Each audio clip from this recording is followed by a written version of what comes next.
This is episode 41, The Vanishing of Lily Aramburo.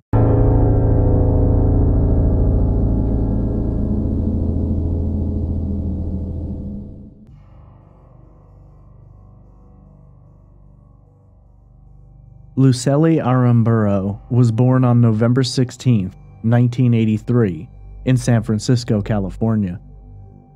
She's referred to by friends and family as Lily, and in order to avoid confusion in this episode, I will refer to her the same way, since Lucely and her mother share the same first legal name.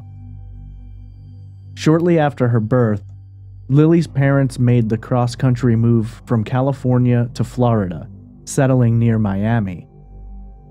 Lily's father left soon after the move and filed for divorce. Though the reasoning has never been made clear, it seems apparent that Lily's father wanted nothing to do with his family. According to Lily's mother, all contact was severed between them. When asked about Lily's father in an interview, Lucely stated, quote, "He's never had any communication with Lily since we divorced." End quote. Lily was Lucely's pride and joy, a beautiful baby girl with thick brown hair and brown almond eyes that could make the subtle transition to hazel from time to time. Of her daughter, Lucely would say, quote, "Lily represented everything that I knew that was good to me and always wanted. She represented happiness to me." End quote. It was a difficult challenge for Lucely, raising a daughter all on her own. Frequently, she supported them by selling flowers at busy intersections and performing various odd jobs. She was dedicated to her daughter, and as a result, went to any length she deemed necessary to ensure that Lily was raised in a supportive and loving environment. Knowing that the abandonment by her father could bring Lily pain later in life, Lucely did all she could do to ensure that her daughter never felt unloved or wanting. As a result of this, mother and daughter moved around, but stayed in the Miami area. Lily was described by friends and family as a deeply caring and sweet young girl. Her personality was magnetic, and her compassion was all-encompassing. And as a result of that, in combination with her beaming smile and tremendous sense of humor, Lily had an easy time developing and maintaining many friendships. Her social circle began growing at a young age, and while Lily had a good number of friends, she was also introspective and sensitive. Lily loved nature and would spend as much time as she could outside. She especially loved flowers and trees and thoroughly enjoyed watching wildlife.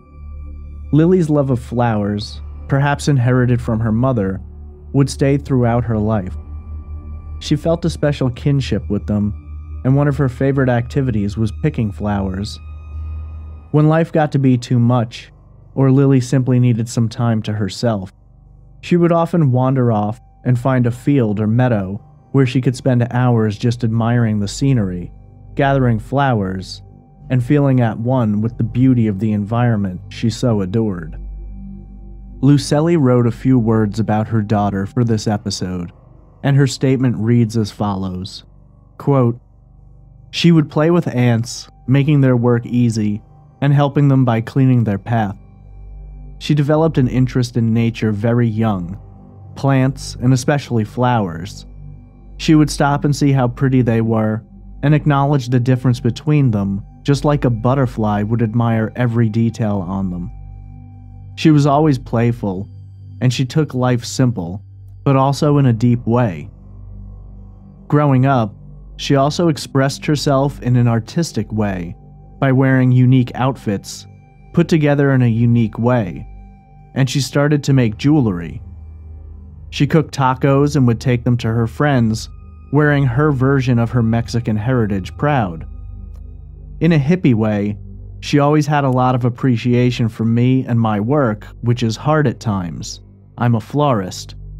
No wonder why she picked me as her mother." To describe Lily is to describe a butterfly, free, fragile, and colorful. Her spirit is free and happy. fragile because the world was too harsh for her to understand how it was not all in harmony like she would like to experience it. Colorful because no matter what, she always brought smiles to the people around her with her great sense of humor and quick wit. In a childish way, she was pure in feelings and ferocious when it came to injustice. She will always be on the side of the people she felt were disadvantaged, full of compassion and the will to help others. Hanging around her always made me feel better and wanting to be better. Her kind heart was delicate, and she can see everyone's pain at times, and it would be overwhelming for her when she was a little girl. Her pure, loving spirit will always be present to remind us to stop and see for just a moment and appreciate life. A moment that can be gone so fast, but Lily lives on in our hearts and the beauty around us. We will never forget her sweet smile." End quote. Lily would attend Shenandoah Elementary Riviera Day School in Coral Gables, the home of the University of Miami. She would go on to attend Ponce de Leon Middle School. She was a good student, not necessarily rising to the top of her class, but her grades were good, and she very much enjoyed spending her time learning. Each year that passed led to Lily's circle of friends evolving more and more, and as she began blossoming into a teenager, her interests would grow as well. She took an interest in music, falling in love with classic rock. She could often be found listening to bands such as the Beatles and the Doors, getting lost in their timeless rhythms. Lily was an avid reader, and often found herself digging into biographies about musicians and other figures that caught her interest. She translated her passion for the written word into her own channel of emotional expression, keeping a journal from a very young age. Things would shift for Lucely and Lily in the summer of 1997. Mother and daughter moved north, from Miami to Hollywood, Florida. Lucely opened a flower shop located on Sterling Road, and while she had hoped that this would provide her with a better ability to raise her daughter and an opportunity for a better life, Lily wasn't pleased with the choice.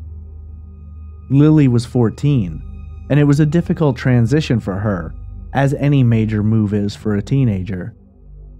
She had established strong friendships and bonds during her first 14 years, and now she was in a new city with the need to start all over. The move from Miami-Dade County to Broward County wasn't sitting well with her, and she tried to maintain her connections to her Miami-based friends. The kids Lily met in Broward County were less free-spirited and more restrained by their parents, and while she wasn't a troublemaker, she had gotten used to a less constrained lifestyle.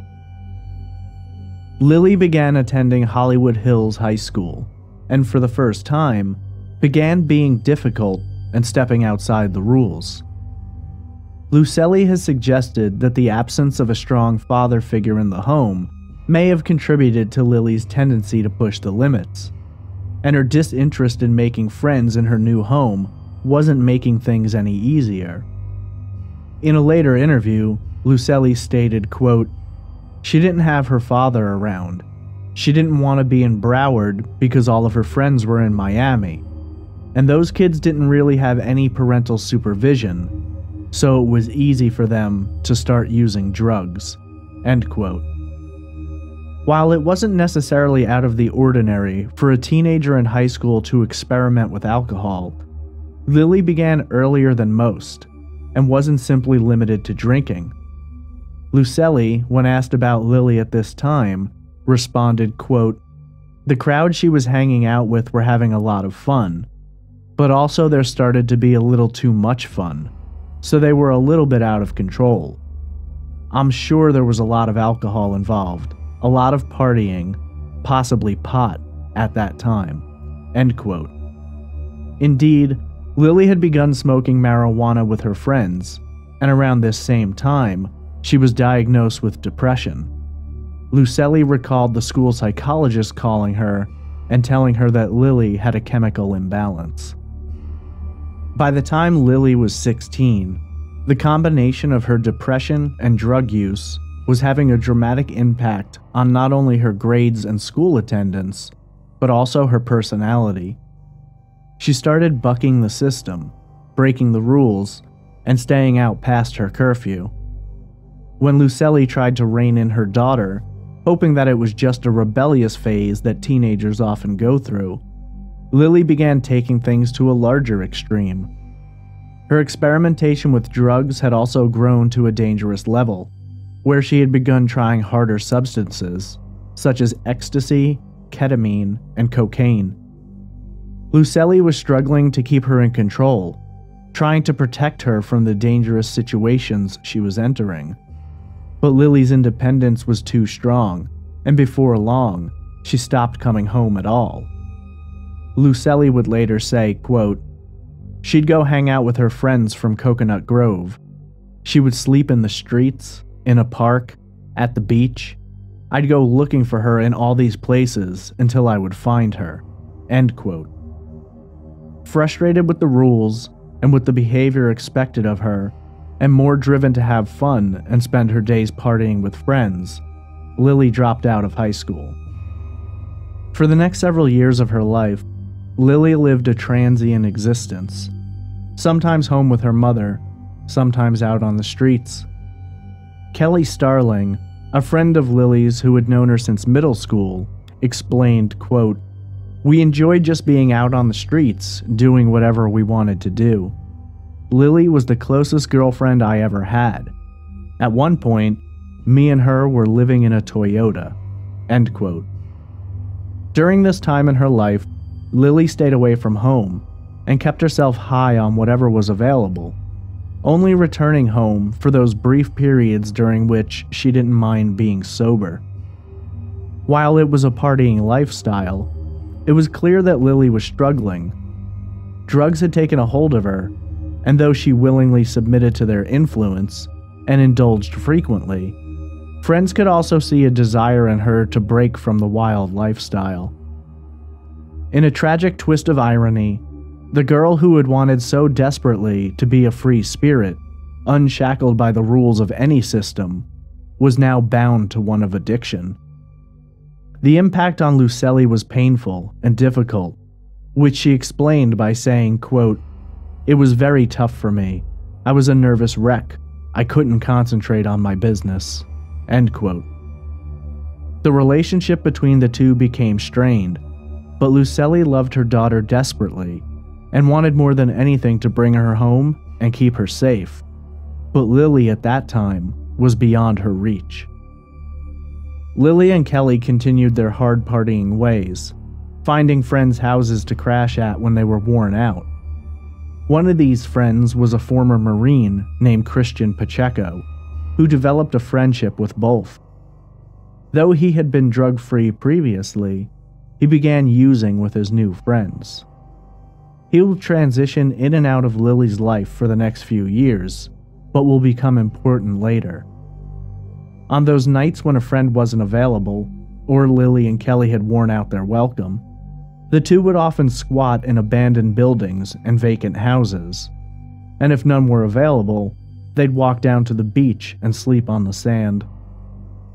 Though Lily was living essentially as a homeless woman with a taste for whatever drug she could get her hands on, she managed to maintain contact with Lucelli for the most part. She wouldn't go more than a few days without calling home and letting her mom know that she was all right. And for Lucelli, these calls were both comforting and heartbreaking. When Lily was 20 years old, in 2003, the phone calls would stop when she met a man, David Lamasso, who would not only become her boyfriend, but who would introduce her to a drug which would take a hold of her life like nothing ever had before: heroin. Concerned friends eventually told Lucelli that Lily had been shooting up. Very worried, Lucelli tried to locate her daughter but was unable to. At this time, Lily went a month without calling home, and Lucelli knew things had gotten bad. She began hunting for Lily, searching everywhere. She combed the beaches and exhaustively searched Peacock Park.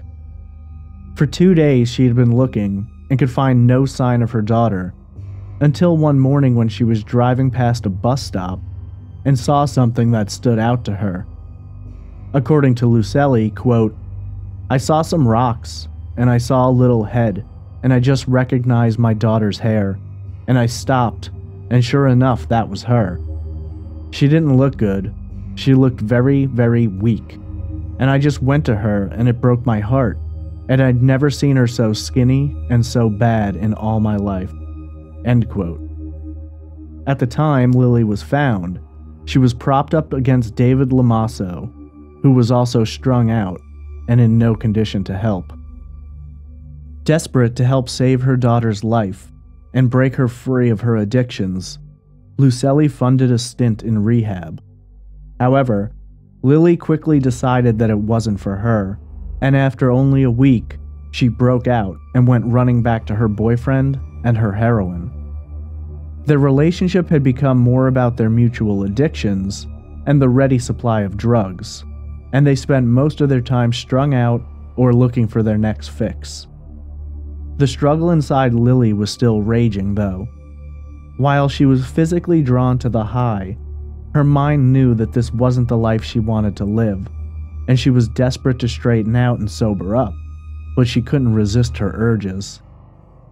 In 2004, Lamasso and Lily began using crack in addition to heroin, and this caused a shift in Lily's personality. The sweet and kind woman who still lingered beneath the face and behavior of her addiction began to fade. She became more aggressive, and as Lucelli states, quote, "I noticed she became angrier, more irritable." End quote. During this time, Lily was diagnosed with schizophrenia and bipolar disorder. According to Lucelli, Lily was experiencing paranoia and suffering from hallucinations. It should be noted that some sources have claimed that Lily did not receive these diagnoses until later. For the next 2 years, Lily would sway back and forth between sobriety and intoxication. She would go through periods during which time she managed to stay clean, but she always fell back into the cycle of addiction. It wasn't easy to break free when almost everyone you've ever considered a friend has drugs at the ready. It would require a dramatic change, and for Lily, that came in January of 2006, when she learned that she was pregnant with David Lamasso's child. The pregnancy had a miraculous effect, seeming to shake Lily from her drug-induced haze, and for the first time, her eyes opened. With the help of her newly found good friend, Janet Forte, Lily stepped away from the drug world, left David Lamasso, and began to change her life. Of this time in her life, Lucelli would say, quote, "She definitely wanted to stop the use of drugs, and she wanted to change her life, knowing there was another person coming and she was responsible for it." End quote.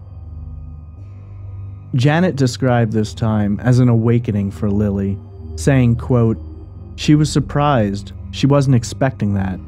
She was very happy. She changed completely. She was very positive. She started taking care of things in her life that had been neglected in the past, so it was a very happy time for her." End quote. During this time, Lily committed to Buddhism courses and simultaneously pursued and earned her GED. Things were beginning to look up. Lily was turning her life around, and she was excited by the proposition of being a mother. She and Lamasso didn't stay in contact, and he eventually moved to Puerto Rico, where he began pursuing life as a Buddhist monk. For Lamasso's mother, it was a blessing, saying, quote, "Their relationship was never a healthy one." End quote. For Lucelli, it was a moment of relief and joy. She had her daughter back, and in September of 2006, Lily gave birth to a son she named Paulden, an event which Lucelli described as the happiest moment in Lily's life. According to everyone who knew Lily at that time, She was completely and hopelessly in love with her son. She rarely, if ever, put him down. Of their bond, Janet stated, quote, "She was nurturing, very loving. She was always holding him, always carrying him and hugging him." End quote. Shortly after the birth of Paulden, Christian Pacheco, who Lily had met during the days when she was sleeping in cars and abandoned homes with Kelly, resurfaced. He had heard about her split up with Lamasso, and according to him, had been harboring feelings for Lily for a long time. At this particular point in her life, Lily was very excited about her newborn son, and feeling very optimistic and positive, though there was a certain lurking sadness. Despite the blessing of her son, Lily couldn't help but feel slightly lonely, that longing for a partner to share this life with, someone to love her as limitlessly as she loved Paulden. Christian began making advances, telling her about his interest and trying to win her over. He provided her with support and friendship when she needed it, but he'd always wanted more. Lucelli later said, quote, "I believe, after birth, she felt a little too lonely, and Christian was always pursuing her, telling her that he would always be there, and offering all these things for her, that security and comfort." End quote. Christian, when asked about his pursuit of Lily, explained it simply, stating, quote, "I told her, you know, I've always been in love with you. I've always loved you." And she's like, "I love you. I've always had those feelings for you." End quote. In late 2006, shortly after Paulden's birth, Lily had moved into a trailer which Lucelli had helped set her up in. While she had her own place and a newborn son, there was something missing, and the more Christian approached her, the more open Lily became. At the time, Christian was living in a condo and also owned a second home.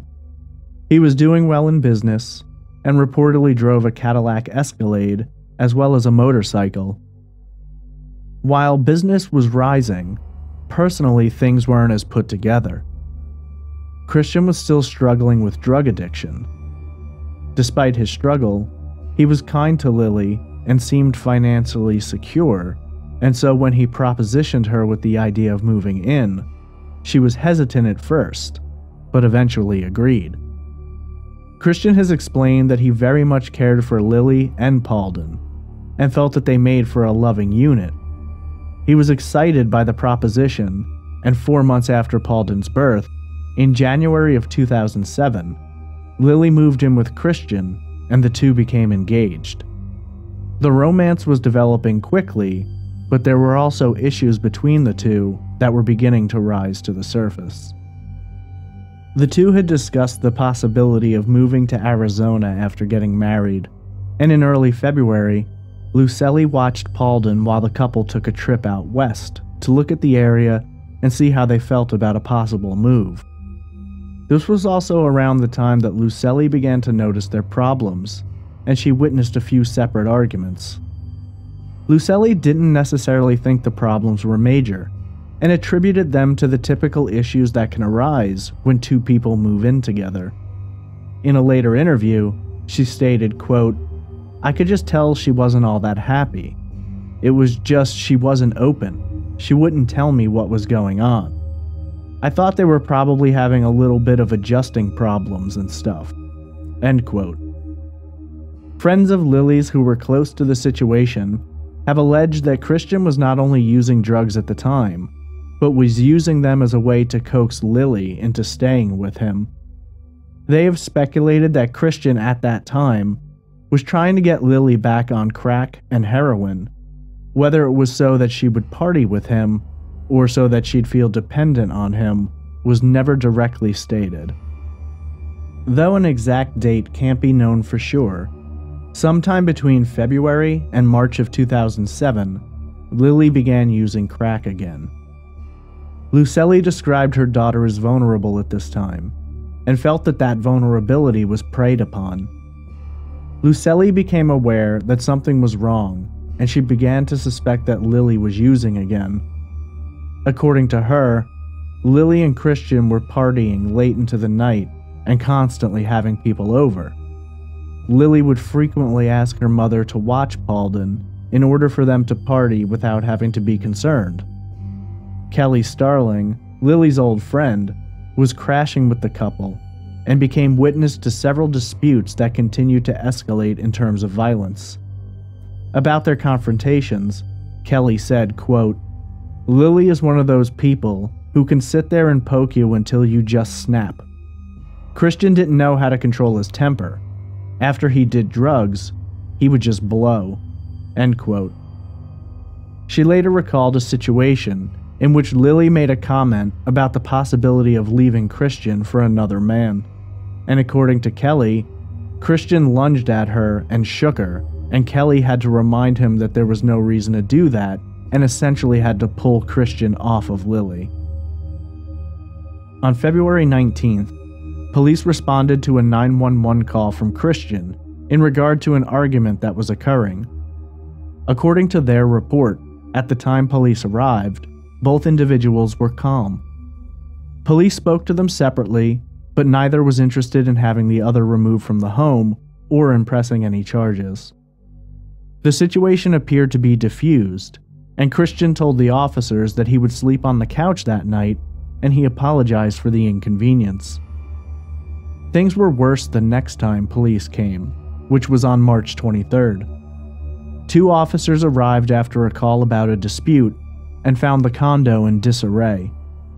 The incident report describes the condo as having, quote, "broken glass, old food, garbage, and dead insects scattered throughout the home," end quote. There has been a report that Lily complained about abuse at the hands of Christian during this interaction, but I've not been able to find anything which verifies this. There are rumors that Christian knew one of the officers and was able to keep this detail out of the report, though that is debated and unconfirmed. What is in the report is that Lily told the officers she was struggling with several medical conditions and her medication wasn't working. She was taken to Jackson South, a public hospital located in South Miami-Dade. In the meantime, a call was placed to the Florida Department of Children and Families. The DCF took 6-month-old Paulden into their custody, reporting that the couple was, quote, "in no condition to currently care for him," end quote. Lily was told by the court that she would not be able to regain custody of her son unless she was able to successfully complete drug rehab. In April, Lily checked into St. Luke's Addiction Recovery Center in Liberty City, where she would stay until May 29th. It should be noted that I have seen reports that her stint in recovery lasted only 2 weeks, while others have listed her as having been in rehab for a month. Either way, Lily's exit from rehab is not by her own choice. The court had mandated random drug testing, and Lily failed a test, which resulted in her expulsion from the rehab center. Lily was adamant that the test had to be wrong, but the judge wasn't having any of her argument. According to Christian, Lily called him to pick her up, though I've seen reports that he was already at court with her that day. But according to Christian, she explained that she had been kicked out of rehab. At this same time, Lucelli was granted custody of Paulden, but there was a court order which restricted Lily from seeing or being around her son, and so when Lily exited rehab, she couldn't go and see her mother. Instead, Christian took Lily to a crack house in Coconut Grove and made a purchase. They then headed back to his condo and got high. A former neighbor of the couple, Alicia Garcia, ran into Lily on May 31st in the condo parking lot. According to a statement she made to a reporter, Lily wasn't doing well. She said, quote, "She was really down on herself. She complained that everyone in Christian's apartment was smoking crack, and she blamed him for making her smoke too.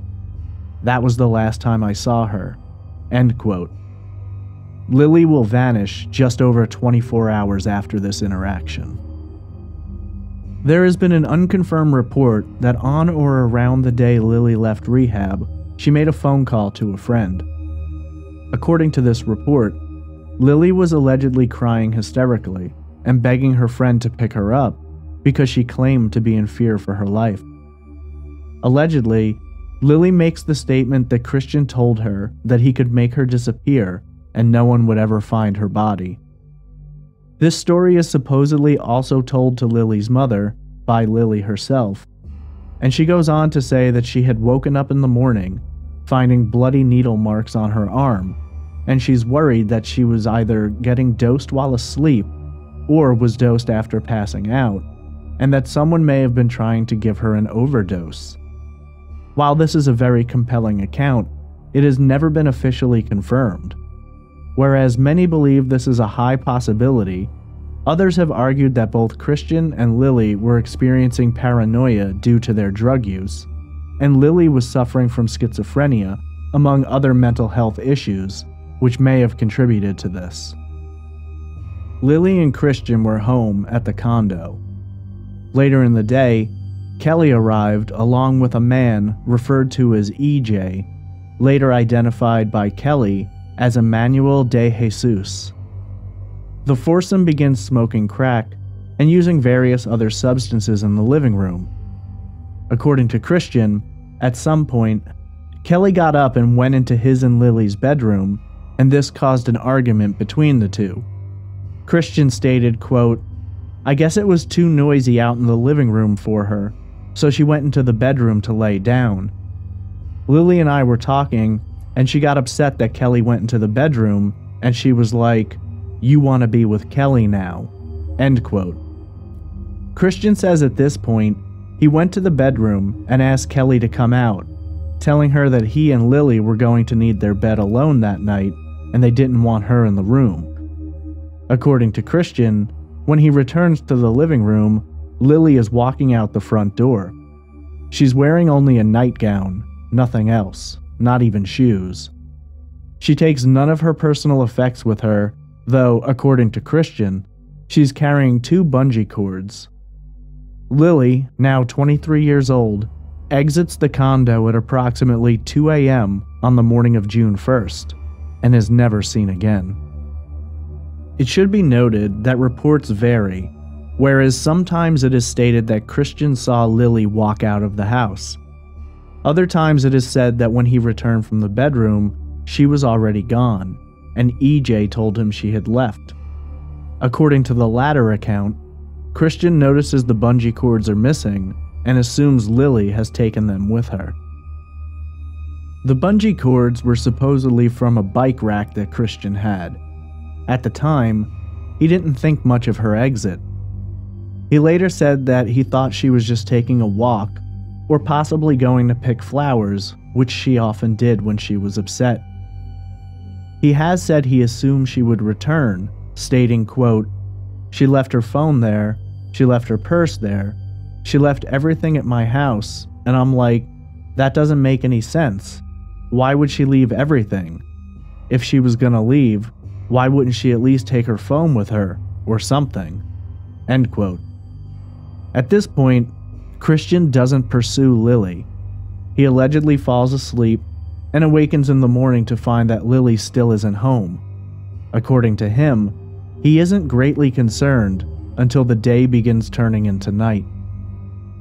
According to Christian, he drives around looking for her, and supposedly even visits the crack house in Coconut Grove, where they had scored drugs previously, thinking that she had gone there to get high. According to Christian, it was a very bad environment, and he was worried she may have ended up there. He described the house as, quote, "guys pimping out their girlfriends, or forcing their girlfriends to have intercourse with people for drugs. Standard crack house. The floors were tore up, the walls were tore up, there was no toilet, no running water, there was no refrigerator, there was no electricity." End quote. According to him, Lily is not at the crack house. He doesn't report Lily missing until the evening after she disappears, on June 2nd, more than 36 hours later, and when he did, He told a disturbing story to the officers responding to the call. According to the police report, Christian gave a description of Lily and expressed a concern that she may be suicidal. He told officers that she had previously attempted to commit suicide at the condo. According to his story, Lily had gone into his closet and used one of his ties to hang herself from the bar on which his clothes were hung. In a later interview, he stated, quote, "She was just really drunk and tried to hang herself in my closet. I broke the pole down, put her on the bed. She was still frantic, still crying. Finally, I was able to calm her down." End quote. Interestingly, the details of this story will change over the course of time, but investigators in that moment had no reason to doubt them. There is some debate about how long Christian waited to notify Lucely that her daughter was missing, with some reports showing it as being 2 to 3 days, and others saying it was closer to 5 days. When he does tell Lucely, he does this over the phone. Lucely later explained, quote, "I'm sleeping, and I got this phone call from Christian telling me that Lily walked out of the house and that she hasn't come back, and that he filed a missing persons report."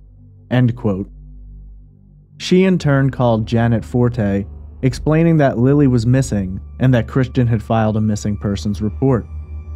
Janet and Lucely got together and paid a visit to Christian to find out exactly what happened. He told them the same story he had told police, but for Janet and Lucely, the suicide aspect didn't connect with them. Lucely later said, quote, "Killing herself? Not even in a moment like that it was so bad. She wouldn't have done it." End quote. Janet didn't buy the story that Lily simply walked away either, believing there was more to this story, but Christian wasn't sharing. The case was assigned to Detective Aaron Mancha of the Miami-Dade Police, who was on vacation at the time. Why the case was assigned to a detective who was on vacation cannot be known for sure, but as a result, the case sat on Detective Mancha's desk for a week before he returned and began his investigation. It should also be noted that it took over a month for an official missing persons flyers to be drawn up. Police began by conducting a search in the area surrounding the condo and speaking to friends and family. They find nothing which indicates foul play, nor any information that leads them to anything about Lily's possible whereabouts. Almost from the beginning, Lucely and Janet felt there was a disinterest from the Miami-Dade Police Department. They felt that Lily's case wasn't considered a priority and that she'd been written off as just another drug addict who had disappeared. According to them, Detective Mancha told them directly that Lily was a drug addict, and if she wanted to disappear, it was her choice to do so. Later, when reached for comment, Captain Jana Bollinger Heller, the head of the Domestic Crimes Bureau for the Miami-Dade Police, pointed out that they receive a monthly average of 400 to 600 missing persons reports. In 2007 alone, they received a total of over 5,000 missing persons reports, many of whom had been found.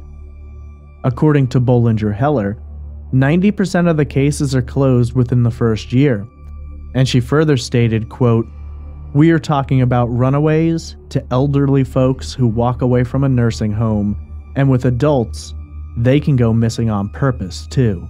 End quote. Bollinger Heller points out that they only have 4 detectives handling missing persons cases, and is insistent that Lily is a high priority, but they have many other cases to handle as well.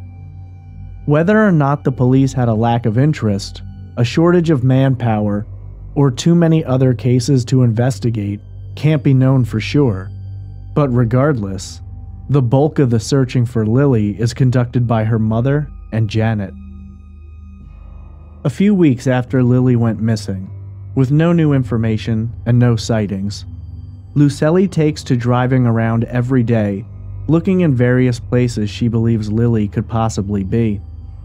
She has flyers printed up, bearing photos and giving a physical description, along with the last time Lily was seen. Lucelli later said, quote, "I got in the car and started looking in some of the areas that I thought she could possibly be. I was very scared, in a way, but I knew I had to do that, so I did, and I ended up being in the worst places ever. Horrible crack houses." End quote. Despite her efforts, no information comes in, and while she feels that law enforcement isn't interested, she's also frustrated to discover that the media has no interest in covering the case either. There are no articles written, no reports given. By all accounts, Lily's case was widely ignored. Many have assumed this had to do with Lily's history of drug abuse and Christian's statements about a suicide attempt. There are others that feel that Lily is ignored due to the prevalence of missing white woman syndrome, and with her being of Hispanic descent rather than a blonde-haired, blue-eyed Caucasian, the media doesn't see ratings in her story. It's a frustrating time for Lucelli and Janet, who feel the entire case relies on them. They continue the search, using every spare moment they have. Right when desperation was beginning to settle in, and Lucelli was feeling that she was never going to find Lily, she got a surprising phone call that reinvigorated her. Christian called, and according to Lucelli, he told her that some mutual friends had spotted Lily. She was seen in downtown Miami, and the two men, Elvis and Dario, allegedly reported to Christian that they had spoken to her and were sure it was in fact Lily. Lucelli was skeptical and wanted to speak with the men, and she did speak with one of them who confirmed the story. There doesn't appear to be a direct confirmation of which man she spoke to, but according to him, he was certain it was Lily, and he swore to Lucelli that he had seen and spoken with her. This sparked Lucelli and Janet to begin searching Miami more closely, and according to Janet, they combed the entire city. She later said, quote, "Her mom and I went out looking for Lily. We went all over town, up and down, all over town." End quote. While this sighting had given them a moment of hope, it was quickly washed away when nothing else came to the surface. It did make Lucelli believe that Lily was still alive and out there somewhere, but with each passing day it became harder to cling to that hope.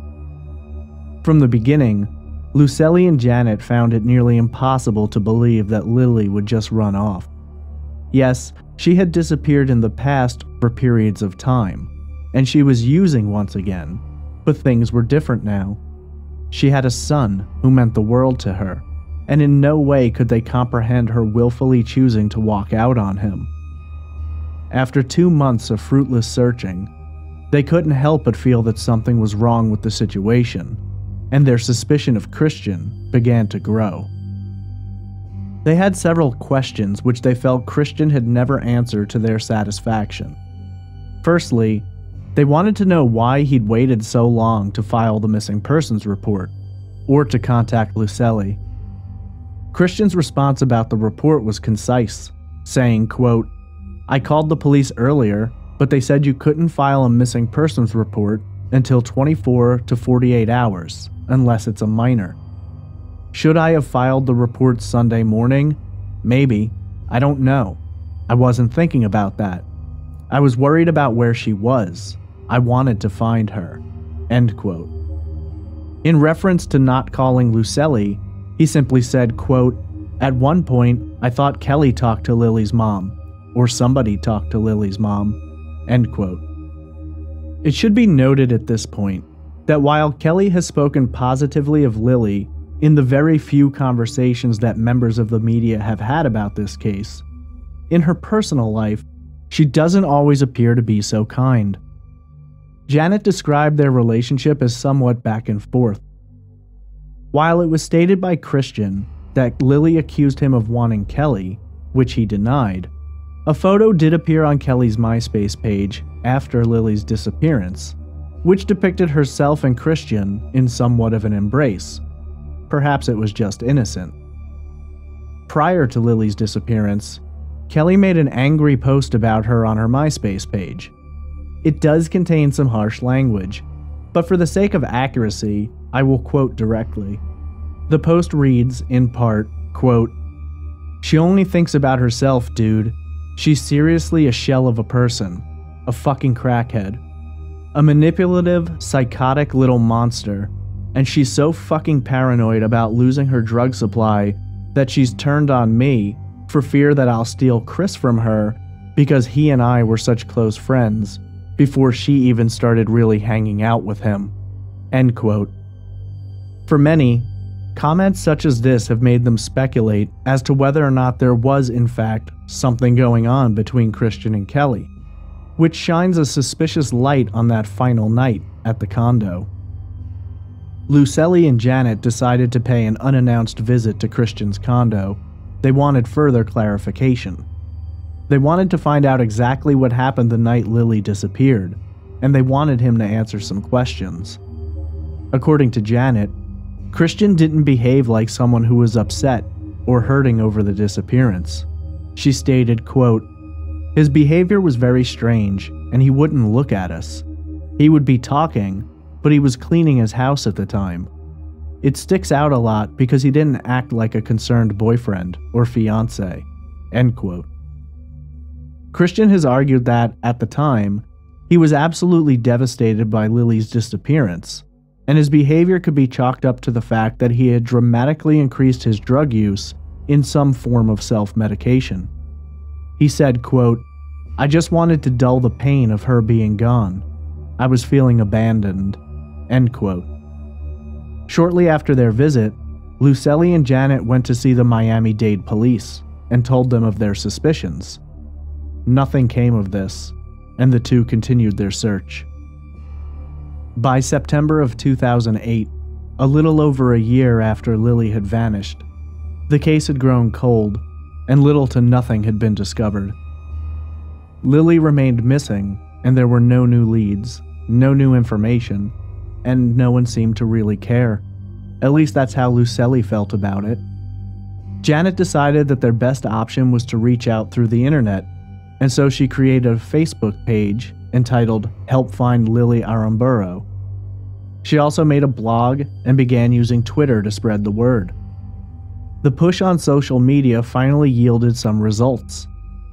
Francisco Alvarado, a journalist for the Miami New Times, took an interest in the case and wrote a comprehensive article in which he spoke to police, Lucely, Janet, Kelly, and Christian himself.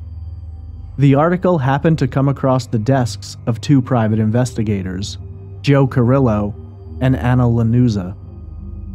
The investigators were moved by the story and contacted Lucely, offering their services pro bono. Carrillo felt that this was a case that needed to be looked at, and he too felt that authorities likely hadn't given it the attention it deserved. He later said, quote, "We took on the case because Lily Aramburu is a mother and somebody's daughter, and she's lost and needs to be found." End quote. Interestingly, shortly after the private investigators took the case, the article began spreading around. The Miami-Dade police moved back into action and brought Christian down to be interviewed. During the interview, Christian was asked if he was willing to submit to a polygraph test, which he did. The family, along with the private investigators, were informed that Christian passed his polygraph. For Carrillo, this was enough to take his focus off the man as a possible suspect, stating, quote, "If you pass a polygraph, that goes pretty far in eliminating you from being a person of interest from us or law enforcement." End quote. Since Christian was ruled out, Carrillo went to the next two people who had most recently seen Lily, Kelly and EJ, who had been present at the condo the night she vanished. According to the investigator, they questioned both of them and asked of any possible places that Lily may have gone. They were told about the crack house in Coconut Grove. The investigators went to the home hoping to find information. They kept an eye on the place and eventually got in touch with the owner, who gave them the names of some of the individuals who were living there. One of these names stood out on a background check.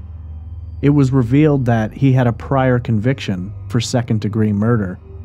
For Carrillo, this made him a likely suspect, and he began to develop a theory that Lily may have returned to the crack house that night and been the victim of a violent crime. Carrillo also discovered that this suspect was out on bond at the time, but as a private investigator, he didn't have the authority to forcibly bring the man in for questioning. He took all of his information on the case and brought it to the Miami-Dade police, who went to the crack house and did some investigating, but nothing much came of it, and they quickly moved on to other things. Carrillo was frustrated, feeling like there was a possibility that they weren't being given due attention. In an interview, he stated, quote, "It's hard to speculate what could have happened in that house. All I know, as an investigator, is that she had frequented that house before, and there was a person in that house that had killed somebody before." End quote. Once again, the case began to fade, growing colder. At some point, there's an alleged anonymous tip called into the Miami-Dade police. According to this call, supposedly from a friend of Christian's who wishes to remain anonymous, Lily had been murdered, and her body is located at an abandoned property. For whatever reason, police did not conduct a search of this property until a month after the call is received. 2 separate search and rescue teams volunteered to conduct the search early on, but authorities did not allow this to happen. When the police did finally search the property, they report finding nothing, though Janet and Lucelli still want the search and rescue teams to give it their own examination, as they no longer trust the Miami-Dade police to properly investigate this case. For the next 2 years, the case remains on a shelf. Leads fail to develop, Carrillo finds himself in a corner with nowhere to go, and Lucelli's frustration with the lack of attention given to her daughter's case rises to the breaking point. In November of 2009, in hopes of drawing in attention, she stages a hunger strike along with Janet. For a week, the 2 women sit in downtown Miami, refusing to eat while holding signs, handing out flyers, and trying to push for some focus on Lily's case. The response they get is from predominantly Spanish-speaking news organizations who run a few stories on Lily, but this fails to stir up any new information. Another year would pass. By December of 2010, Lily had been missing for 3.5 years. It was at this time that Miami-Dade homicide detective Ray Hoadley learns about the case and takes an interest. He approaches his bosses and requests permission to look into the case, and they agree. For the first time since Lily went missing, a detective is determined to figure out what happened. For Janet, Detective Hoadley's interest and dedication provided a dramatic shift, not only in the case, but in her own perception.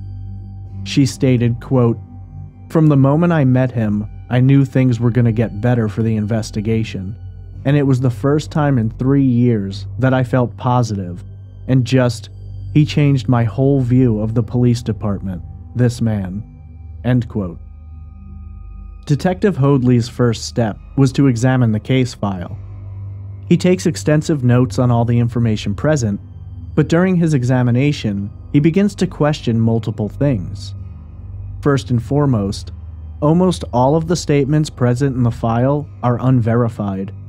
They were simply recorded at the time, but there was no investigation to prove or disprove the statements of people who were present in the condo that night, namely Christian, Kelly, and EJ. In addition to this, Hoadley has problems with the story in general. The idea that Lily simply walked out doesn't fit for him, and he later says, quote, "It just seemed very unusual that a female would walk out of an apartment at 2 in the morning wearing only a nightgown, without any money, without any credit cards, without a phone, when all of that was available to her at the apartment she left from."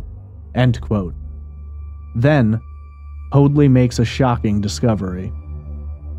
As he is nearing the end of his review, Detective Hoadley comes across the polygraph test that was given to Christian 2 years prior in 2008.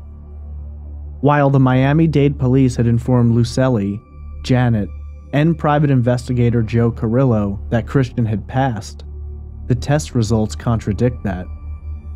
According to the polygraph test, when asked the question, "Do you know what happened to Lily?" the test showed that Christian was deceptive in his response. According to Hoadley, Christian failed that polygraph test. He immediately informed the family and asked his bosses how it was possible that this man could fail, but the information was released that he had passed. All that could be said was that it must have been an error in communication. That error resulted in an additional 2 years passing, during which time Christian was ruled out as a suspect, when all the while he should have been being looked at more closely. Sadly, this is not the first surprise Hoadley finds. In his attempts to verify original witness statements, Hoadley tracks down the 2 men who had reported seeing Lily in downtown Miami a few weeks after her disappearance, Elvis and Dario. When asked to confirm the sighting, Dario makes the statement that he is positive that he never saw Lily. Elvis agrees, saying that he did not see Lily either. When asked why they told Lucelli that they had seen her, Elvis alleges that Christian contacted him and asked him to tell Lucelli this story, saying that it would make her feel better and cause her to not worry so much. He further alleges that Christian offered him drugs in exchange for his false statement. Christian is asked about this and responds, quote, "I told nobody to say they ever saw Lily, because if you saw Lily, I wanted you to come with your own merit and for it to be true, a factual thing. And for reasons beyond my comprehension, he said that I told him to say that he'd seen Lily, and there's no way that is possible." End quote. Hoadley kicks up the pace of the investigation, and during the week of Christmas, 2010, he brings in search teams to assist in looking at the condo as well as the area surrounding it. The team consists of officers as well as canine units and cadaver dogs. They utilize a helicopter to photograph and document the area, looking for any places someone may conceal a body that they couldn't as easily notice from the ground. Tall grass and weeds are cut down, clearing large sections of land to make searching easier, and also to reveal any areas which may show disturbed earth or anything suspicious, though at this point, 3.5 years of overgrowth have likely concealed the terrain. Sadly, they are unable to find anything of significance at this time. There will be another search, conducted in April of 2011, and this one consists mostly of volunteers, friends, and family. Present at this search are Janet Forte, Detective Hoadley, Private Investigator Joe Carrillo, among others. But again, nothing is found. Hoadley also looks into the crack house in Coconut Grove, where Joe Carrillo felt Lily may have ended up. Unfortunately, with so much time having passed, there's nothing there which can produce any evidence or solidify any link to Lily. At this point, Hoadley's suspicions begin to turn towards Christian, and he feels that Lily likely wouldn't have made it to the crack house. He doesn't believe the story about Lily walking out, and he has a lot of questions which only one man can answer, and that man is Christian himself. In March of 2011, nearly 4 years after Lily vanished, Christian arrives in Hoadley's office for an interview. Hoadley directly tells Christian that he simply doesn't believe his story and that it doesn't make any sense. They run through the events of that night multiple times, and Christian's story stays fairly consistent. When he mentions to Hoadley that he felt Lily may be suicidal, he tells the story about her allegedly attempting to hang herself in the closet. This time, he can't seem to keep the details straight about the method by which Lily supposedly attempted to hang herself. Of this discrepancy, Hoadley says, quote, "At one point, he says it was a tie. At another point, he says it was a bungee cord. He can't remember which to say." End quote. Hoadley simply didn't believe Christian's account of things, and he has been vocal about the fact that he believes the story about Lily's attempted suicide is made up. At this point in the interview, he asks Christian if he would be willing to take a second polygraph test. Christian agrees, But again, when asked if he knows what happened to Lily, his answer shows deception. He fails the second polygraph, solidifying him in Hoadley's mind as a person of interest. In response to failing the second test, Christian said, quote, "Hoadley says I failed this other one. I don't know. I don't see how. It's like the nerves, nervousness, whatever it could be. This whole situation eats me." End quote. Then, there is the question of the disappearing SUV.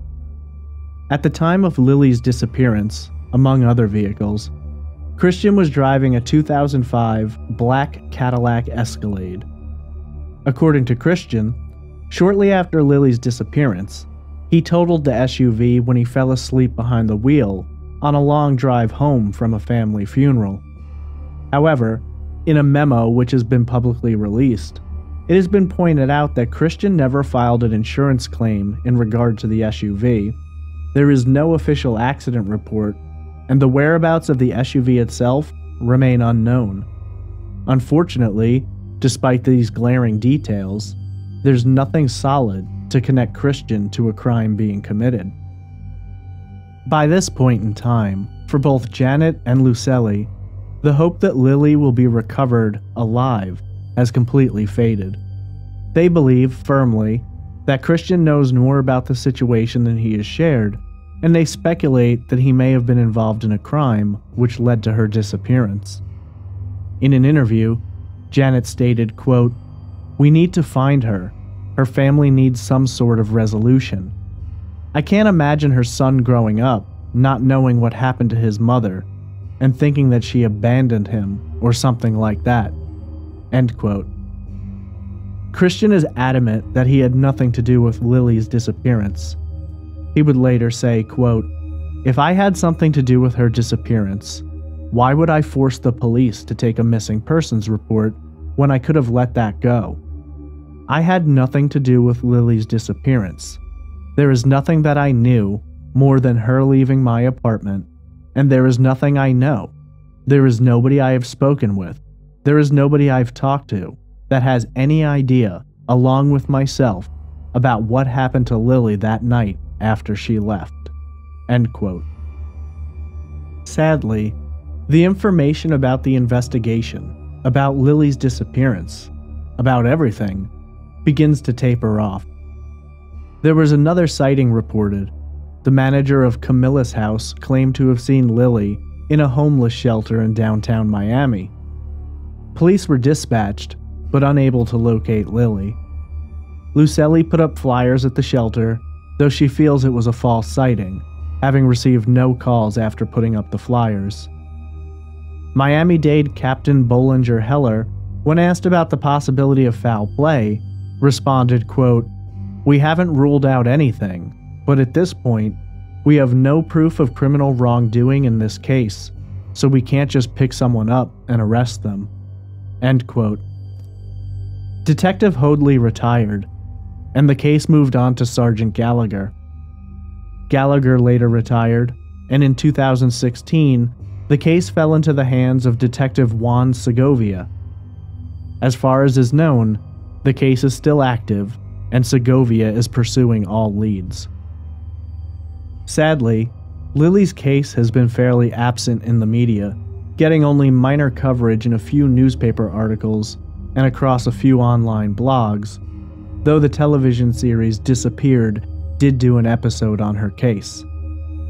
For whatever reason, this sad and tragic story has been pushed aside, and while the debate about why is endless, the one thing that is known for sure is that a beautiful, loving young mother has disappeared and remained absent for more than 11 years. Several theories have been put forward in regard to what may have happened to Lily, some by Janet and Lucely, some by Detective Hoadley, and some by Christian himself. The first theory is that, as Christian alleges, Lily Aramburo walked out of the condo at 2 a.m., wearing only a nightgown, carrying bungee cords, and was simply never seen again. Whether Lily elected to walk away from everything and everyone she ever knew while abandoning her son remains hotly debated. The second theory follows along the lines of the first, though in this situation, it's been theorized, predominantly again by Christian, that Lily left the condo that night, not to run away, not to get high, but to commit suicide due to the state of her life, her addiction, and her son being removed from her custody. The third theory is that Lily may have left of her own volition and gone back to the crack house located in Coconut Grove, where she may have been victimized by any number of unsavory individuals living there and possibly murdered. The fourth and final theory is that Lily did not leave the condo by her own choice that night. For many, including Lily's own family and Detective Hoadley, they believe that Christian knows exactly what became of Lily and that she was likely the victim of a violent crime. Others suspect that Kelly may know more than she is told and have speculated that she may have been involved in either the commission or covering up of a crime. Lily Aramburu disappeared nearly 11 years ago. Over the course of those years, her mother and best friend have never stopped talking about her, fighting for justice, struggling to get the authorities and the media to give the attention due to her case. Janet Forte manages a Twitter account, which utilizes the hashtag #JusticeForLily, as well as the blog justiceinmiami.org. She continues fighting for her best friend and has done multiple interviews with online bloggers, and was also kind enough to speak to me during my preparation for this episode. I asked Janet to describe Lily to me in her own words. Her response was, quote, "She'd tell lots of stories. Her hair was long and just beautiful. I loved braiding her hair. She was a skinny, mini little thing, and the moment we met, we just clicked. She and I hit it off. She was quirky and witty and had a sarcastic sense of humor. We used to sit and watch Comedy Central shows like Reno 911 and Crank Yankers. She loved it. We had fun together, just hanging out. There was something about her I just can't put into words. Her energy, I don't know. I guess I'd say we were like soul sisters, which made her special to me and unforgettable. And I am not the only one who describes Lily that way." End quote. Christian has had his difficulties in the years since Lily vanished. He has faced multiple arrests on drug charges, trespassing, resisting arrest with violence, and driving without a valid license. He claims to be sober today, and while he says he wishes he knew what happened to Lily, interviews conducted with him in later years show the wear and tear of a man who has been, for many, the one and only suspect. In an interview, Christian was quoted as saying, quote, "It burns me up that they keep coming back to us. We had nothing to do with her missing. She walked out of my apartment. On her own merit, she left." End quote. Lily's son, Paulden, will turn 12 this year, having no true memory of his mother outside of what he is told and family photographs. He has grown up never having the answers, and in the meantime, Lucely has raised her grandson, telling him that Lily is in heaven, but every day is still hard to face. She hasn't seen her daughter since 2007, and she had to grapple with the difficult reality that she may never see her again. When last seen, Lucely Lily Aramburu was described as being a Hispanic female with brown hair and brown or hazel eyes. She stands approximately 4'11" to 5'2" inches tall and weighs approximately 100 to 110 pounds. Lily has a scar on her left hand, a scar below her left knee, a cesarean section scar on her lower abdomen, freckles on her shoulders and face. She has musical notes tattooed on her back. Both ears are pierced, and she has previously broken her right wrist and her back. In Lily's absence, her mother has had to move on with her life, doing the best she can for herself and her grandson. While the loss is a pain that's impossible to describe, Lucely does have the gift of her grandson, to whom she credits so much of her drive and determination.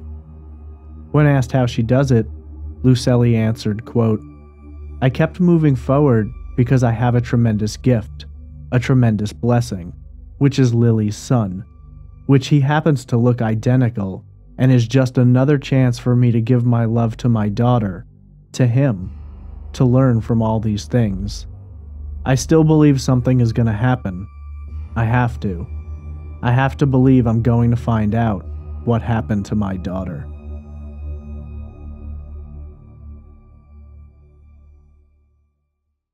This is episode 42, The Disappearance of Tiffany Daniels.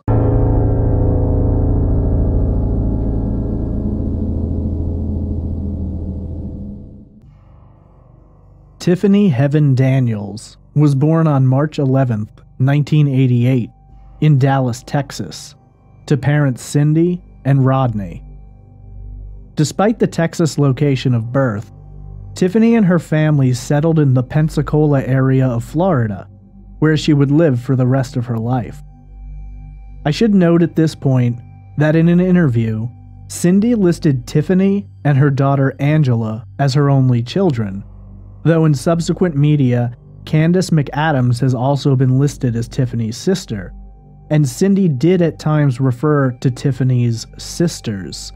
So while it's not relevant to the case, I am somewhat confused as to the exact relations. Pensacola is the westernmost city in the Florida Panhandle, and the county seat of Escambia County.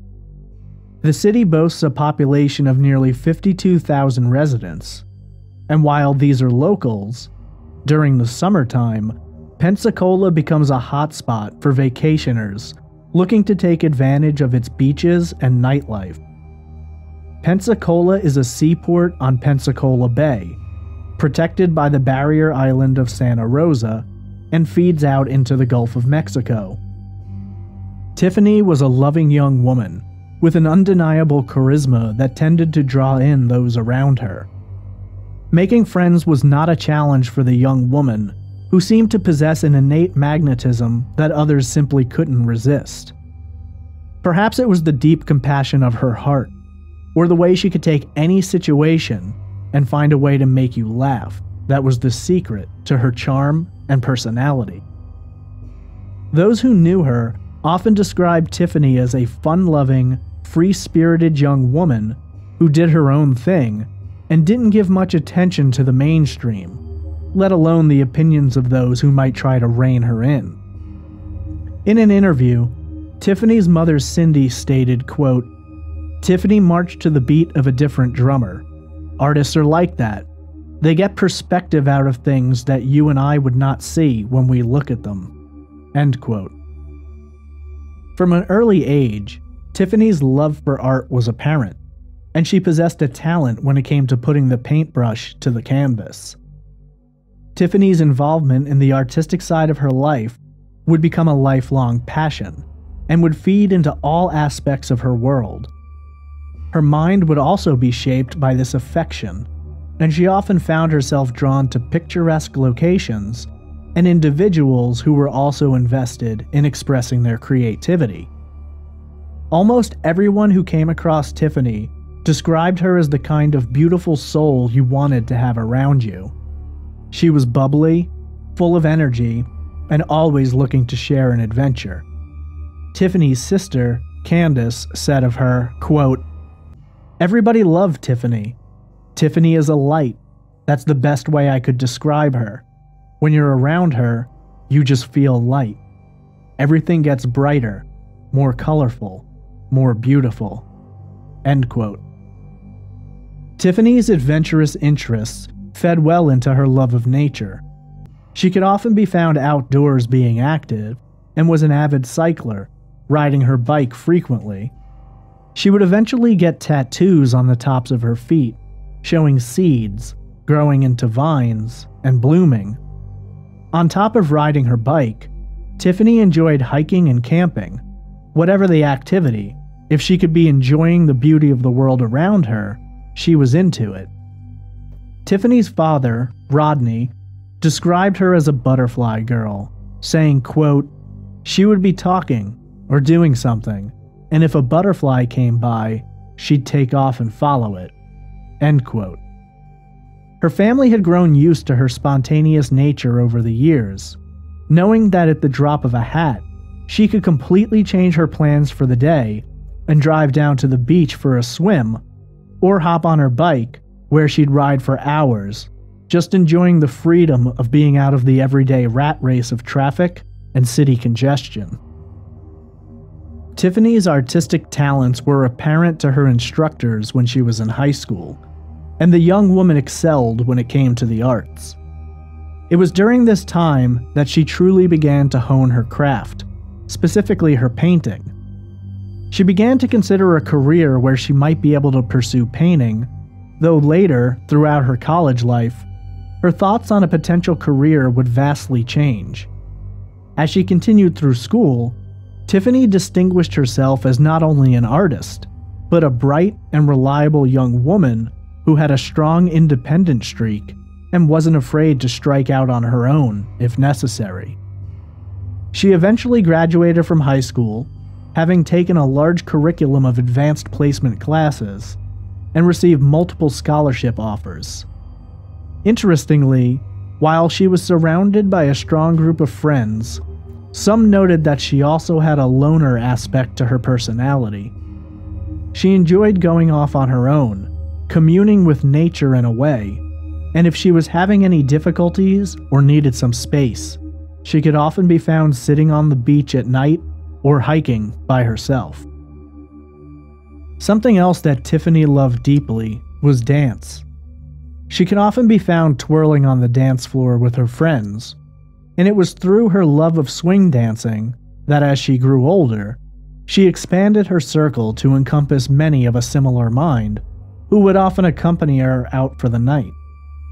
Little has been disclosed about Tiffany's life prior to the years leading up to her disappearance, though she has often been shown to be a very loving and caring individual, while having a tremendous sense of humor and the ability to brighten the day for anyone she knew. She was one of those people that you just wanted in your life, and this led to her having a wide circle involving people from all different walks of life. However, Tiffany's kind nature also left her open to being taken advantage of, or pushed further than she should be. Tiffany's father stated that she was, quote, "the kind of person that would avoid confrontation at all costs," end quote. Tiffany attended both Pensacola State College and the University of West Florida. Her time in college was marked by a great deal of fun, travel, and excitement, but also a debate about her future and what she wished to pursue. According to her mother, Tiffany considered several different futures, including, but not limited to, art, marine biology, and international business. When asked what it was she believed Tiffany truly wished to do, Cindy responded that Tiffany was either going to pursue the arts or the sciences, and that those were two places that her heart truly wanted to be. Tiffany also had a desire to travel to other countries, teaching English or helping out in less fortunate areas. Tiffany traveled to Europe with college friends, and during this time, established a profile on the website Couchsurfing, which is essentially designed to bring people together in their communities and to offer places to stay when they're needed. According to her profile, created in 2008, she lists herself as learning both French and Spanish. About her experience with the website, Tiffany wrote, quote, "I have been hosted on Couchsurfing once while in Florence, and facilitated the hosting of several couchsurfers in Pensacola, including picking them up at the Greyhound station and showing them around the area." End quote. She also makes references to spending time in Israel and making a trip across North America with several friends in a 1964 Ford Galaxy 500, which she refers to as the classic road trip. She lists her interests on the site as theater, dancing, partying, traveling, pottery, drawing, blues, cycling, surfing, and beaches. After finishing with school, Tiffany struck out in the world on her own. She moved in with a college friend, and the two lived together for a while. When that living arrangement ceased, she moved back home with her family for a short period of time. After that, she again wanted to step back out into the independent world. She moved into a home across Pensacola Bay near Pickens Park. According to her mother, Tiffany lived with several other roommates, mostly male, and one of whom she had a relationship with. Over time, roommates moved out, and eventually, her boyfriend moved away. The home was owned by a woman named Sarah, and when Tiffany became the sole resident, she signed the lease and took over the responsibilities, which included rent, utilities, and finding roommates if need be. There was a revolving cycle of roommates, some of whom Tiffany would later struggle with in terms of their finances. She eventually got a job working at Pensacola State College, at first part-time, and then later full-time, in the theater department. Tiffany's direct supervisor, and the man who some have defined as her mentor, was a man who has been referred to as Bob, and he will become relevant later on. Here she could put her art to good use, painting the scenes and backdrops for plays. Her mother later said, quote, "She built scenes for them and painted them. Chicago was one of the ones she did a fantastic job on." End quote. In 2012, Tiffany met and fell in love with a man named Gray Thomas. Thomas was a bright individual who also loved dancing, and the two simply clicked. Their relationship developed quickly, and it was obvious to everyone around Tiffany that she was absolutely head over heels for Thomas, and he for her. Cindy Daniels later said, quote, "He and Tiffany were cute as a button together. We thought this might be the one." End quote. Thomas was a very kind young man, and when Candace was asked about him and the relationship between Thomas and Tiffany, she said he was, quote, "a very smart, talented guy that works with robotics, and they seem to have a very strong connection and love to dance." End quote. Their love of dance was often explored in Tiffany's house, where she frequently held parties. Friends would come by in droves, moving furniture out of the way to make a larger dancing area. These parties revolved around swing dance, with jazz, blues, and big band music playing late into the night. Friends would step out onto the porch for a break, glistening with sweat, laughing, and having a good time. One of these friends was Terry Strickland, who later said, quote, "I don't remember the exact moment that we met, but I'm pretty sure I was standing awkwardly on the side of the dance floor. All the other dancers wouldn't give me the time of day, but she made a point to ask me to dance. She was somebody who cared about people. Everybody." End quote. While all seemed well in Tiffany's world, there were some issues beginning to rise to the surface, and her endless compassion for others was becoming a point of contention between her free-spirited personality and the constraints of a world that revolved around structure and money. Her family first took notice in July of 2013. In the previous months, Tiffany had been sharing her home with various roommates, usually friends who needed a place to stay or strangers that she had found on Craigslist. Friends were obligated to pay rent, split the utilities, the usual setup when you move in with someone, but several had taken advantage of Tiffany's kind nature. Cindy later said, quote, "Most of the time, she was too nice. She didn't want to ask for the rent, for the utilities when they were due. So we found out that she was paying for things up front and then trying to collect from the roommates." End quote. This wasn't working out well, and Tiffany found herself financially strapped more often than not. Hoping to solve her issues with regard to roommates not helping out, and needing the assistance of a more mature and financially secure person, Tiffany posted an ad on Craigslist looking for a new roommate. To her surprise, the ad was answered by 54-year-old Gary Nichols, the father of one of her friends, Noelle.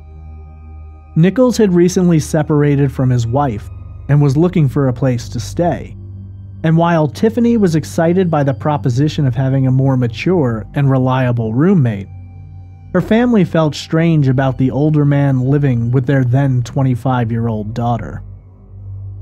Cindy expressed her lack of comfort with the situation, saying, quote, "We didn't feel comfortable with it because we thought it would be kind of odd. I didn't want Tiffany to feel like she had a father living with her." End quote. Despite her family's feelings on the situation, Tiffany was determined to go her own way, as always. And Gary moved in late July of 2013. Things were going well. He was dependable and provided her with the rent and utility payments on time. Things seemed to be improving, and on top of the financial security, Gary and Tiffany had a lot in common as well. Both were interested in cycling and gardening. Noelle, Gary's daughter, later said, quote, "Tiffany was very welcoming to my dad. She invited him to the first party she threw." End quote. Despite the age gap, the two got along well, and Gary did his best not to cramp the style of his younger roommate, but he also couldn't suppress his fatherly instincts all the time. However, Tiffany was an adult and didn't find it necessary to tell him all of the details of her life or plans. While Tiffany's financial situation had vastly improved, and this has certainly worked to lighten the emotional burden she'd been feeling, there was something else also weighing heavily on her mind. Her boyfriend, Gray Thomas, with whom she'd been with for a year, was accepted into the robotics program at the University of Texas in Austin. Tiffany had a difficult decision to make. While she loved where she was living, she also wanted to continue her relationship with Thomas. He asked Tiffany to come with him, and Tiffany considered it. Austin is also known to be a city with a thriving art culture, and certainly the kind of place where she would have fit in and likely have fallen in love with the city. Candace described this time in her sister's life, saying, quote, "Austin would have been a great town for Tiffany. She's very creative, and it's a creative town. But she was torn." End quote. Tiffany spoke to friends and family about the proposition, but ultimately, she told Thomas that she couldn't leave Florida at this time. Cindy later said, quote, "I think she wanted to be with Gray, but I don't think she wanted to move. It was so funny because she was always wanting to go travel and do this and do that. Yet when it came down to actually moving, she had put her feet down and said, 'No, I'm not moving. I'm not leaving.'" End quote. Though it broke her heart to do it, Tiffany told Gray that she wasn't coming to Austin, and the two talked about the future of their relationship. Ultimately, they decided to give a long-distance relationship a try, and Tiffany told him that she would be coming out to visit him whenever she could. That seemed to lessen some of the sadness about his move, and Tiffany expressed to friends that while she didn't want him to go, she was excited by the possibility of visiting him and experiencing Austin for herself, and who knew, perhaps the city would call to her and she'd find herself following the man that she loved.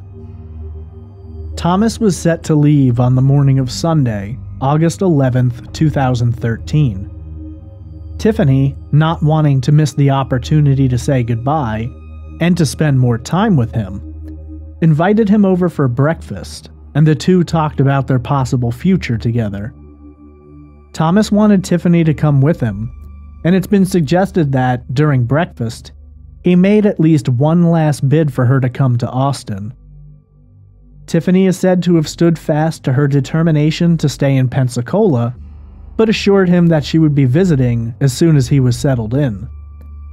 The two parted ways shortly after breakfast when Thomas hit the road, on his way to Austin. According to friends, Tiffany was sad about his exit, but it was clear that she loved him and wanted to see where they could go as a couple. While the distance would be a challenge, the free-spirited Tiffany wasn't overly concerned. As many of her friends and even family members have said, it wasn't uncommon for her to take an adventure off a whim, and if indeed she wanted to go to Austin, she'd simply go. When Gray left, Gary Nichols was there, and he later reported that Tiffany seemed a little down and not her usual bubbly self. But considering the circumstances, that was to be expected. Regardless of the situation, Tiffany had plans for the evening. The theater department was going to be beginning work on the play Spam-A-Lot, and Tiffany had research to do regarding her work on the production. Whether it was truly due to the need for research, or a desire for something lighthearted to assuage her sadness, or some combination of the two, she had plans to watch Monty Python and the Holy Grail, the movie that the play is in part based on. Nichols joined her for the viewing, and the two laughed and enjoyed the night. Although there was still a hint of sadness, Tiffany seemed lighter, and didn't show any outward signs that anything major was wrong, beyond the obviousness of Thomas leaving. When the film ended, Nichols and Tiffany said goodnight to one another and retired to their bedrooms. According to Tiffany's father, of the many things his daughter was, an early riser was not one of them. In an interview, he stated, quote, "If for some reason she had to be at school at 7 o'clock, she probably wasn't going to leave until 5 till, or maybe right at 7 o'clock." End quote. Tiffany typically arrived at work around 8 a.m., though some days earlier, which makes the report later given by Gary Nichols somewhat out of character. According to Nichols, he was awakened by strange sounds between 3 and 5 a.m. on Monday, August 12th.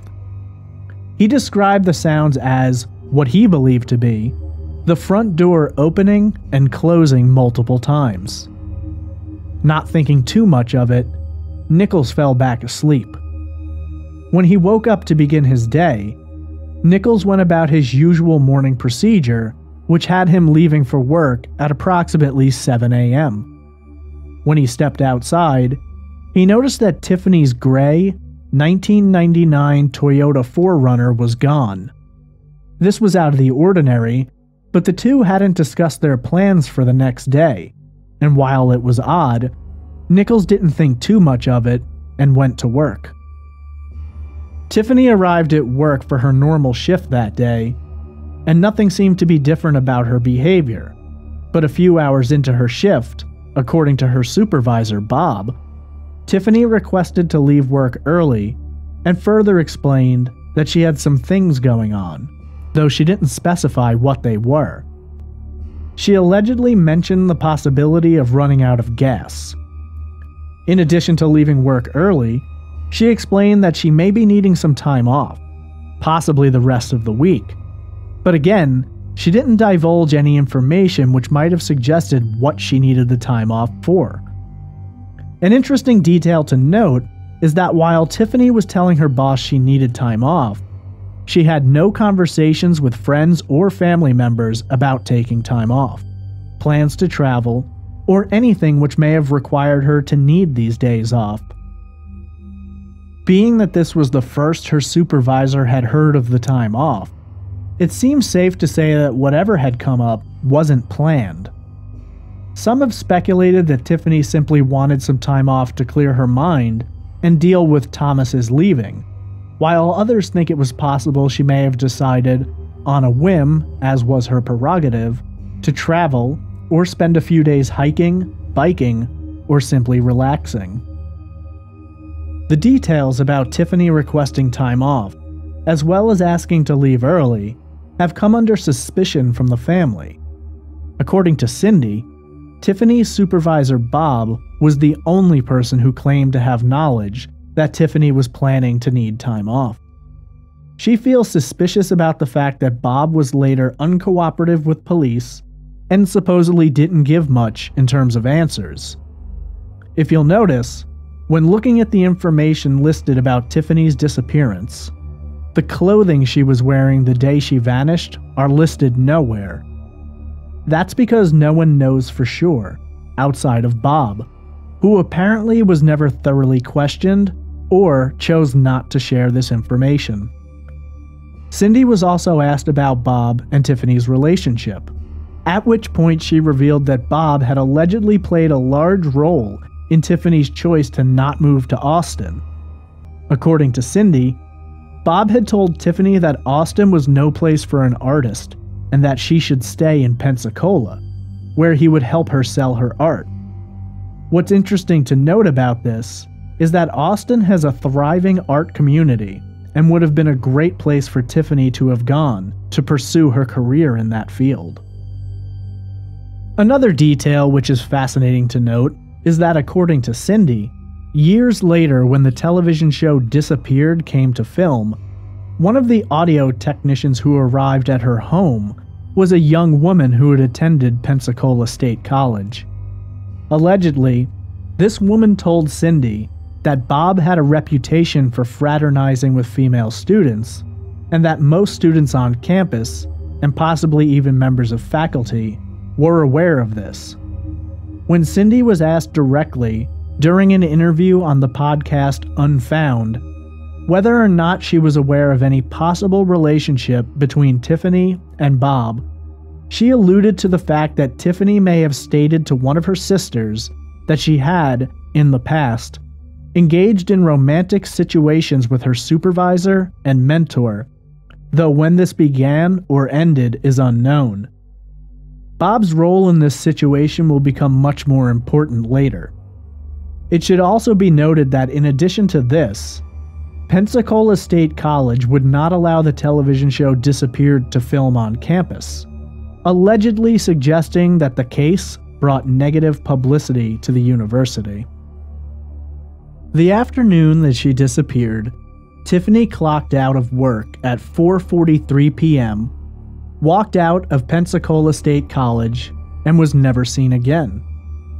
The fact that Tiffany had disappeared wouldn't be immediately noted, as no one was in the habit of checking in with her, and no one had any plans with her for which she failed to appear. The first acknowledgement that anything might have been wrong was around 10 p.m. that evening. Nichols was home, but he hadn't seen Tiffany all day. As the day turned to night and the hours kept ticking by, he couldn't help but acknowledge his fatherly instincts, and he began to worry. He placed several calls to Tiffany's cell phone, though she failed to answer. After multiple failed attempts, he called his daughter Noelle. According to Noelle, quote, "He called me, probably around 10 o'clock, and he was starting to get concerned because he hadn't seen her all day, and he didn't think she'd been back to the house. I told him he was overreacting, and that she was an adult, and that maybe she just didn't want to hang out with him all the time." End quote. Nichols accepts this and assumes he's just overreacting. He goes about his normal business that evening and goes to sleep, not giving it much more thought. When he awakens the next morning for work, he finds that Tiffany still isn't home. He places several more calls to her phone, but again, receives no answer. Trying to take his daughter's advice and accept that Tiffany is an adult and can take care of herself, he leaves for the day. It isn't until he returns home from work that he realizes something must be wrong. When he enters the home, he finds the light switches unresponsive. After checking around, Nichols discovers that the power to the home has been cut off.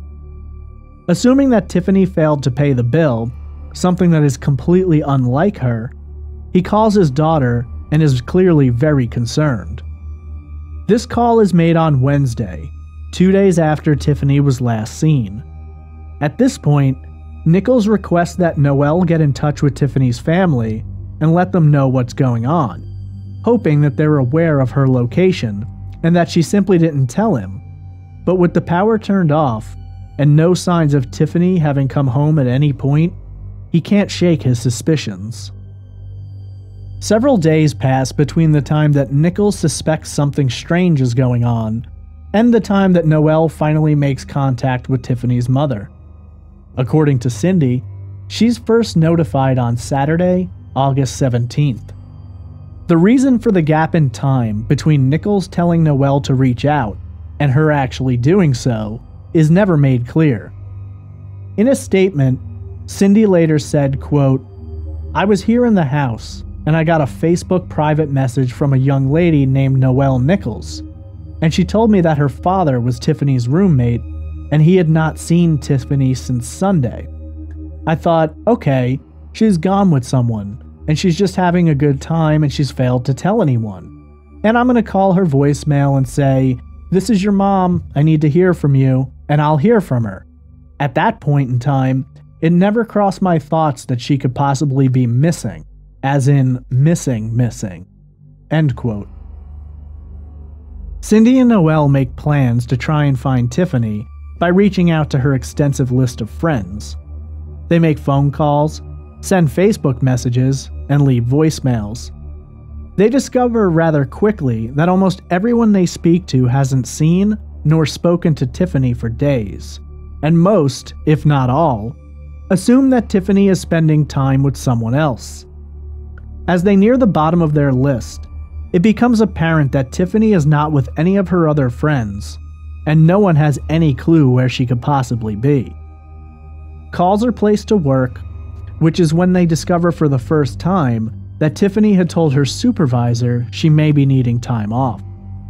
Cindy later says, quote, "I know that she had a lot on her mind that week, and she had told her boss that she might not be able to come into work the rest of the week because she had some things she had to take care of. That, we don't know what that was all about." End quote. As concern grows and Tiffany fails to be located, Cindy makes the decision to file a missing persons report. Based on her location, living outside the city limits of Pensacola, the sheriff's department sends 3 officers to her home to take a report.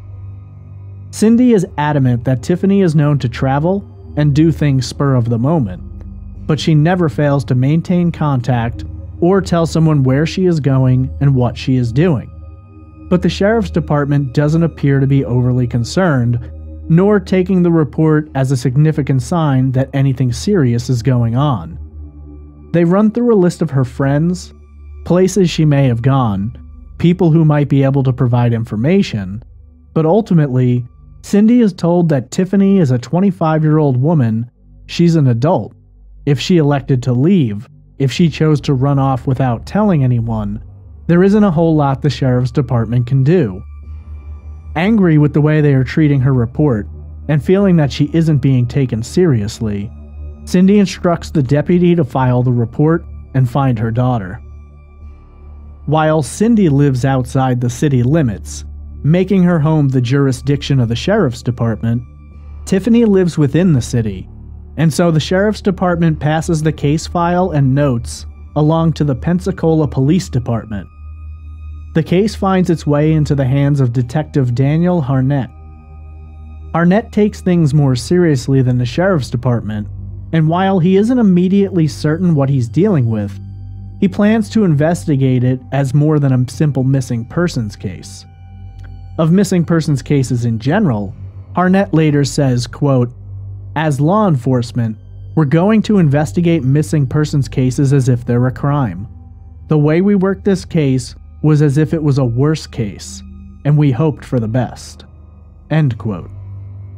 Cindy Daniels received a phone call from Gary Nichols.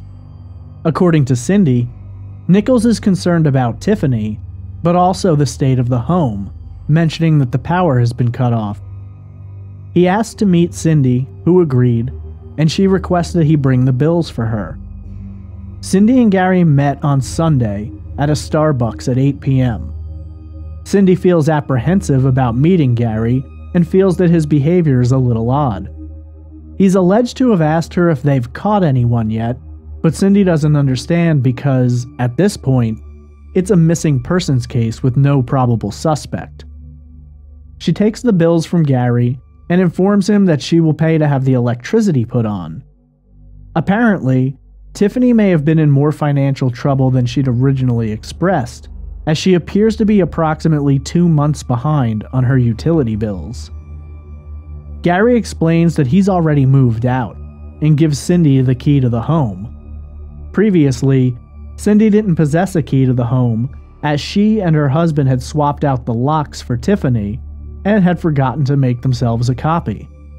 This works out in her favor, as the next day, she's contacted by the sheriff's department, who explain that the case is being handed over to the Pensacola police and that Detective Harnett would like access to the home. When Harnett arrives at the home, he finds Cindy waiting to let him in. Harnett tells Cindy to wait outside, not knowing what he may find inside, and not wanting to possibly expose her to something or contaminate a possible crime scene. He enters and looks around, but finds nothing out of the ordinary. When in Tiffany's bedroom, he sees nothing which indicates the possibility of foul play. On the other hand, he also finds nothing which indicates Tiffany was planning any trips. Her clothes are present. Nothing appears to have been packed up. Harnett had been told that Tiffany often goes camping, but he also finds her tent inside the home. According to the detective, there is nothing which indicates Tiffany had planned to leave, nor is there anything in the home which suggests that she was forced to leave. With nothing to work with, outside of the fact that Tiffany can't be located, Harnett has to start at square one. When he gets back to his office, he issues a BOLO, or a be on the lookout, for Tiffany's vehicle. He also issues alerts to the local news media, giving descriptions of Tiffany, her vehicle, last known whereabouts, and how long she's been missing. In addition to this, he takes a comprehensive list of Tiffany's friends and family, originally recorded by the sheriff's department, and begins looking into everyone. Oftentimes, in a disappearance, someone close to the victim plays a role, or has more information than they choose to share, or possibly information they don't realize is vital to the case. The name that immediately stands out to Harnett is Tiffany's boyfriend, Gray Thomas. When he learns that Thomas left town the day before Tiffany vanished, he becomes even more curious about any possible connections there. He doesn't immediately think in terms of foul play, but does consider the possibility that Tiffany may have changed her mind and chosen to follow him to Texas. Tiffany's father, Rodney, is already a step ahead of the detective.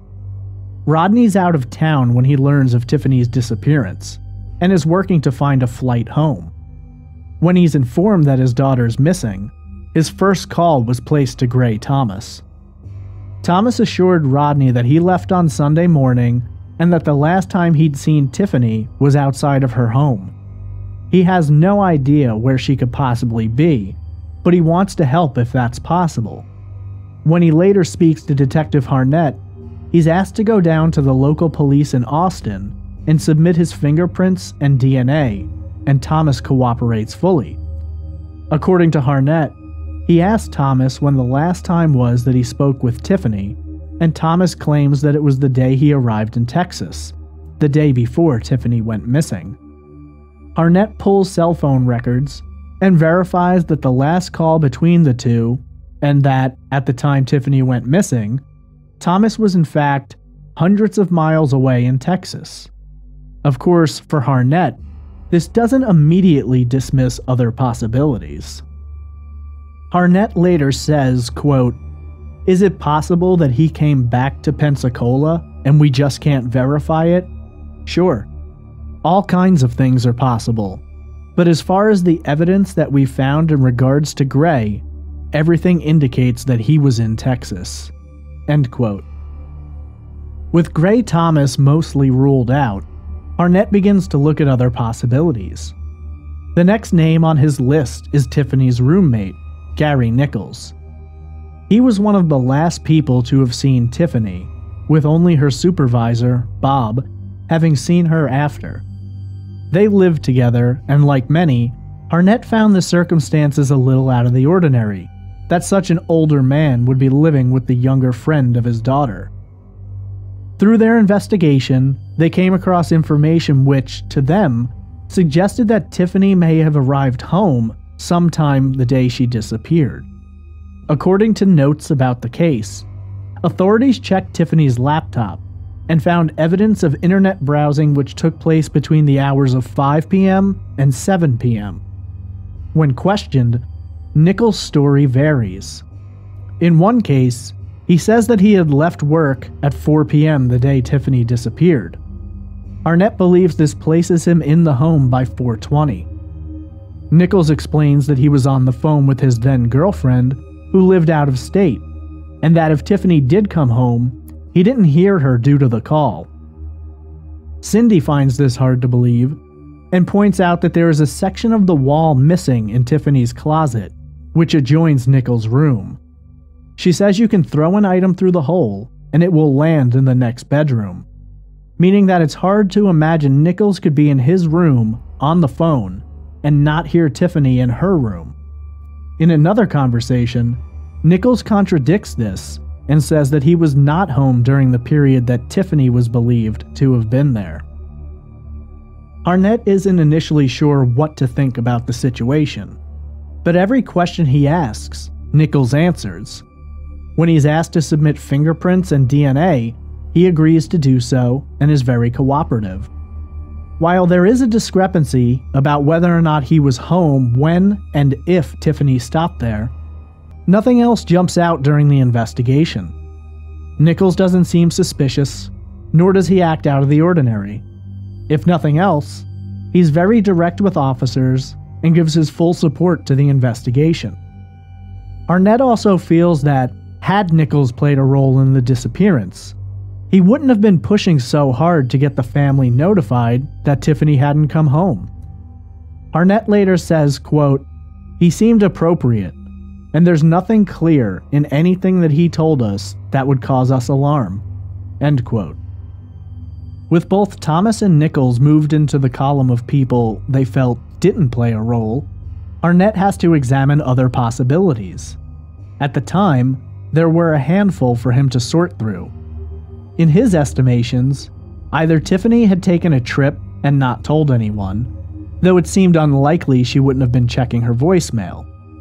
If not a trip, then it left a few grim scenarios: an accident, the possibility of suicide or abduction, or maybe even murder.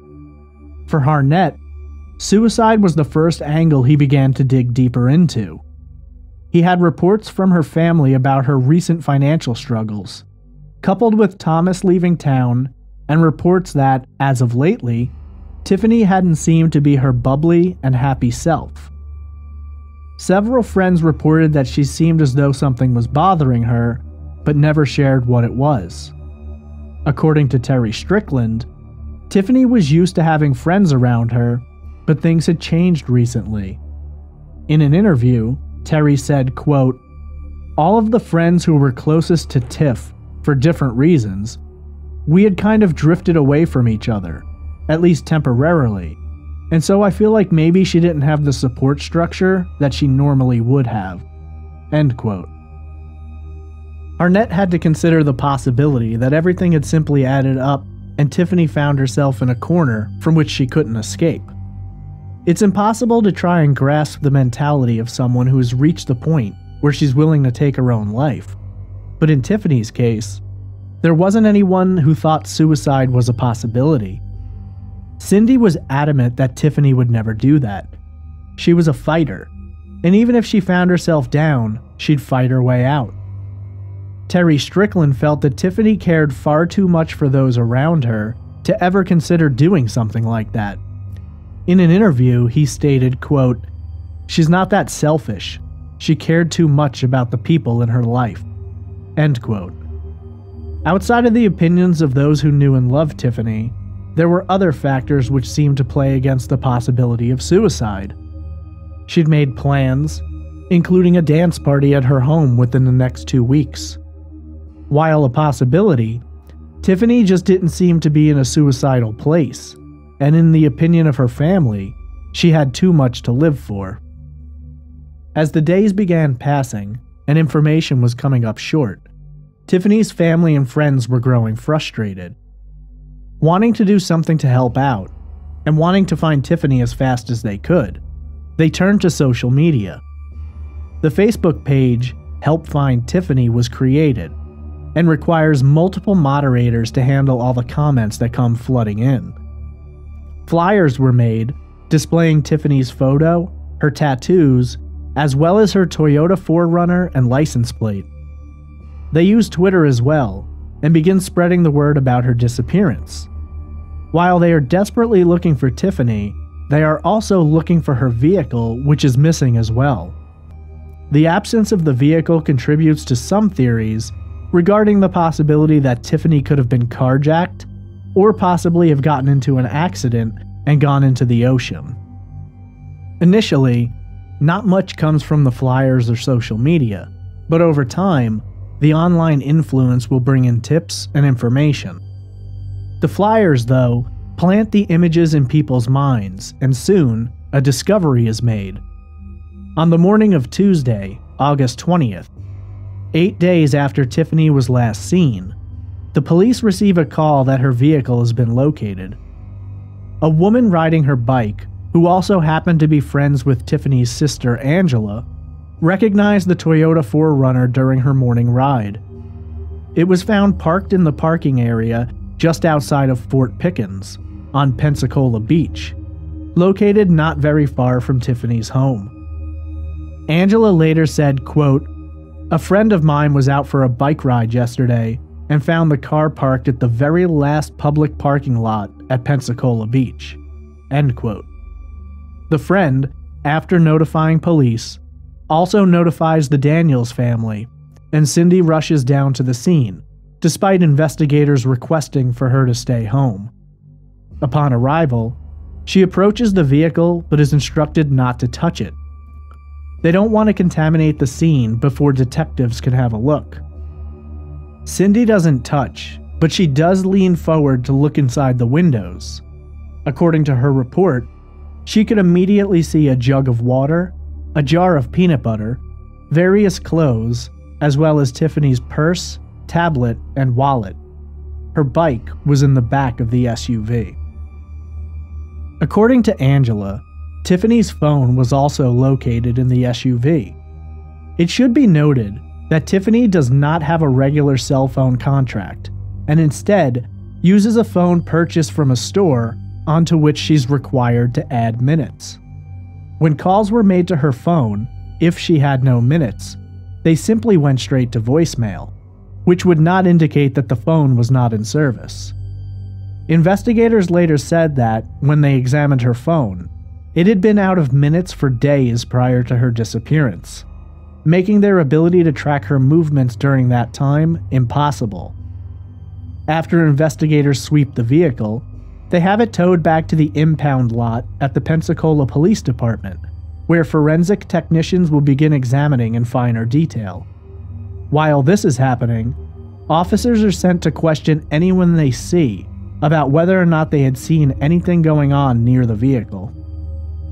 Across the street from the parking lot is a complex of condos, and so officers go in to question the residents.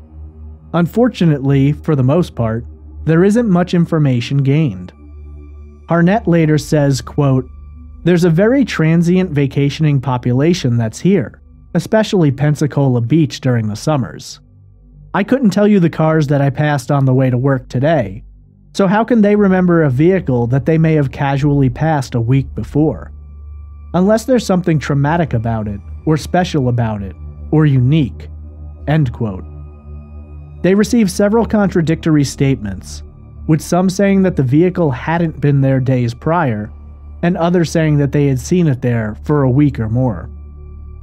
Wanting to chip in more, and believing that someone had to have seen something, Cindy, along with several of Tiffany's friends, swarmed down to the area where the vehicle was found. They hand out and post over 40,000 flyers during the next 2 weeks. They also go door to door at the condo complex, asking if anyone had seen anything out of the ordinary, if they'd noticed the SUV, if they had seen Tiffany. The beach is located on the barrier island of Santa Rosa, and during this time, they canvass the area. They comb over every square inch of beach and parking lot, everywhere they can possibly get to. But much like investigators, they fail to find anything which indicates what may have happened to Tiffany or where she may have gone. When forensic returns with their report on the vehicle, they make note of several things. First and foremost, they find a fingerprint on the handle of the driver's side door, as well as one on the steering wheel, which they can't match to anyone and which is not in their system, meaning that whoever it belongs to has never been fingerprinted and entered into a law enforcement system. It also doesn't match the prints of anyone they have taken them from during the course of this investigation. And while the prints could belong to a possible suspect, they could also belong to a friend of Tiffany's, having left them there randomly. Then there is her bike, on which they find sand on the frame, seat, and tires. However, up front, there is no sand on the floorboards or seat, which indicates that Tiffany likely did not re-enter the vehicle if she was riding her bike that night. They begin to theorize that it's possible Tiffany may have gone for a swim and been pulled in by a riptide or caught up in the current and swept away.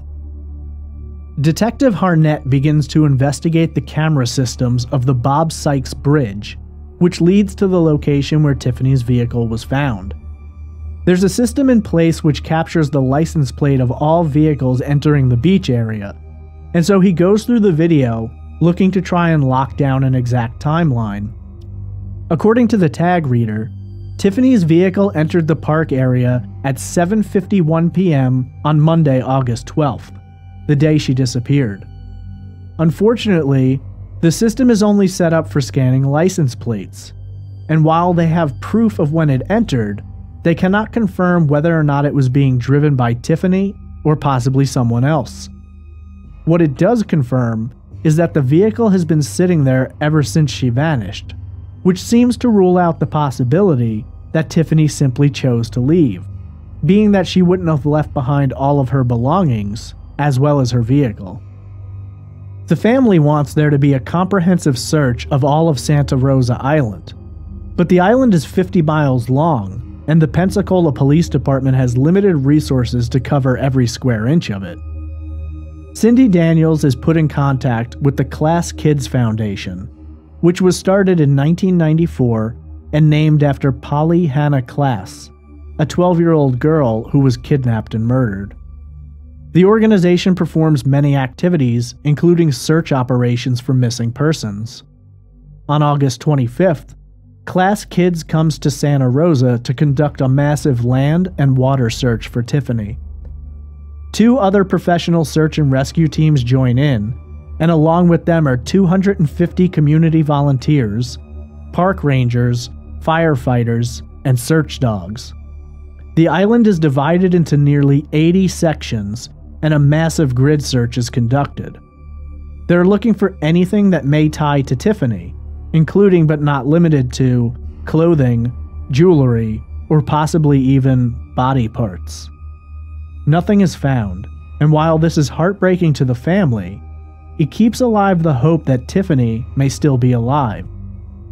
This left really only one possibility in the family's mind, that Tiffany did not leave of her own choice, but was likely taken by someone. Days begin turning into weeks, and weeks into months, with no new information or leads.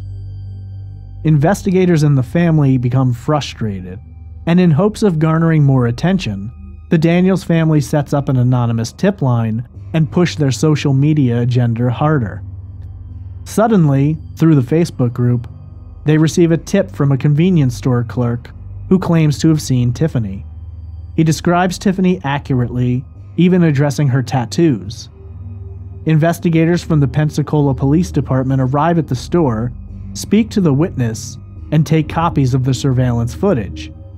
Sadly, the surveillance footage shows that Tiffany never entered the store, and the transaction that the clerk described never actually took place. This will be the first of many false tips. Authorities are not prepared to officially declare this a case of foul play.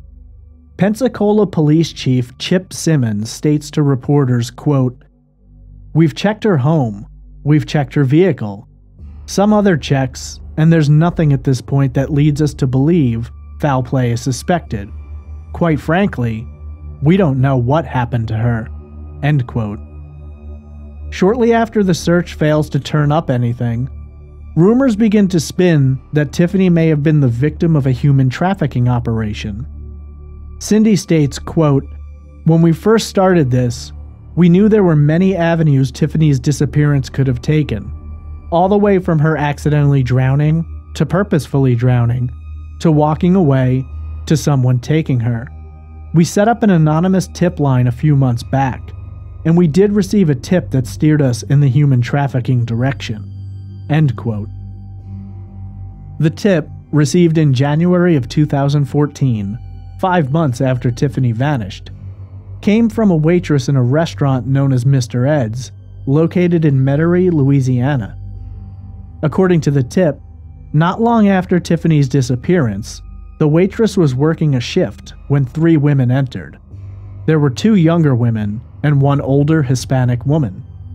She described the older woman as being well-dressed, and the other 2 as seeming shy or possibly frightened. She says that one of the younger women was a dead ringer for Tiffany. The 2 younger women had long sleeves on, pulled down over their hands, despite the fact that the temperature was warm. Tiffany's parents have said that she often pulled her sleeves down over her hands. The waitress also noted that neither of the younger women made eye contact with her, and that the older woman did most of the talking. The young woman believed to have been Tiffany asked whether or not one of the seafood dishes used fish broth or chicken broth, which the waitress found to be an odd question. Tiffany's mother recalled a time when she had gone out with her daughter who'd ordered a seafood dish and discovered that chicken broth was being substituted for fish broth, and Tiffany, being a vegetarian, noticed immediately. According to the waitress, she mentioned to the young woman how she looked remarkably like Tiffany Daniels, the young woman who was missing from Pensacola, Florida. When she returned with their food a moment later, the older woman requested to-go bags, and they immediately exited. This seemed like a very reliable tip, and police were aware of another case in which a woman was taken from Panama City Beach, Florida, drugged, and trafficked to New Orleans, where she was told that she was going to be forced into prostitution.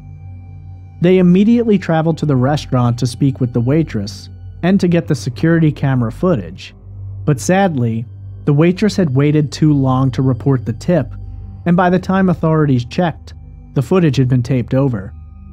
Though this tip was unable to be verified, it did lead both the family and authorities to more seriously consider the trafficking possibility.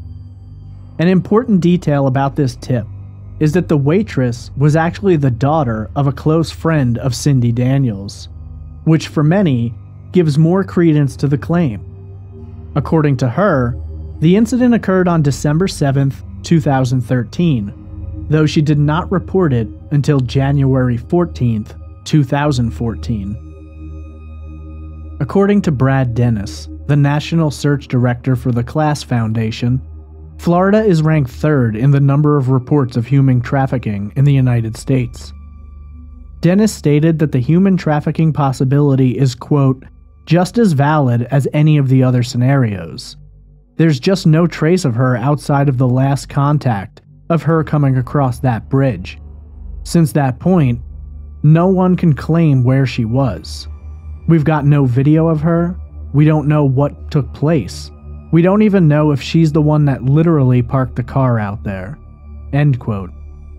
Interstate 10 is well known as a route used by traffickers, and it runs straight into Jacksonville, passing through Pensacola. Tips continued to come in, though none led to Tiffany.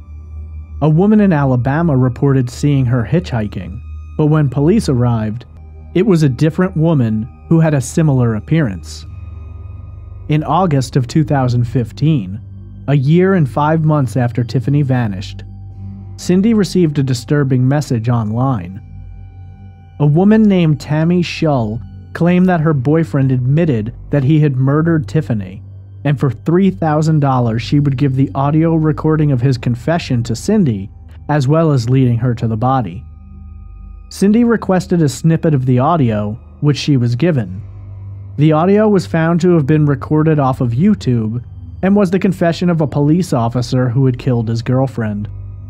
The confession is in no way related to Tiffany, and when the user's IP address was traced, it led to Russia, where police could do little about the false tip and extortion attempt. On August 12, 2015, 2 years after Tiffany vanished, her family and friends gathered to hold a candlelight vigil in her honor. They didn't want to refer to it as an anniversary, as it was not a time for a celebration, but a time for them to show their love and express their sincerest hopes and desires that Tiffany would return home to them. The absence of anything which signifies a murder, while frustrating in terms of evidence, is comforting because it allows the family to keep alive the hope that Tiffany is still out there somewhere. Tiffany's father stated, quote, "Until somebody brings me a body, or a piece of her body, I'm never going to give up hope that she's alive and that she'll come show up at our door." End quote. In October of 2015, 9 individuals were arrested in an FBI sting operation into human trafficking. Among those arrested were individuals located in Santa Rosa Beach and Pensacola, as well as Mississippi and Alabama. According to the indictments filed, the defendants were charged with engaging in conspiracy to transport, harbor, and market females for prostitution in Florida, Alabama, Mississippi, and Louisiana between July of 2014 and August of 2015. This was not the first major operation, as in January of 2014, 51 individuals were arrested in a prostitution sweep in Pensacola, which had ties to trafficking, drug use, and forced prostitution. This operation was believed to have been active during the time in which Tiffany vanished. Police held a press conference in December of 2015, in which they discussed Tiffany's disappearance and, for the first time, publicly addressed information in regard to a possible suspect. According to the Pensacola Police Department, they are looking for information about a male seen in or around Tiffany's vehicle in the days after she went missing. This information tracks back to a tip given to police in the days following the discovery of her car, but at the time it couldn't be confirmed. When newspapers ran articles about the candlelight vigil, which took place 2 years later, a new witness came forward and gave an account which matched the previous statement. The man was described as being a white male, between the ages of 30 and 40, and at that time was wearing red shorts and no shirt. The witnesses gave the tip and said that they saw the man on August 19th, a week after Tiffany vanished, and that they were curious because the vehicle was parked facing oncoming traffic in an area preserved for wildlife. The man was spotted to the rear of the vehicle, and it was said that he appeared to be closing the tailgate and possibly shaking out a blanket.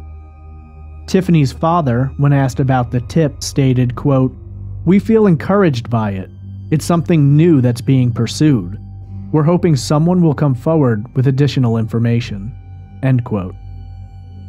Though this tip was new to the public, little was stirred up by it, and sadly, Tiffany's case continued to grow cold. No new leads could be developed, the man wanted for questioning was not located, and for investigators and the family alike, frustration settled in once again. For the next few years, the case became quiet, and while detectives continued their investigation, it continued to lead to dead ends. They tracked down tips, but these tips failed to lead to Tiffany or any major breaks in the case.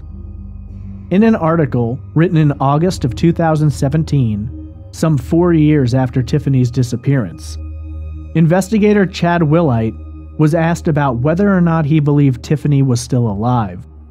He responded, quote, I think Tiffany will come home one day, obviously, hopefully alive. The reason I think that is because she hasn't been found. I'm very optimistic. I don't want to let anything go or stop investigating anything until I'm 100% sure." End quote.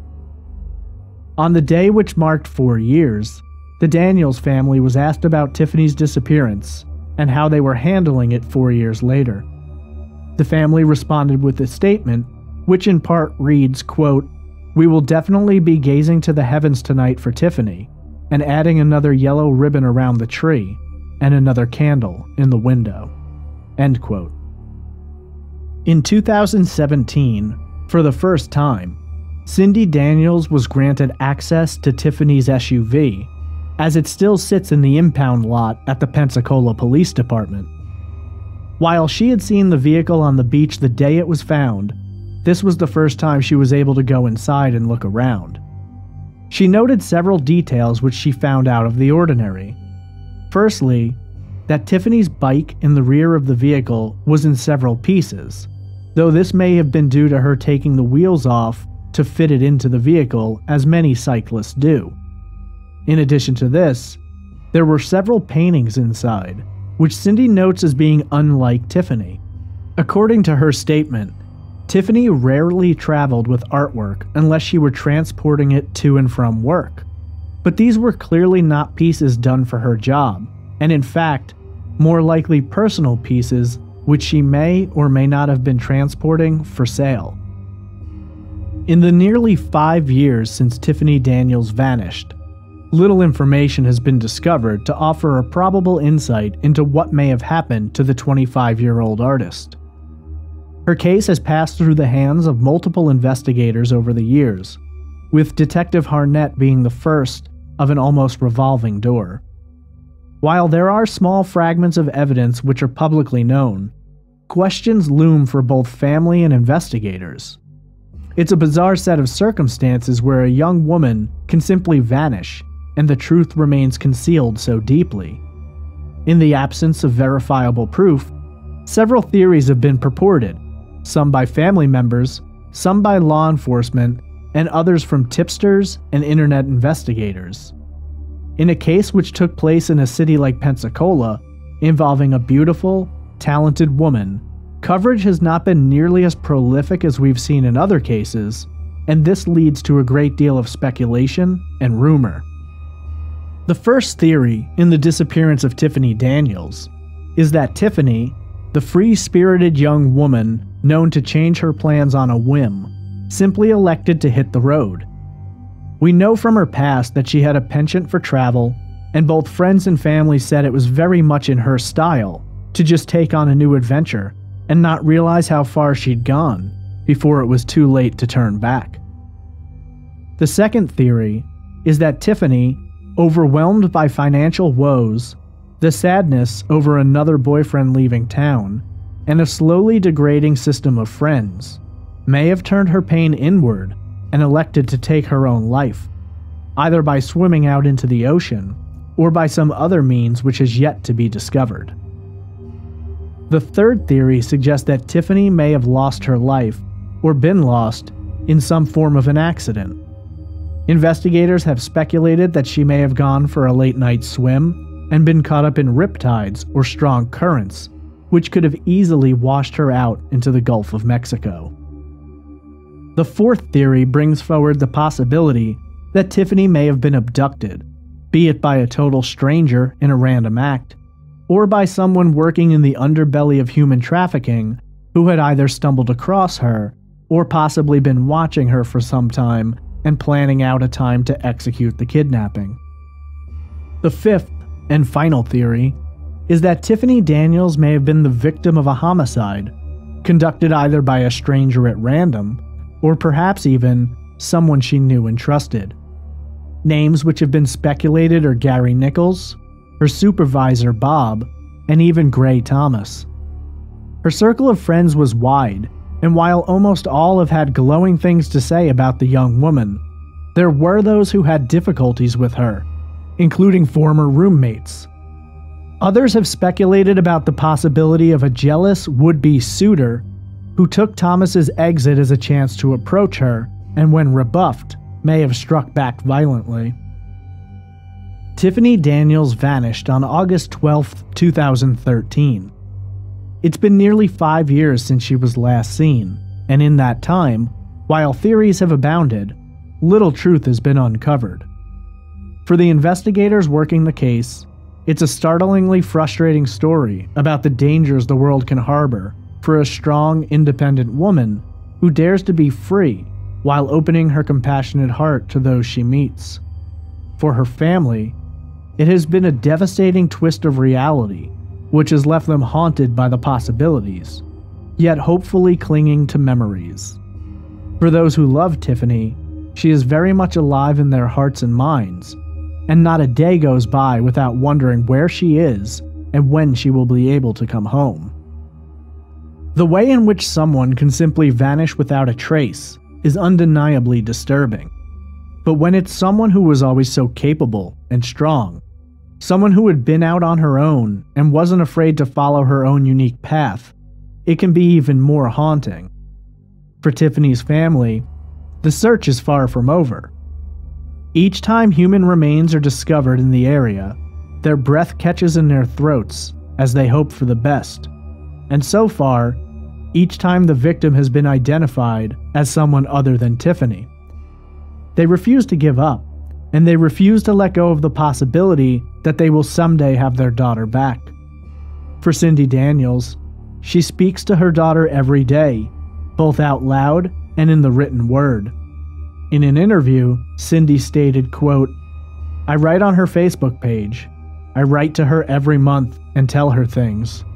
I tell her that we're here and that we're not going to give up."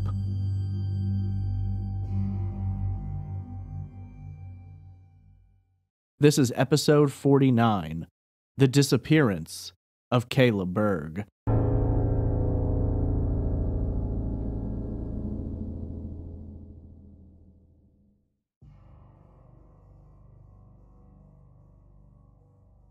Kayla Mae Berg was born on August 29, 1993, to parents James Spanbauer and Hope Sprague. At the time of Kayla's birth, she was James and Hope's second child, with her having an older brother, Jimmy, 2.5 years her senior. Kayla was born and raised in the small, sleepy town of Antigo, Wisconsin. Antigo is the county seat of Langlade County and is located approximately 160 miles northwest of Milwaukee. Antigo has a total size of 6.34 square miles and a population of less than 10,000, most recently listed as 8,234 residents. It was a quiet, rural town where most people knew one another, and safety wasn't something residents found themselves overly concerned about. Crime was low, and on the rare instance that something did happen, it didn't take the Antigo Police Department very long to bring all of the information together and apprehend the responsible party. As is true of many small towns, everybody talks, and there's that feeling that everyone knows each other's business. But in terms of a safe and laid-back place to raise children, James and Hope felt that Antigo couldn't be beat. The small town offered a great deal of outdoor activities, which kept the kids busy throughout their childhoods. From swimming and fishing to hunting and hiking, there was never a lack of somewhere to go or something to do. And the beauty of the surroundings were difficult to not find yourself lost in. When Kayla's mother, Hope, was asked about this, she responded that they often took the kids camping and that their plan was to keep the kids outside and having fun as much as possible. From a young age, Kayla and her brother formed a strong bond, spending a lot of time together, and they could often be found outside, running around, riding bikes, and meeting up with mutual friends.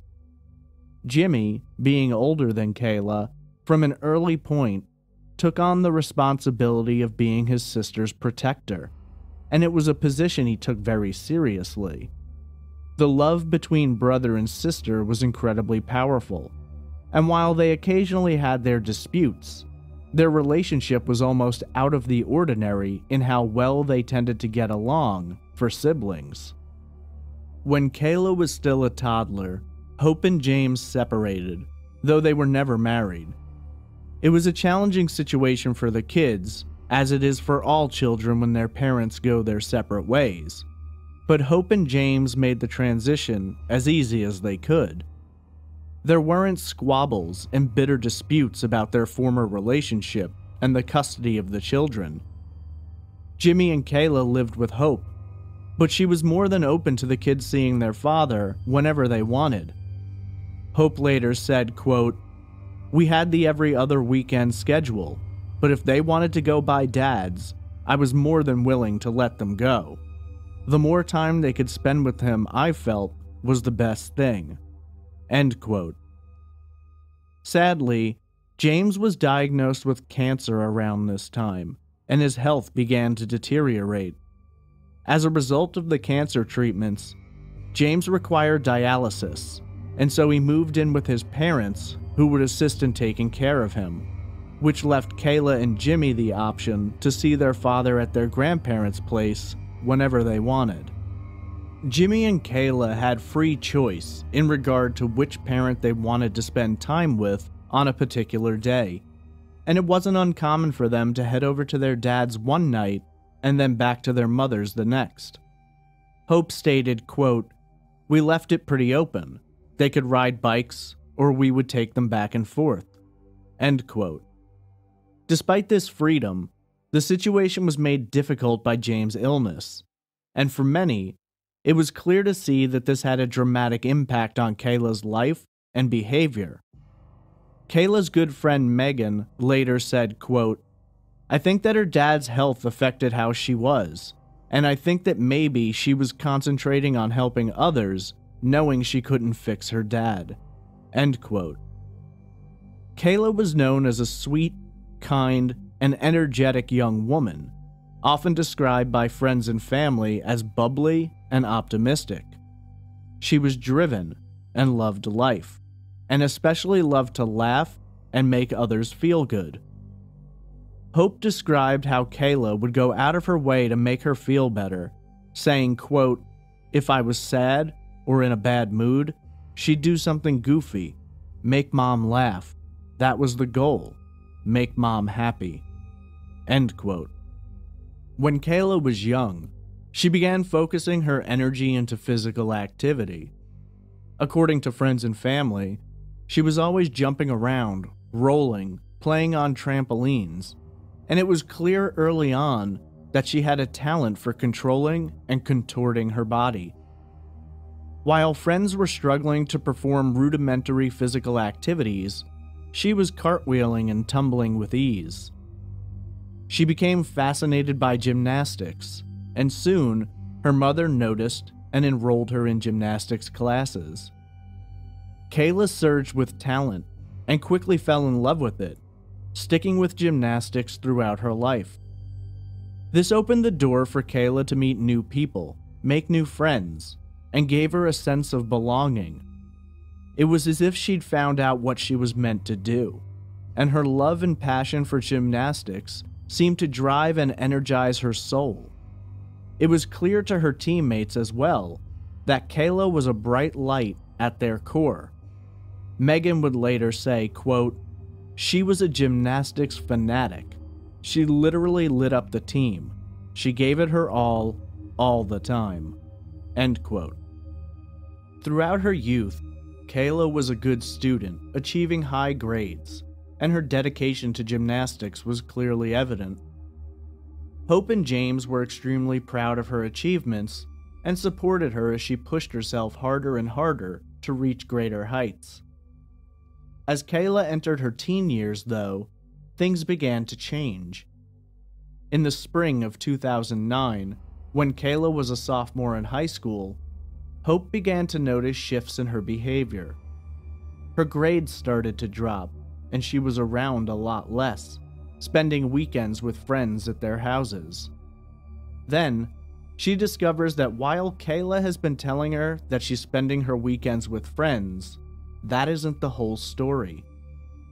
The now 15-year-old has been traveling out of the small town of Antigo, heading out with her friends to the town of Wausau, located 35 miles to the southwest. Wausau is dramatically different from the small town vibes of Antigo, boasting a population of nearly 40,000 and being more than 3 times its size in landmass. For Kayla and her friends, this was the big city, and it was full of fun, friends, and parties. Parties especially. Kayla and her friends would often catch ride with their older friends, heading out into the city where they would attend parties that were populated with higher-level high school students and even some college students. The alcohol flowed freely, and it wasn't uncommon for drugs to circulate. According to Megan, she introduced Kayla and her other friends to the scene in Wausau, saying, quote, "I had been friends with this particular group in Wausau, but my close friends were here in Antigo, so I thought, what's better than to bring my closest friends to my other friends?" End quote. Typically, Kayla and her friends would concoct elaborate stories about sleeping over at each other's houses, which they'd pass on to their parents, and then while each parent thought they were at a different friend's house, they'd hop into cars and get driven out to Wausau. The nights typically went into the early morning hours, with their parents none the wiser. These parties weren't always full of fun, with the police being called frequently to break up the events. It wasn't uncommon for Kayla and her friends to have to run off from the parties, attempting to not get hauled in for underage drinking. While the authorities often showed up, nothing out of control ever happened, and the girls generally enjoyed spending as much time as they could with their Wausau friends. It was during this time that Kayla met Miguel Marrero, a 19-year-old who, along with his brothers, often threw the parties the girls attended. Miguel took a liking to Kayla, and she was said to have quickly gotten sweet on him. While Miguel was 4 years older than the 15-year-old, the two became engaged in a relationship, and Miguel was known to make the drive from Wausau to Antigo to pick up Kayla for the weekend, likely under the same scenario in which she'd tell her parents that she was out with friends. The site of many of the parties was a house located at 1017 East Wausau Avenue, and Miguel lived there at the time. This address will play a pivotal role in the investigation later. Eventually, Hope decided it was time to have a discussion with Kayla about her life, and while she wasn't fully aware of the Wausau part of it, she wasn't blind and she knew that Kayla was up to something. Following the end of her sophomore year in June of 2009, Hope sat Kayla down for the talk.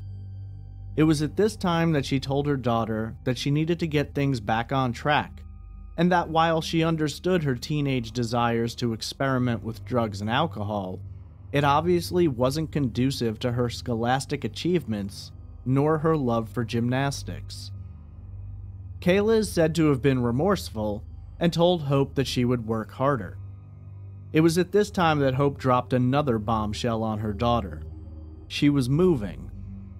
Things were getting hard for Hope in Antigo, and while she loved the town, it wasn't able to provide her with all of the things she needed. Hope later said, quote, "There were some troubles.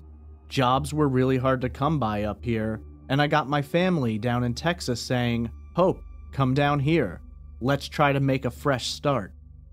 End quote. Kayla was reported to have been crushed by this revelation, but Hope was very open with her about her options. Kayla could come with her to Texas and give it a shot, or she could stay in Antigo with her father, where she'd live with her grandparents. According to Hope, quote, "I wasn't going to make her go. It was entirely up to her if she wanted to stay by her dad. I didn't want to pull her away from everything." End quote. Ultimately, Kayla made the choice to go with Hope. Whether this was as a result of wanting to support her mother, or her own unspoken acknowledgement that maybe a change of scenery could do her some good, is unknown. While Kayla made the choice to go, Jimmy decided he was going to stay. He had graduated from high school that year and decided he was moving in with some friends in Antigua, and while he wished the best for his mother and sister and would miss them, he wasn't ready to start his life over. It should be noted that I've read multiple articles that can't seem to agree on this detail, with some saying that Jimmy did go to Texas and others reporting that he stayed. But I've read interviews with Hope where she's clarified the issue. This is but one example of the contradictory details which will be reported through this story. The move was challenging for Kayla, who was faced not only with the prospect of leaving behind the town she'd grown up in and all of her friends, but her sick father. Hope has spoken at length about the choice to move, and that in her mind, it was the best thing she could do for herself. Antigua, while she loved it, was becoming a place she just couldn't get a foothold in. Kayla put on a strong face, and told her mother that she was hopeful and optimistic, but Hope could see through that. Either way, the two made the over 1,400-mile trip down south. It was a long drive, but they discussed the possibilities they could have afforded to them in Texas.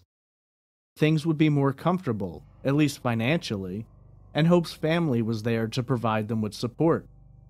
Their positive outlook, though, wouldn't take long to change, as both Hope and Kayla began to realize that their new beginning in Texas wasn't going to kick off the way they'd imagined. Both Kayla and Hope felt homesick fairly quickly, even while welcomed into the warm embrace of Hope's family. Kayla did her best to preserve her emotional strength, but Hope could see almost from day one that the 15-year-old was struggling to adjust. For Hope, job prospects and possibilities were not nearly as plentiful as she'd imagined, and the Texas environment, while beautiful, was so vastly different from what they were used to.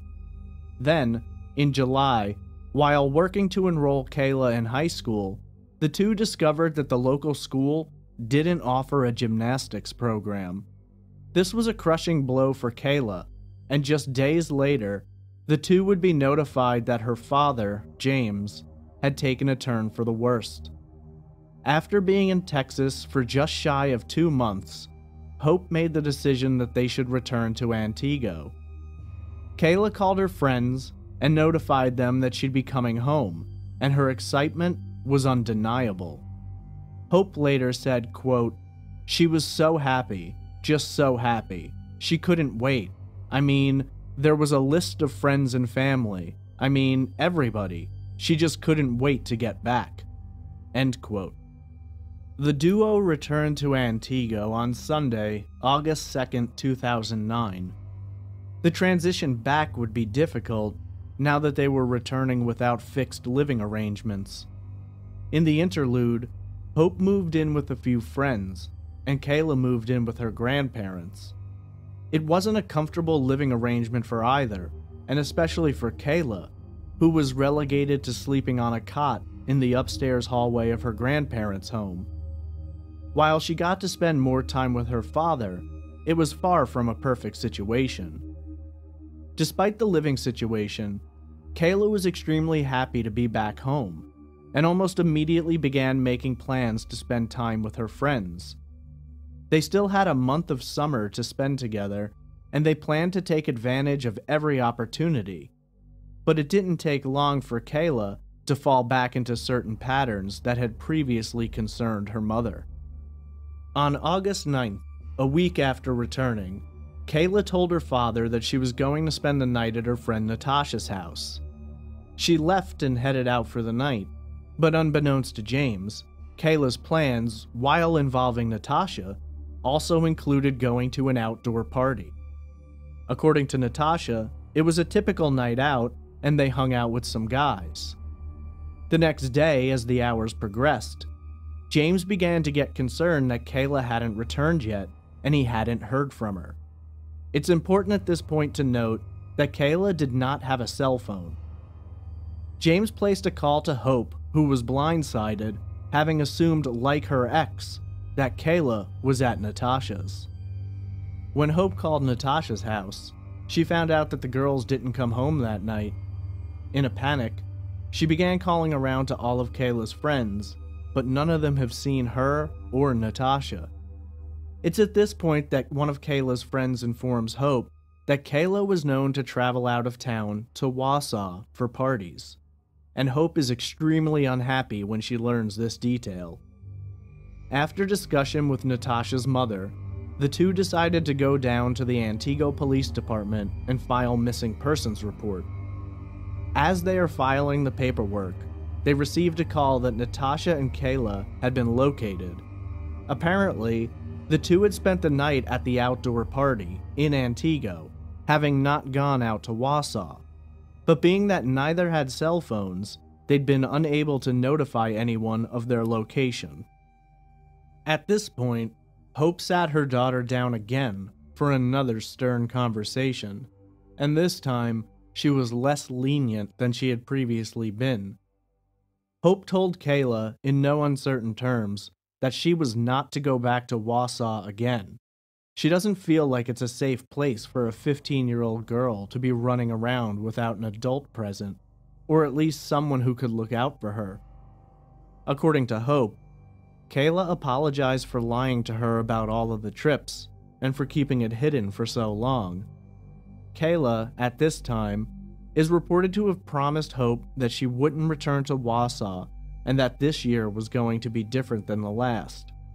She was going to pull everything back in line and prove that she was growing up, maturing, and more capable of taking care of herself than Hope believes her to be. This promise will last less than 2 days. On Tuesday, August 11th, Kayla placed a call to Hope. In regard to their previous conversation, she's agreed to be in contact more often and disclose her plans. She tells Hope that she's planning to visit Natasha and hang out during the early part of the day, and Hope thanks her for letting her know. According to the official timeline, Kayla does in fact go to Natasha's home. The two spend time together at the home and visit a local park, returning to the home at approximately 5 p.m. Natasha had gotten a new job at a restaurant, and she didn't want to be late for her first shift. When the two got back to her home, they find that Kayla's brother Jimmy is there, hanging out with Natasha's older brother and another friend, Kevin Kielcheski. Kevin is 24 and a friend of Jimmy's, and is well known to Kayla's family. He has stayed over their house before, eaten dinner with them, and for the most part, has been considered like another member of the family. He knows Kayla well and has watched her grow up. When Natasha leaves for work around 5, Kayla stays behind, chatting with Kevin. According to the later investigation, Kayla and Kevin talked for a while and then made plans to get together that night. Friends of Kayla's have stated that Kevin was known as a fixture around their group, and that he was like a protective older brother. He had a license and drove a Jeep, and oftentimes would drive the girls around, whether it was through town to grab something to eat, over to a friend's house, or the 35-mile drive to Wausau. At some point, the exact time isn't noted, Kayla goes home to her grandparents' place and spends time with her father. Cell phone records indicate that at 8:45 p.m., Kevin called the home and spoke with Kayla. Within a few minutes of the call, Kevin arrived and Kayla got into his Jeep. This will be the last time either of Kayla's parents lay their eyes on their daughter. The last confirmed sighting of Kayla takes place that night at approximately 9:30 p.m. According to a friend of Kayla's named Beth, she was working at the local McDonald's when she saw Kevin pull into the parking lot. Kevin stayed in the Jeep while Kayla came into the restaurant and struck up a conversation. The two laughed and joked around, and Beth would later say that Kayla seemed completely normal, her usual bubbly and fun-loving self. When Beth is interviewed by investigators later, She reveals details of the conversation that had not been revealed previously. Detective Sergeant Dan Dooley later states that, according to Beth, Kayla was, quote, hanging out with Kevin, and they were going to smoke some marijuana and go driving around together. She was supposed to call Beth later that night when Beth got off work, but Beth never received that call. End quote. On Wednesday, August 12th, James wakes up and finds that Kayla hasn't come home. While it isn't necessarily uncommon for Kayla to spend the night out, considering recent events, she knows better than to do so without calling. James places a call to Kevin and asks where Kayla is, and Kevin relays a story that after hanging out for a while, he had dropped Kayla off at a friend's house by her request, as he'd done many times before. James isn't immediately panicked, as this isn't exactly an uncommon occurrence, but he's annoyed by Kayla's choice to not fill him in. Either way, he assumes that he'll hear from her sometime that day and that she'll come home. As the hours dwindle, James' concern grows, and when the day ends and Kayla hasn't returned nor been in contact, he decides something must be wrong. At this point, he placed a call to Hope, wondering if it's possible that Kayla went to see her mom, but receives no answer, and so he leaves her a voicemail. On Thursday, August 13th, Hope noticed the missed call and returned it. It's at this point that James informs her that Kayla hasn't come home and he isn't sure where she is. Hope is taken aback and wants to know what happened. James explains that Kayla had gone out with Kevin. Kevin had claimed he dropped her off at a friend's house and that he hasn't seen her since the night she left. While Hope is concerned, she also remembers the previous incident with the outdoor party, so while she is annoyed and worried, she isn't yet prepared to panic. Hope assumes that Kayla will resurface and is likely out with friends, though with each passing hour, she becomes more and more frustrated. Another day passes, and on August 14th, Hope begins calling everyone she can, trying to track Kayla down. Unfortunately, none of her friends seem to know where she is. The next day, on August 15th, Hope receives a call from her son Jimmy. Jimmy tells Hope that he's heard from people that Kayla is staying over a friend's house, and he gives the name to Hope. Hope isn't able to get in touch with the friend until August 16th, and when she does, she's informed that there must have been a miscommunication, as Kayla isn't there with her and she hasn't seen her in days either. At this point, Hope receives a text from one of Kayla's friends she hadn't been able to get in touch with earlier, the last person to see Kayla, Kevin. According to Hope, in the text, Kevin reiterates what he told James, that he dropped Kayla off at a friend's house and that's the last time he saw her. When pressed for details, Kevin isn't helpful. Not only does he say he can't remember where he dropped her off, he can't even recall what Kayla was wearing that night. Hope reaches out to Miguel, wondering if it's possible that her daughter has gone to see her ex-boyfriend, but Miguel states that he hadn't seen Kayla since the Friday before she disappeared. On Monday, August 17th, 6 days after Kayla was last seen, Hope went down to the Antigo Police Department to file a missing persons report.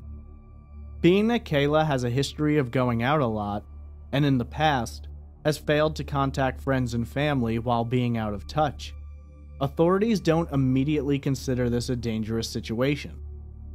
Detective Sergeant Dooley later says, quote, Kayla was 15 years old when she went missing, a pretty typical 15-year-old at that point. Initially, she was reported as a runaway on the 17th of August. End quote. Investigators are assigned to try and track down Kayla, and they begin with friends and family, conducting interviews about her behaviors, people she spends time with, where she is likely to go. When they speak to Natasha, she explains that, initially, she assumed Kayla had gone to Wausau.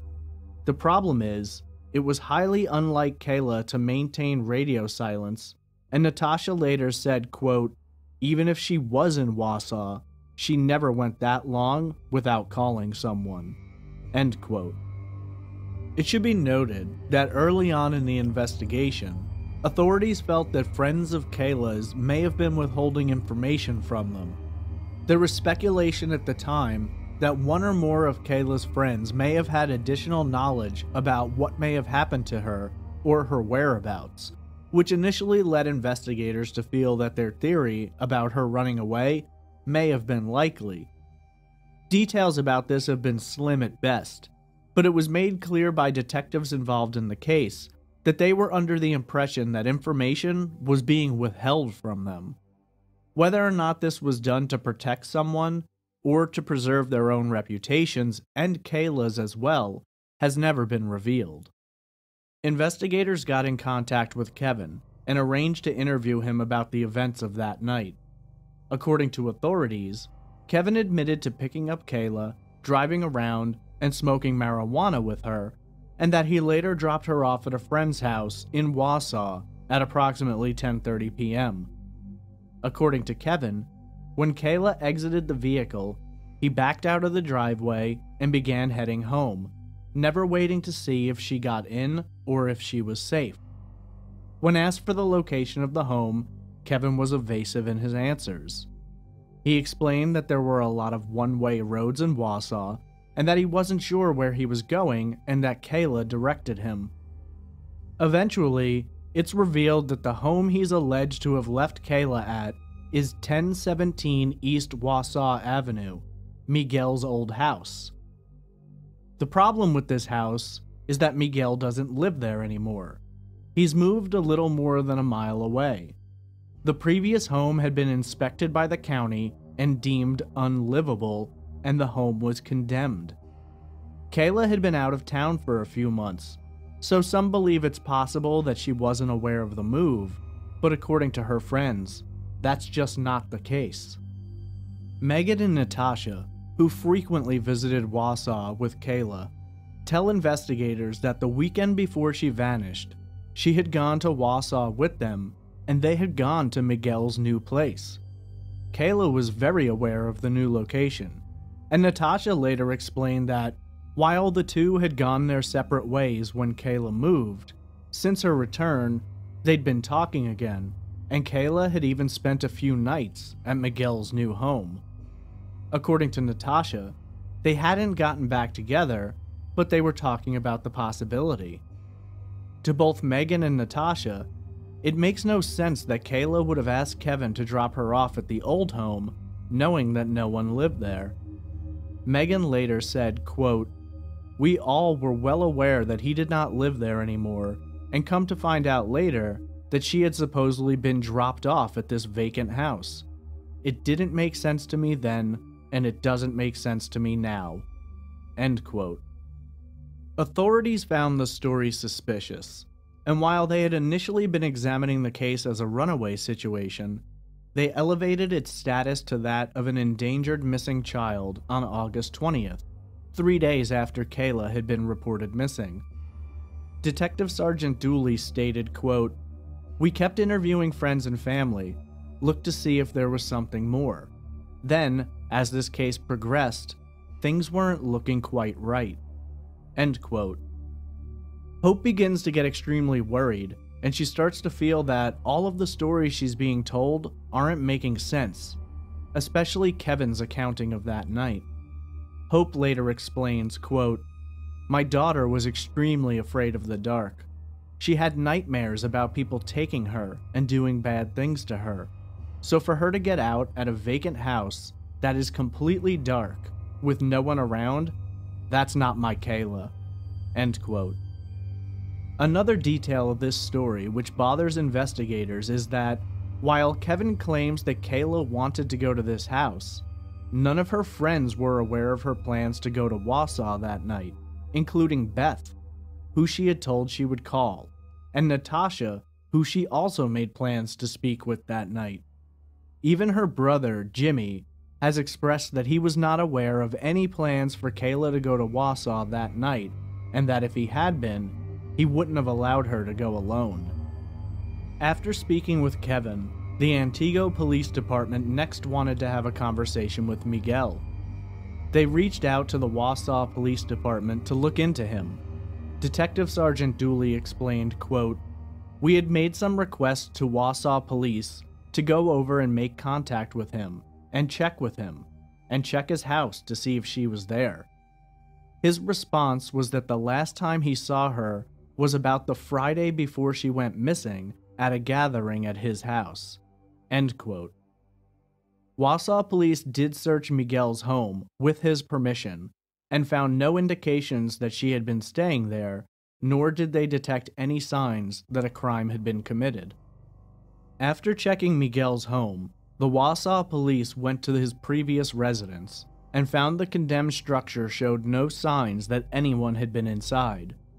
It's around this point that the local media grabs a hold of Kayla's story and begins to run segments about her disappearance. Hope begins the construction and passing out of missing persons flyers, which depict Kayla and give a description, as well as details about the last time she was seen. Kayla's friends and family begin pulling together in hopes of garnering more attention for the case. Being that Antigo is such a small town, and Kayla is known to many residents, it isn't difficult for word of mouth to spread quickly. As a result of the media attention, tips begin flooding the Antigo Police Department, but for the most part, they lead to dead ends and fail to shed any light on Kayla's whereabouts. For the next 2 weeks following Kayla's disappearance, investigators conduct thorough interviews with everyone they can find. Sadly, the information they receive simply doesn't answer their questions, and for the most part, no one seems to have any idea what may have happened to Kayla. Hope, when talking about the details surrounding the night Kayla vanished, says, quote, "Everything was going in different directions.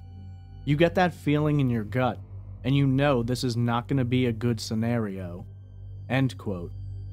For authorities, the two people at the top of their list of possibilities are Kevin and Miguel, but they lack enough information or evidence to do much about it. On August 26th, 15 days after Kayla was last seen, authorities received what, at the time, was considered a viable tip.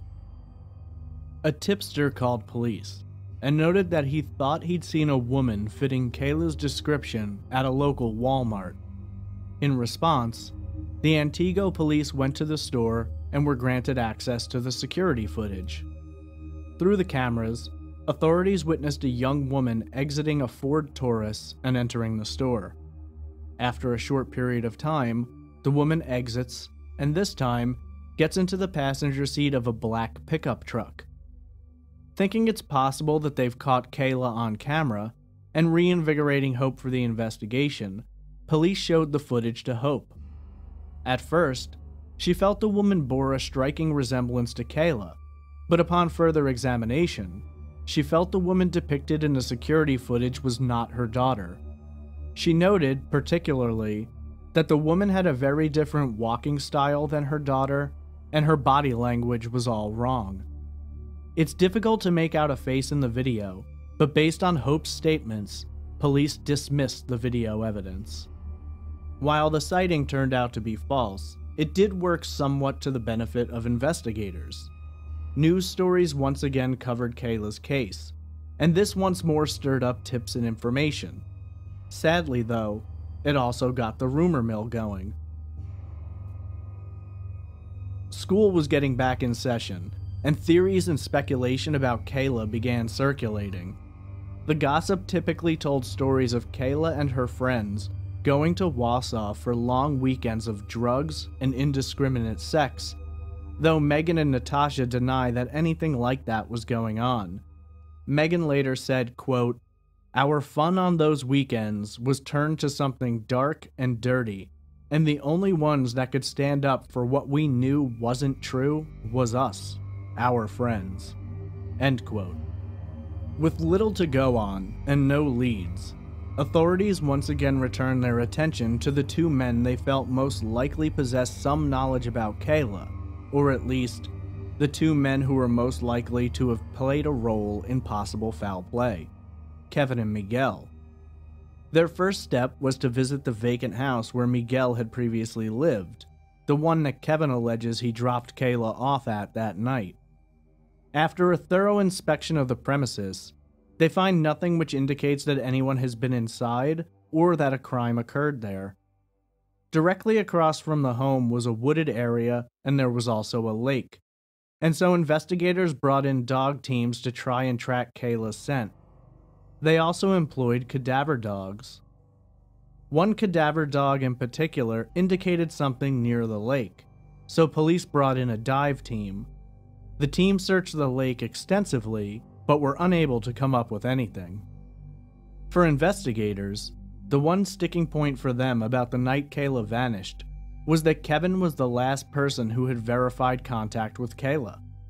They began to look closer at his timeline, with him having indicated that he dropped Kayla off at approximately 10:30 p.m. From where Kevin lived with his parents, the drive was approximately an hour. They were able to find only one witness who claimed to have seen Kevin that night after 10:30. Kevin's mother told authorities that she had seen Kevin in their home at approximately midnight. This would leave a buffer zone of 30 minutes between dropping off Kayla and arriving home. When police went to speak with Kevin again, he refused to communicate this time, feeling that authorities were harassing him and his family hired a lawyer. Hope was baffled by this, stating, quote, "I don't understand why someone would get a lawyer if they don't need one. If he didn't do anything wrong, what are you trying to protect?" End quote. The lawyer, though, would come in handy for Kevin not long after. For the next 2 months, police continued to conduct their investigation, but found themselves getting nowhere fast. In an attempt to apply pressure and to hopefully get either the ability to talk with Kevin or to force his hand, an arrest warrant was issued. On October 26, 2009, Kevin was picked up by police and charged with reckless endangerment. Detective Sergeant Dooley explained, quote, "That stems from that he had picked up this 15-year-old girl, drove her around, and they had smoked marijuana together, and now she's gone." End quote. At his arraignment, Kevin pled not guilty, and a date was set for a court proceeding. During this period of time, the rumor mill started up again, with many speculating that Kevin must have been involved in Kayla's disappearance, while others created the horrible rumor that Kayla had been murdered after she'd gotten pregnant. The arrest also drove a permanent wedge between Kayla's family and Kevin's, with Jimmy severing their friendship and never speaking to his former best friend. When Kevin was taken into custody, police used this as a pretext to conduct a thorough examination of his Jeep. A forensics team pored over the vehicle, inside and out, searching for any evidence of a crime or any indication of what may have happened to Kayla. Police had previously tested the vehicle using an alternative light source, but this time they used other methods, including a test with luminol. Luminol, when sprayed on an area, will emit a bluish glow when it comes into contact with blood. The chemical compound reacts to the iron in hemoglobin. Dooley would later say, quote, "Some spots in the vehicle of interest were located, and those were submitted to the crime lab for testing." End quote. 3 weeks later, authorities conducted similar tests on Miguel's vehicle, and once again, they had a reaction from the luminol. Samples were taken and sent out to the lab, with Dooley saying, quote, "Nothing substantial came out of that, nothing to lead us in a particular direction." End quote. From the standpoint of authorities, they had found evidence which could indicate blood, but they had no way of connecting it directly to Kayla, and so while it gave them more of a reason to look at the two men, they didn't have enough to fully form a theory about what may have occurred. It would later be disclosed that both tests had come back negative after examination at the lab, but interestingly, authorities have never confirmed exactly what they were looking for and what samples had been used. While they have revealed that the samples were taken, They've never specified the nature of them. These results indicated to investigators that they may indeed be looking in the right place, but they were just failing to catch a break when they needed one. With leads failing to be developed and evidence in short supply, authorities decided to reach out for assistance. The Antigo Police Department contacted the Madison Police Department and requested the assistance of a dog team. Officer Karen Corcoran was sent to Antigo along with her extremely well-trained cadaver dogs. The dogs are trained to ignore the scent of living creatures, as well as the decomposition related to animals, and note only the scent of human decomposition. In December of 2009, Karen arrived in Antigo and was put through a blind test. 10 vehicles were lined up, and she was told to take her dogs through the line and see if they indicated anything. Karen was not told who the vehicles belonged to, nor specifically what case any of them might be related to. After walking the line, the dogs indicated on only one vehicle, Kevin's Jeep. Investigators felt both excited and frustrated. Whereas the dog had indicated the scent of death in relation to Kevin's Jeep, they had nothing else which could tie that scent to Kayla or any other crime. In an attempt to gather more information and hopefully find enough to develop an image, authorities subpoenaed cell phone records for both Kevin and Miguel, as well as close friends and family members who may have been in contact with them. When they examined Kevin's phone records, they found a peculiarity. On the night Kayla disappeared, he had indeed called her as he said he had to pick her up. The last call from Kevin's phone was made at 9 p.m., and then all activity stops until 2 p.m. the next day. Either Kevin's phone died at that time, or he had purposefully shut it off.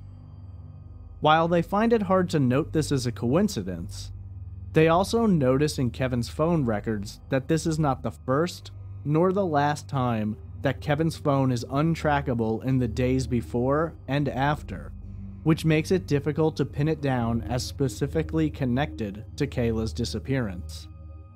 In regard to Miguel, his cell phone records indicated that he hadn't spoken to Kayla the day she went missing, but there was a curious detail.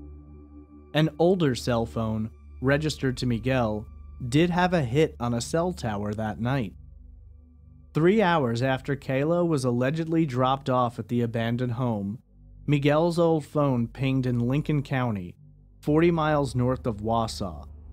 2 calls came into the phone between 1:12 and 2:15 a.m., though they were not answered. A team of cadaver dogs was sent up into this area surrounding the ping, though nothing was located. At this point, Antigo police requested an interview with Miguel, but he refused. He cut all communication with investigators, stating, much like Kevin, that he felt that he was being harassed by the police, and he reiterated that he didn't see Kayla that night and had nothing to do with her disappearance.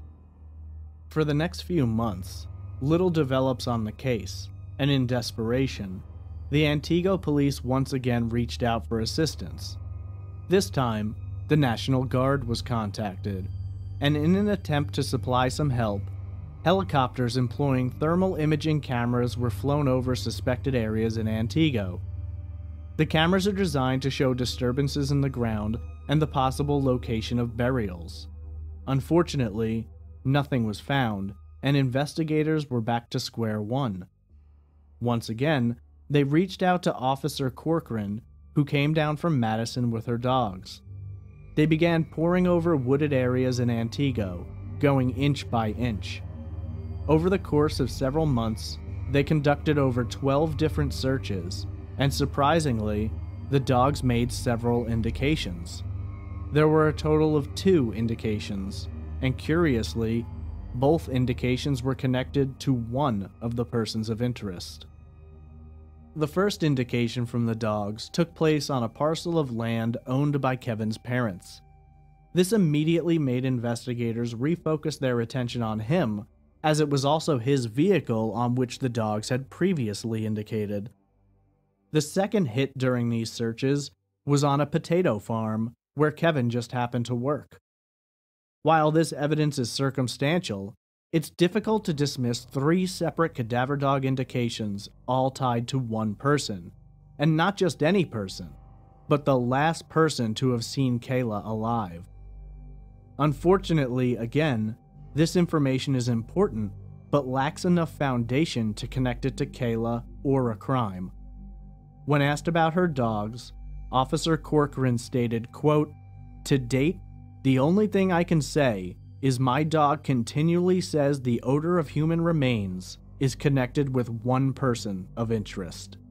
End quote. Sadly, the case began to fall into the blankness of no new information, and as the days turned to weeks and weeks to months, Kayla's case grows colder and colder. Nearly 2 years after Kayla's disappearance, on August 8, 2011, a judge dismissed the reckless endangerment charge that was filed against Kevin, noting a lack of evidence. When asked for further explanation, the judge expressed that while Kayla's disappearance was disturbing and sad, Kevin could not be held accountable in connection to it, as it was Kayla herself who directed Kevin to the location. Interestingly, I have not a single idea what that has to do with Kevin smoking marijuana with a 15-year-old girl, but for the judge, he felt the charges were baseless. Tragically, this would not be the only blow dealt to Kayla's family that year. James Spanbauer, Kayla's father, ultimately lost his battle with cancer in 2011 and passed away, never learning the truth of what happened to his daughter. According to friends and family, James never relinquished hope that Kayla would return home and that they would see each other once again. The loss was hard for Jimmy, who had been without his sister for 2 years and who, at this point, must also lay his father to rest. Jimmy, the older brother, the man who had always taken it upon himself to look out for Kayla, can't help but be overwhelmed by a sense that he should have been there for her that night, even though he had no idea what was going to happen, nor where she was going.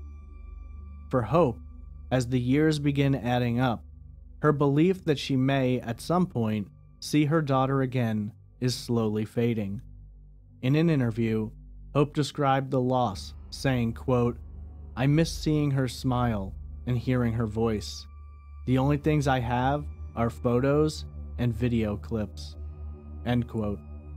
In hopes of stirring up new tips, the Antigo Police Department made contact with both the FBI and the National Center for Missing and Exploited Children.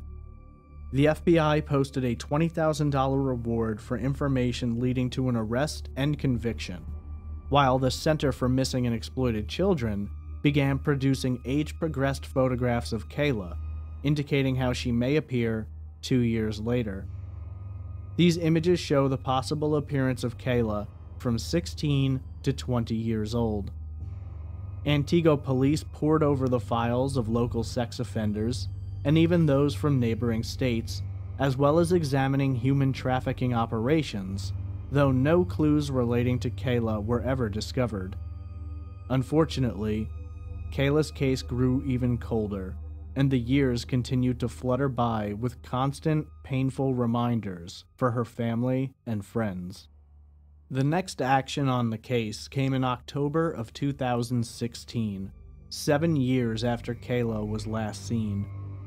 In the previous years, the investigation continued, but had essentially come to a standstill.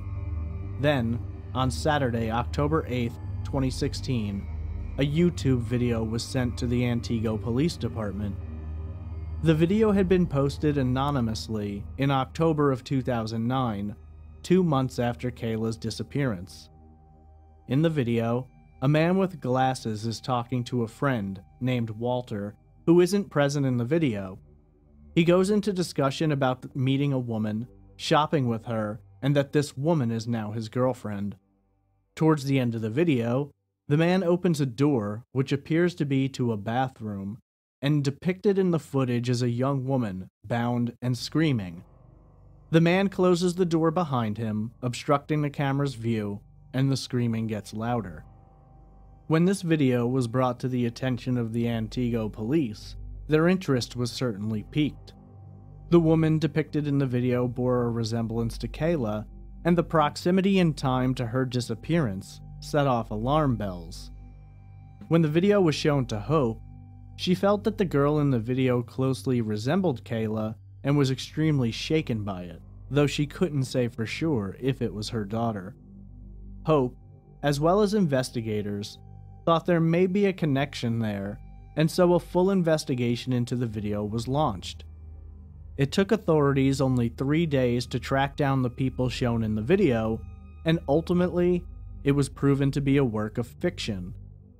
When the man shown in the video was tracked down, he explained that it was shot as part of a planned series of horror shorts, which had been quickly dropped. The man, Michael Matten of New York, stated, quote, "We don't like the way the internet misconstrued the concept of it and the direction that they took without doing proper research. It was just great acting. It has come, it has gone, we don't want any fame." End quote. The video has been a hot point of controversy in this case, with many feeling that those who made the video should have been prosecuted, and others feeling that that sentiment is ridiculous. While the video may be disturbing in nature, it was made to be that way and was a work of fiction. Those who acted in and constructed the video at no time attempted to link it to Kayla's or any other missing person's case. And while some may view it as distasteful, it's difficult to understand why it would be subjected to such intense pressure and scrutiny. The woman in the video does resemble Kayla, but she was an actress and is alive and well today. It was an unfortunate combination of circumstances which led to the video entering the sphere of this investigation, and still sadly, when conducting internet searches for Kayla, discussions of this video frequently appear. While it has drummed up attention to Kayla's case, it has also muddied up the waters, with multiple articles being written about it as though the video does play a role in this case. To this day, a search for information about Kayla brings up the video, and older articles which haven't been updated still exist to feed the speculation that the woman in the video may be Kayla, adding further confusion to an already complex and difficult case. Multiple events have been held over the years to garner attention for Kayla's story. There have been candlelight vigils, balloon releases, and all manner of attempts through social media to try and get her story out. There was, for a period of time, a Tumblr page dedicated to drawing awareness to Kayla's case, though it appears to no longer exist. In recent days, a tractor trailer was painted with her image and vital statistics in hopes of spreading awareness around the country. Speculation has run rampant in this case, and with such a lack of any hard evidence, it hasn't been an easy path for those who wish to explore the possibilities and the facts. There have been multiple sightings of Kayla over the years. She was thought to have been working at a gas station in Texas, or married to a man in Louisville, Kentucky, though in all instances, the person cited has never turned out to be Kayla. When asked about the possibility of finding Kayla alive, Antigo Police Chief Eric Roller responded, quote, "We hope we find some answers. It's tough.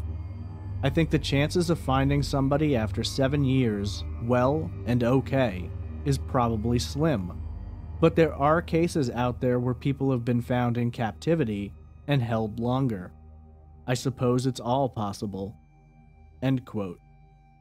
Out of the chaos and confusion of a case which, for all intents and purposes, carries 2 people of interest and multiple pieces of circumstantial evidence, several theories have risen to the surface. The first theory suggests that Kayla was abducted and possibly murdered by a yet unknown suspect. Supporters of this theory believe that Kayla was either engaged in an intimate relationship with someone in Wausau other than Miguel, and that she elected to be dropped off at the abandoned house in order to meet this individual, who later murdered her. Others take the angle that, upon being dropped off at the home, Kayla may have been attacked by someone who was squatting at the location, or someone who simply saw an opportunity. The second theory is that Kayla may have gone to the house that night following an agreement with Miguel, at which time she may have connected with her ex-boyfriend and was abducted and possibly murdered. Supporters of this theory believe that Miguel's choice to cease cooperating with authorities and the pings of his old cell phone indicate that he may, at a minimum, have knowledge of what happened to Kayla the night she vanished. The third and final theory is that Kayla's disappearance is completely tied to Kevin, the man she was last seen with.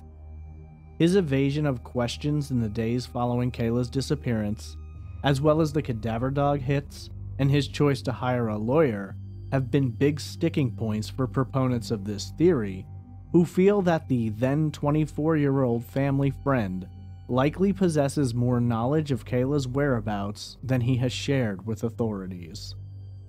When Kayla Berg was last seen, she was described as being a Caucasian female with brown hair and brown eyes, standing 5 foot 2 inches tall and weighing approximately 108 pounds. There is some dispute about what she was wearing when last seen, though the commonly conveyed details describe her outfit as a red spaghetti strap top, a dark blue hooded sweatshirt, blue jeans, tan low-heeled sandals, and a silver ringed necklace. Kayla has a scar on her right shin and smallpox scars on her right cheek and the right side of her nose. She has abdominal scars from laparoscopic surgery, and her appendix has been removed. Her navel is pierced, and her ears are double pierced. She may answer to the nickname KK. Just under 9 years ago, Kayla Berg left her father's home in Antigo, Wisconsin, to spend the evening with a close family friend. After driving around for a few hours and smoking marijuana, Kayla vanished. Through multiple people of interests, numerous searches, and a litany of conjecture and false leads, the fate of Kayla Berg remains unknown. For Kayla's family, the pain has been nearly too much to bear, and though they are aware of the reality that Kayla may no longer be alive, they struggle to keep her memory and to cling to the possibility that she may return someday. When asked about Kayla's whereabouts and how she managed to get through her days, Hope responded painfully, and this is Hope in her own words. And of course, my obvious goal is to have her back, because if I get her back, I'm probably gonna hug her and never let her go ever again. I just need to know what happened to her. This is episode 61, The Abduction of Angela Hammond.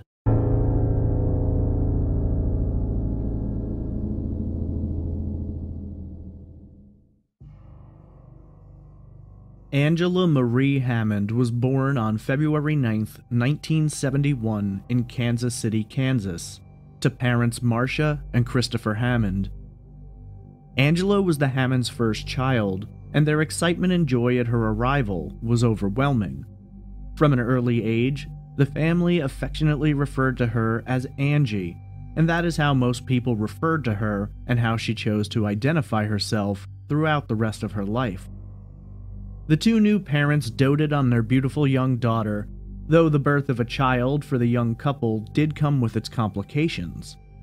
Trying to balance work, finances, and family life certainly presented some challenges, and in 1975, when Angie was just 4 years old, the couple made the decision to move from the hustle and bustle of Kansas City to rural Clinton, Missouri, located approximately 80 miles away. The move was, in part, based around the fact that Marcia's parents lived there and could help them out both financially and in providing care for young Angie. Clinton, Missouri is located in Henry County, and at the time was inhabited by a population between 7,000 and 8,000 residents. Even today, Clinton maintains its small-town feel with less than 10,000 residents. In total, Clinton covers 9.26 square miles, the vast majority of which is land.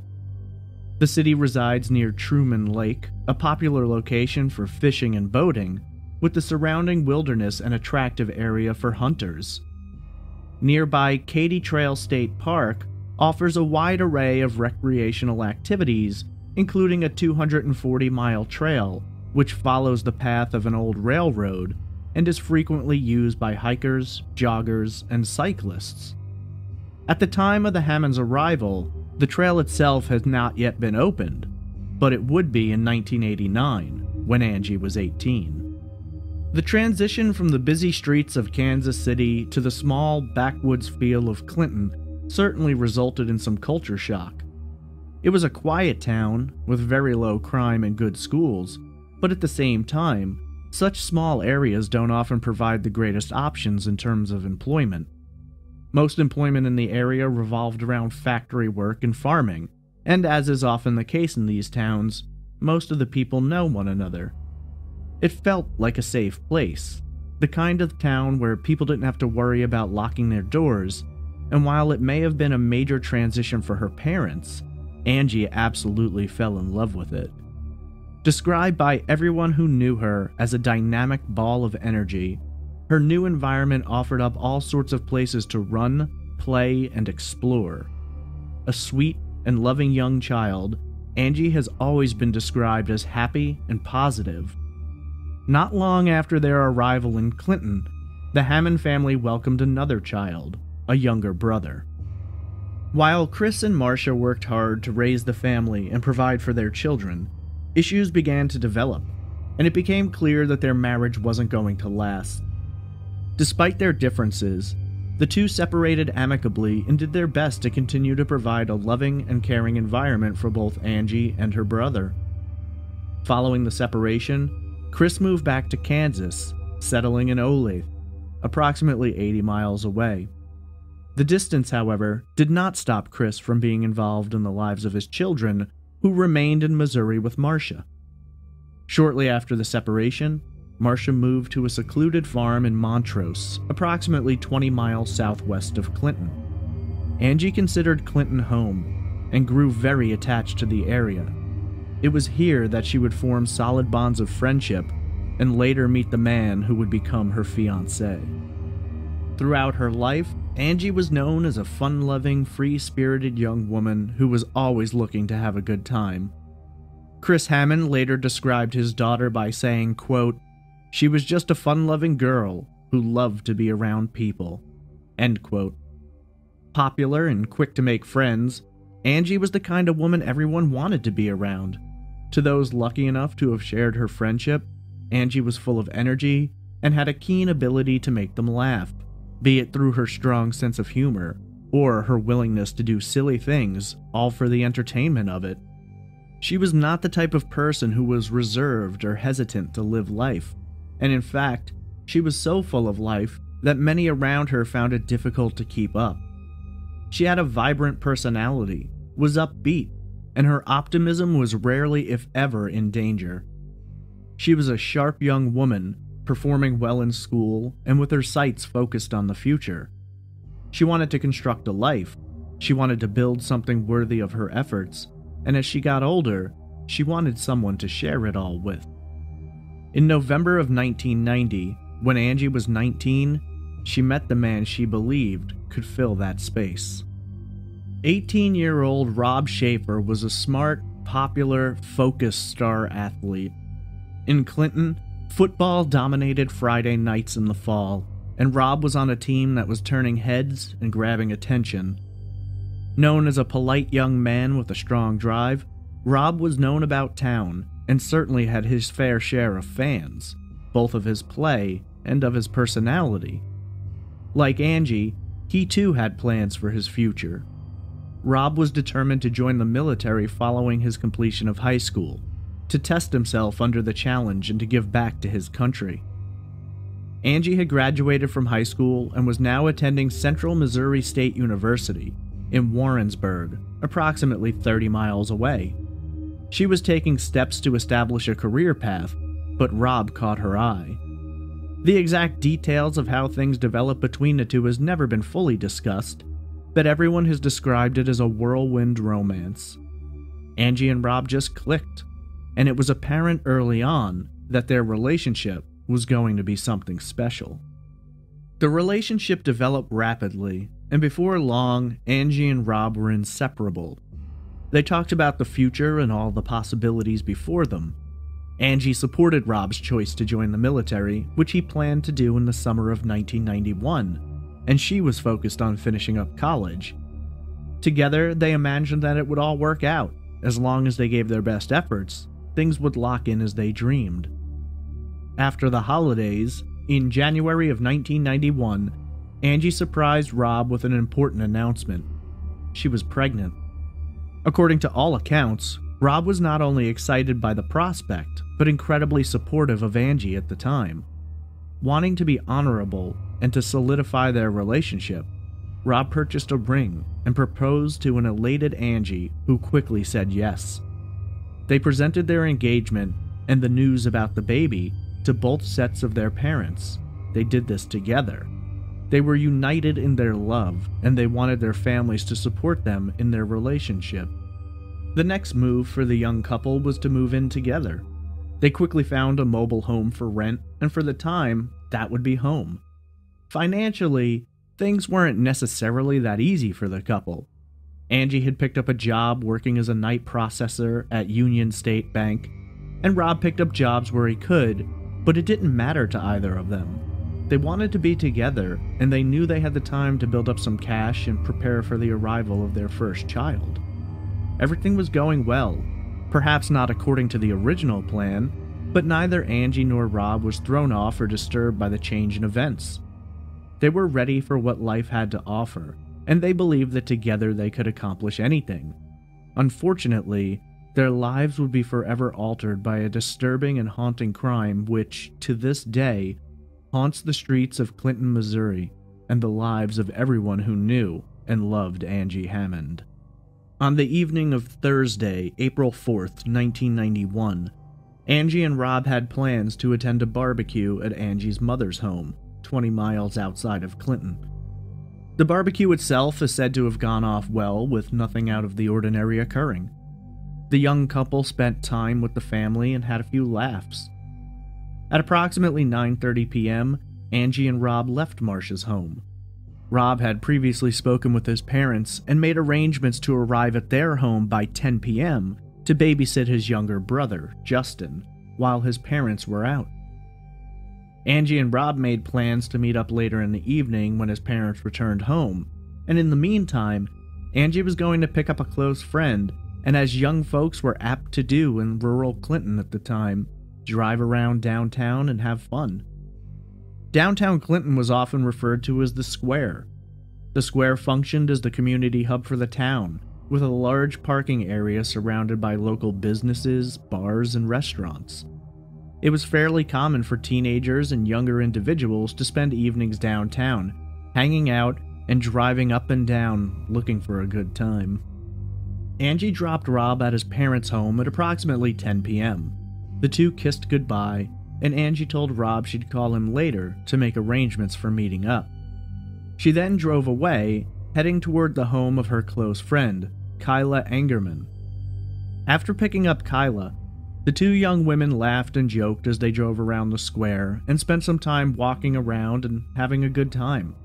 There are no reports of any strange encounters or anything out of the ordinary at this time, and after spending a little more than an hour together, Angie was getting tired and decided to call it a night. Her first stop was at Kyla's home at approximately 11:15 p.m., where she dropped her off and made plans to get together again sometime soon. Being that she felt exhausted, Angie decided she didn't want to meet Rob for a night out on the town, and instead planned to return home and relax. Being that they didn't have a phone in their trailer, Angie was used to stopping and using payphones around town. Angie arrived at 210 South 2nd Street. The location at the time was a supermarket known as the Food Barn, and it was located just 7 blocks away from Rob's parents' home.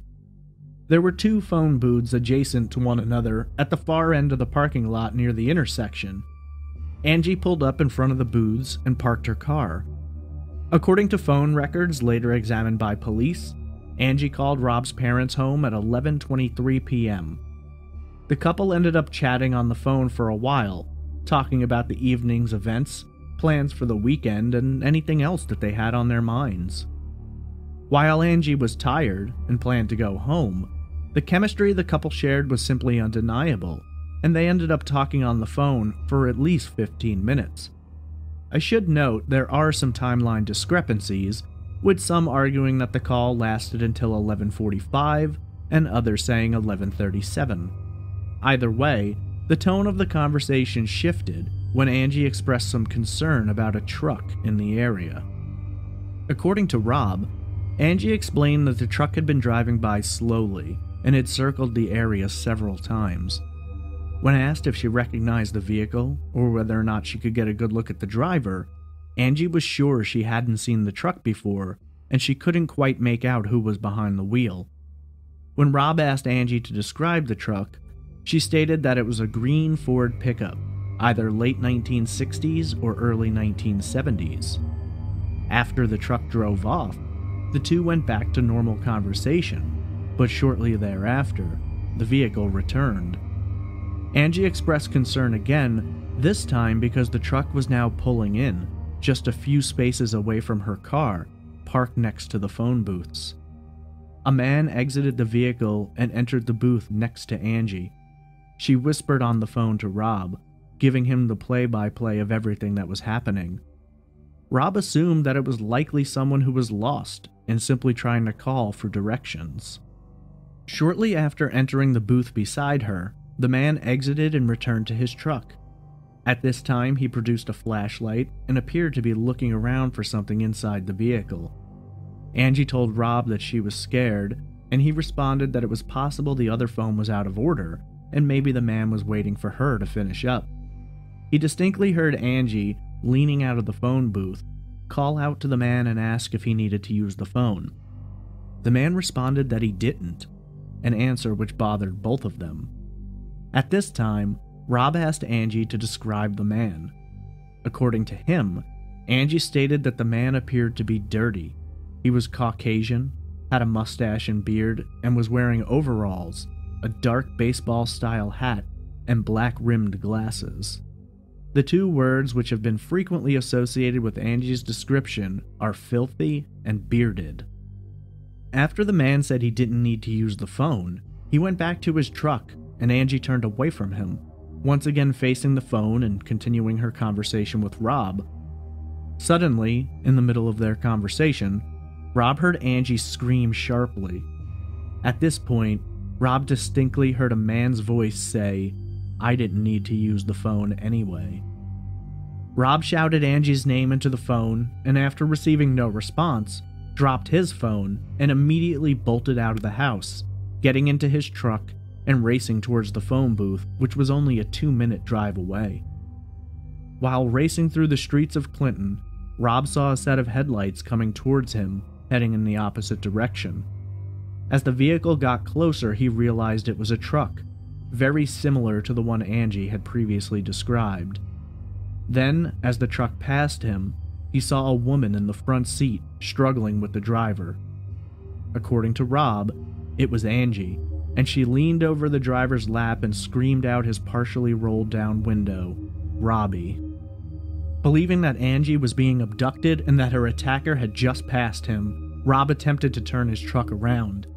In the excitement and fear, as adrenaline coursed through his body, he quickly slammed on the brakes and threw the truck into reverse, turning around and hammering down the gas pedal to catch up. Rob pursued the truck for approximately 2 miles before his vehicle began giving him trouble. Soon, the abductor's truck began getting further away, and Rob's truck was struggling to keep up. The abductor executed a sharp right turn at a high rate of speed, and when Rob came around the same corner, he lost all motion in his truck, and it slowly crept to a crawl and stopped in the middle of the road. Apparently, when Rob had first passed the truck, his rapid U-turn and switch into reverse had severely damaged his transmission, and the truck was now completely inoperable. He could do nothing but watch in horror as the abductor's truck's taillights vanished into the darkness of a gravel road, kicking up dust behind it. This is the last time anyone would ever see Angela Hammond.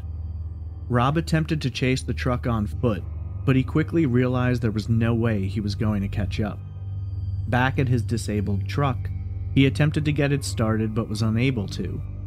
At this time, another vehicle approached and Rob called out for help.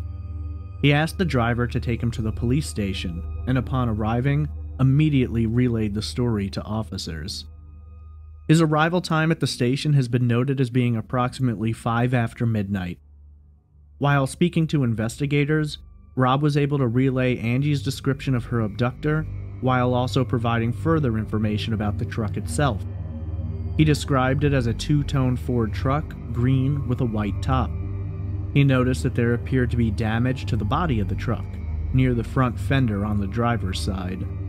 The letters XY were partially visible on the license plate, though the rest was obscured by dirt and rust.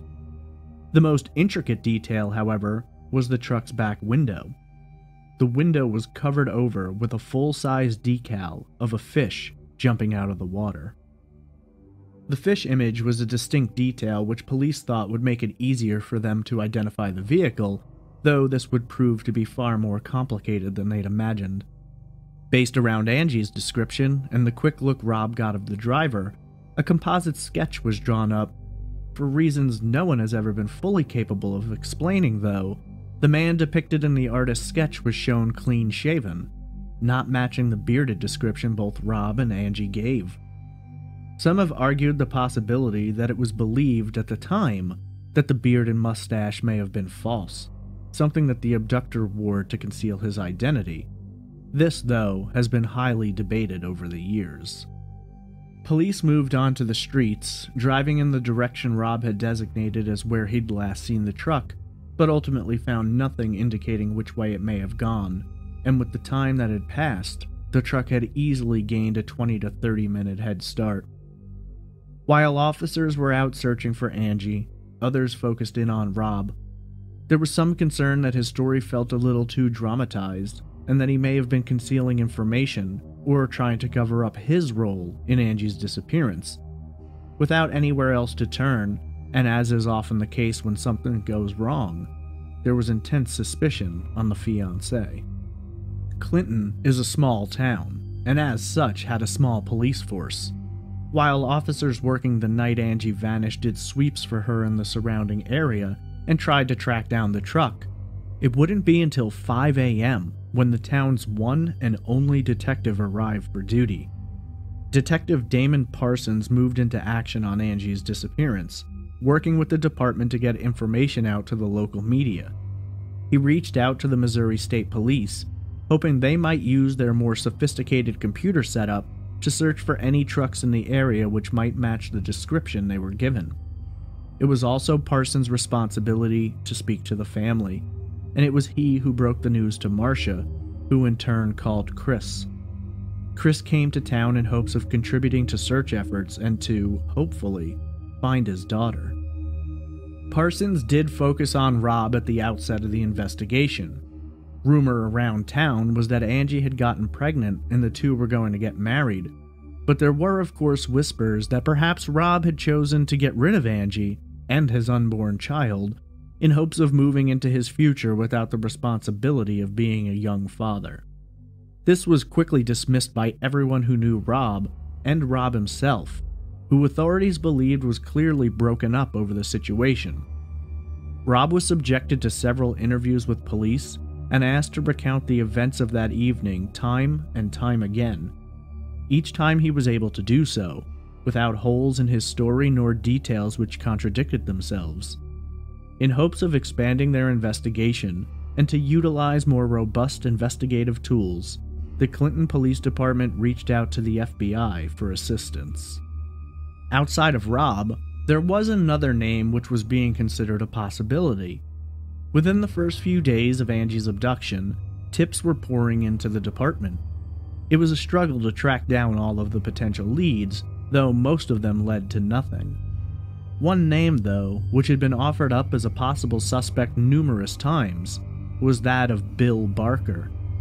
17 at the time, Barker had previously dated Angie, and though both Barker and Rob denied it, there was a disturbing rumor making the rounds that it was in fact Barker's child that Angie was carrying at the time of her abduction. Investigators began to wonder if it was possible that either Rob, Barker, or the two working together may have orchestrated the entire abduction story. The FBI called both men in for questioning on Wednesday, April 10th. Nearly a week had passed since Angie's abduction, and no solid leads had developed. During the course of the day, Barker was questioned for 3 hours. He was asked about his relationship with Angie, his connection to Rob, and whether or not they were involved. Barker later stated, quote, "They were asking me why we would do something like this to her," end quote. Barker explained that he was not involved and he had no idea who may have committed the crime. According to him, Angie had not been pregnant with his child, and there was no ill will between the two of them following their breakup. In fact, they had stayed friends and maintained contact. Rob's questioning ran longer, totaling over 5 hours. He was repeatedly asked about his description of the events that evening, any possible links to Barker, and any reason he may have wanted Angie gone. He later said, quote, "They don't think my story's very good. I told them everything I know. I think they're barking up the wrong tree here. They need to focus on who really did this and not on people who didn't." End quote. Rob discussed his involvement in search efforts for Angie, and according to reports of the time, seemed sincere in his distress, though he felt investigators were unfairly targeting him. Ultimately, both Barker and Rob voluntarily submitted to polygraph tests. Both men passed, and as far as authorities were concerned, were no longer suspects, if they ever were. Detective Parsons later explained that they had not been interviewed as suspects, but as primary witnesses. Rob's story was later corroborated by several local witnesses who reported seeing the truck driving in the area the night Angie was taken. It should be noted that Angie's family, in the years since, have been very supportive of Rob and emphatic in their belief that he was not involved. The community of Clinton was shocked by the terrible situation, and for many, the town was never quite the same after Angie's abduction. They bonded together, though, to show support for the family and to contribute in whatever way they could. Missing persons flyers bearing Angie's image, a description of her, and a description of the truck were distributed and put up in town and surrounding areas.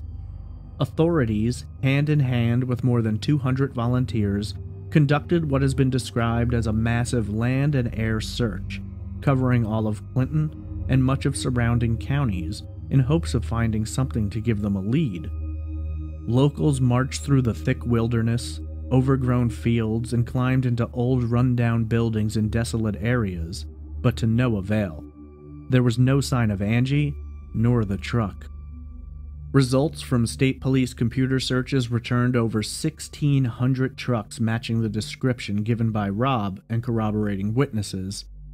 Under the possibility that the description may have been inaccurate, they also searched for Chevy trucks matching the description.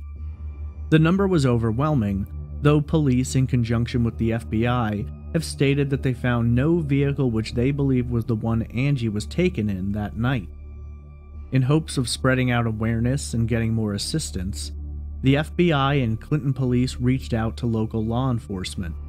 Dozens of officers from other cities committed their time to the investigation in hopes of shaking something loose, but unfortunately, no further evidence could be found. Without any leads, with nothing to move forward on, investigators were at a dead end. It was around this time that two cases which bore similarities to Angie's abduction were brought to the attention of investigators. The first case was that of Trudy Darby, a 42-year-old woman who disappeared from Max Creek, Missouri just 3 months earlier, on January 19, 1991. Trudy had been working the closing shift at a convenience store, and as she was wrapping up business for the night at approximately 10 p.m., she noticed some men lurking outside of the store. Initially unnerved and worried that the men might attempt to rob the store, she didn't want to leave and cross the parking lot alone. Trudy called her son and asked if he could come down to the store and walk her out. He agreed and arrived 10 minutes later, but by then, the men and Trudy were gone. 2 days later, on January 21st, Trudy's body was discovered in a river just 15 miles from the convenience store. She had been stripped nude, sexually assaulted, and murdered with 2 .38 caliber gunshots to the head. Just a month after Trudy's murder, 38-year-old Cheryl Ann Kenny was working at a convenience store in Nevada, Missouri. Around 10 p.m., Kenny decided to close the store early. Normally, it would remain open until midnight, but business had been slow and she was eager to get home to her husband and 2 children. At the time, there was a janitor in the store and 1 male customer. Kenny allowed the janitor to leave early, explaining that as soon as the customer was gone, she would be leaving too. According to the janitor, as he walked across the parking lot, the only vehicles present were his and Kenny's. Though no one knows what happened, it is assumed that the male customer left as Kenny closed the store following its normal procedures and engaged the alarm system at 10:17 p.m. Sadly, Kenny never returned home, and she has never been found. Her vehicle, a white Chevrolet, was found abandoned in the store parking lot. Several days later, 2 witnesses reported hearing a woman scream in the area between 10:17 and 10:30 p.m. The 3 cases remained unsolved, but it was believed there may be a connection. Clinton was 69 miles northwest of Max Creek and 74 miles northeast of Nevada. If you connected the dots on a map, you'd have a triangle, with Clinton being at the peak. Sadly, as time passed, Angie's disappearance was slowly losing steam. The number of investigators assigned dwindled, and the FBI inevitably left town. It hung over Clinton like a dark cloud. Her family were incredibly heartbroken over the abduction, and distraught about the lack of resolution. Rob struggled to put his life back together, and for months fell into a severe depression. He took it hard, and held himself responsible. He felt that he'd failed to protect Angie, and when he'd had the opportunity to save her, he'd allowed her abductor to escape. Despite this difficulty, Rob did manage to make it to Virginia, where he trained to enter the National Guard. Chris Hammond returned to Kansas, though he would return multiple times in pursuit of answers.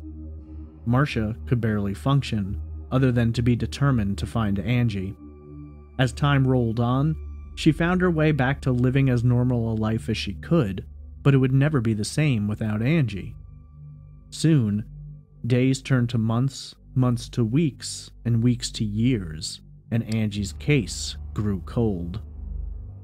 3 years passed, and then in the summer of 1994 there was a break in Trudy Darby's case. 2 men, Marvin Chaney and his half-brother Jesse Rush, were arrested for her murder. According to multiple friends, Rush had bragged about robbing and killing Trudy and was elated that he had gotten away with it. When Rush was questioned by authorities, he confessed and explained that he and his half-brother and a 3rd man had cased the store and planned out their actions that night. According to his confession, they entered the store and, brandishing a handgun, forced Trudy to empty her register, getting $220. After robbing Trudy, the men then abducted her and brought her to an abandoned barn, where she was physically and sexually abused. The men then shot Trudy in the head, moving her into the trunk and driving her out to the Little Niangua River to dispose of the body. According to Rush, when they opened the trunk, they were surprised to find that Trudy was still breathing, and so they shot her once more in the head and then dumped her body. Investigators worked hard to try and draw a connection between Trudy's murder and the disappearance of Angie and Cheryl Ann Kenny, but ultimately determined that there was no solid evidence to do so. 3 years later, in 1997, Rush and Chaney were sentenced to life in prison without the possibility of parole. Chaney has since died, reportedly due to natural causes. Neither man ever spoke about Angie's disappearance, nor any possible connection to it. Rush alluded to other rapes and murders they had conducted, but at no point did he mention Clinton nor Angela Hammond. Whether or not his statements about similar crimes were true, or just the sick boasting of a killer, we may never know. More years passed, but there was nothing developed. No new updates, no information. There had been scattered reports of alleged sightings, the most prominent taking place in Manitoba, Canada. A Canadian national who had visited family in Missouri became aware of Angie's story for the first time, and it sparked a memory. According to the witness, he had seen a woman fitting Angie's description entering a green Ford pickup truck with a white top outside of a drugstore in Manitoba. Clinton's police chief, Bob Pattison, reached out to the Royal Canadian Mounted Police. The RCMP searched the area, and considering that Angie would no longer be pregnant by this time, they researched childbirths and abandoned children, but could find nothing to link them to Angie's disappearance. For the most part, this sighting has been disregarded as an error. Some 18 years after Angie's abduction, in 2009, Clinton police spoke to the media and revealed new information. Detective Paul Abbott, who took over the case in 1995, spoke to reporters, stating, quote, "It's safe to say that we do have some evidence of a DNA nature. We've discovered that there is a possibility that we may have some physical evidence from the original crime that's still preserved, and may have viable evidence that can lead us to a suspect." End quote. While the statement was certainly intriguing and sparked hope for Angie's family, there have been no further updates. The evidence police may be in possession of is unknown. Some have argued that perhaps something was found at the scene of the abduction, or perhaps something in Angie's car, but this has never been verified. Now, 9 years after that update, whatever evidence or DNA authorities may have been in possession of has failed to yield results. Over the years, multiple names have been tossed back and forth in terms of possibly being linked to Angie's disappearance. One of the names which stood out above many others was that of Kenneth McDuff. McDuff began as a burglar and was ultimately convicted on 12 counts of burglary and attempted burglary in 1964 when he was just 18 years old. He was sentenced to 12 four-year prison terms to be served concurrently. He was paroled in 1965 for some reason, and on August 6, 1966, McDuff was driving around with his friend, Roy Dale Green, apparently looking for a woman to spend the night with. The two men then spotted 16-year-old Edna Louise Sullivan, along with her cousins, 17-year-old Robert Brand and 15-year-old Mark Dunman. McDuff and Green approached, with McDuff brandishing a .38 caliber Colt revolver. He ordered all three into the trunk of Brand's car. He then drove the car away while Green followed in his car. After pulling into a field, McDuff opened the trunk and ordered Edna to get out and to climb into the trunk of the other car. After she exited, he fired multiple shots into the trunk, killing Brand and Dunman. Edna was then driven to another location where she was raped and murdered. This time, McDuff committed the crime using a broomstick which he used to choke her. The two men dumped the young girl's body in some brush.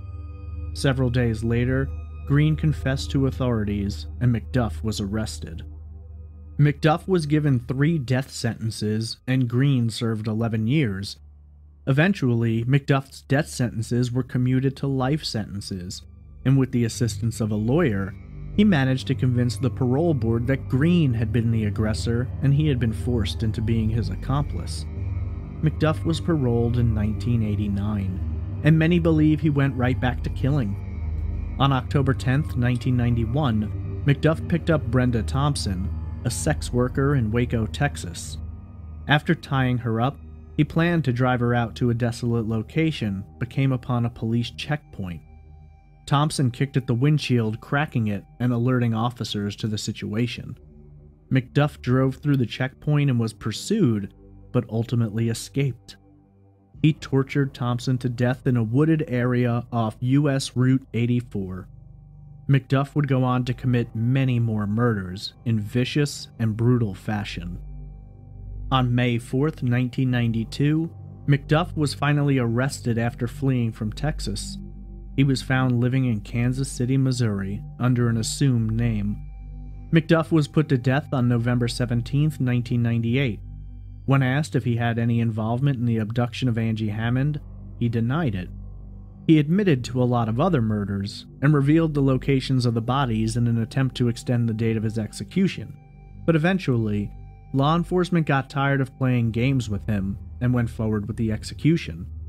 Some still argue that McDuff may have been involved, while others believe he would have tried to leverage Angie's case in his favor.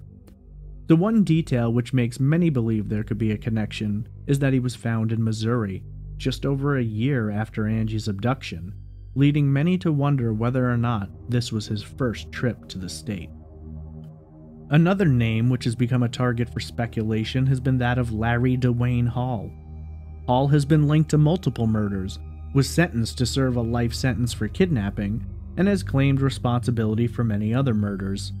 He's also been known to make confessions and then recant them. Hall's history is rather extensive, but connections between him and a number of murders have been suggested. He's been considered a possibility in terms of the infamous Springfield 3 case, though solid evidence can be difficult to come by. In one particular interview, Hall claimed to have buried at least 5 victims in the Mark Twain National Forest, located in southern Missouri. When pressed about the identities of these victims, Hall responded, quote, "3 of them are from Springfield," end quote. In reference to the other 2, he explained, quote, "They were from small towns, but I can't remember the names of the towns," end quote. Some believe those 2 victims may be Angie Hammond and Cheryl Ann Kenny. Hall did have an appearance resembling the so-called filthy bearded man that Angie described to Rob. A mugshot exists which many believe is a fitting image of that description, and it's known that he spent time looking for victims in Missouri. Angie bears some physical similarities to other victims Hall has claimed, though there are issues revolving around him as well, predominantly that Hall used a van in his crimes, not a pickup truck. Some have argued he may have stolen the truck, and at least one author in an interview claimed that the Clinton police had ruled out the truck theory from Angie's disappearance, though that appears to be the only place that statement has ever been made, and I could find no corroboration. A third name, which has been sometimes considered a possibility, is that of Tommy Lynn Sells. Sells was executed April 3, 2014, in Texas. He was believed to have murdered at least 22 people in many different states, including Missouri. He committed his first murder when he was just 15 years old, in the midst of a home burglary. He had driven various pickup trucks throughout his life, and was known to steal them as well. The targets of his attacks were predominantly women, usually on the petite side, like Angie. Sells had long dark hair for most of his life, and at various times throughout the 80s and 90s sported a thick, dirty beard. Many believe a mugshot of him is the closest resemblance to the filthy bearded man. These are just some of the names associated with Angie's abduction. 27 years have passed, and while there's still debate surrounding Angie's disappearance, much of the coverage has fallen by the wayside. The last major news report regarding the case occurred 9 years ago, though despite that, her family continues to fight to gain information and to hopefully, someday, bring justice to whoever was responsible. In the absence of solid evidence, 4 major theories tend to dominate discussion of this case. The first theory suggests that Angie Hammond's abduction, and likely murder, came as a result of a plot involving her then boyfriend Rob Schaefer and possibly former boyfriend Bill Barker.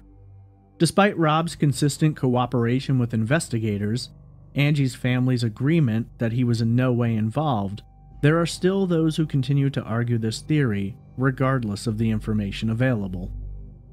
The second theory is that Rush and Cheney, the men who killed Trudy Darby, may be responsible. Many believe that these sadistic killers may have been involved in more crimes, and Max Creek, from where they abducted Trudy, is just an hour away from Clinton. Over the years, Rush had alleged other victims, and for some, it's very possible Angie may have been one of them. The third theory suggests that Angie may have fallen victim to one of the serial killers known to have been active in the area at the time, those being Kenneth McDuff, Tommy Lynn Sells, or Larry Dwayne Hall. All three men have extensive criminal backgrounds, were known to have, at some point, been in the area, and are believed to have ties to similar crimes. These men were walking free at the time that Angie was abducted, and depending upon who you're talking to, all have been argued as being similar to what Angie described, and or the composite drawing that was created by police. More importantly, all three men are believed to have more victims than authorities were able to connect them to. The fourth and final theory argues that Angie Hammond's abduction was likely conducted by a totally unknown individual who has never been considered a suspect. Proponents of this theory believe that it was a crime of convenience committed by someone who wasn't local to the area and who moved on quickly afterward. Many believe that whoever committed this crime was likely long gone by the time investigators truly moved into high gear, and probably has other victims in other locations, who have also never been found. 27 years ago, Angie Hammond was abducted from a phone booth in rural Clinton, Missouri. The parking lot in which she stood is no more. A used car dealership stands there today. The two phone booths, located on the corner, have long since disappeared, as have so many phone booths around the world. Angie's family have moved on with their lives, though they've never forgotten and continue to hope for answers. Even if those answers came, it would provide closure, but the absence of Angie will always be felt. Rob Schaefer eventually moved away from Clinton and started a family of his own. He doesn't say much about the case these days, though in the few conversations he has had, it's clear that it still haunts him. For Detective Damon Parsons, it's the case that got away. He later expressed, quote, "There's not a day, not an hour that goes by that I don't think about it," end quote. Marcia Cook, Angie's mother, has said, quote, "It doesn't get any easier, you just learn to live with it. Right now, all of the focus is on finding her and bringing her home where she belongs," end quote. When last seen, Angela Marie Hammond stood 4 feet 11 inches tall and weighed approximately 110 pounds. She was described as being Caucasian with brown hair and brown eyes. She has a scar on her upper lip and wore contact lenses at the time. She was last seen wearing a white button-down shirt with black spots, black pants, and white sneakers. If alive today, Angie would be 47 years old, and her child would be 26 or 27, older than Angie herself was the night she was abducted. The incredible sadness of this case is only overwhelmed by the disturbing level of horror associated with it. The terror Angie must have felt as she watched Rob's truck roll to a stop behind her, and her abductor drove her off into the unknown. In all of these years, no answers have been provided, but there is one thing which is known for certain. There's at least one person out there who knows exactly what happened to Angie Hammond.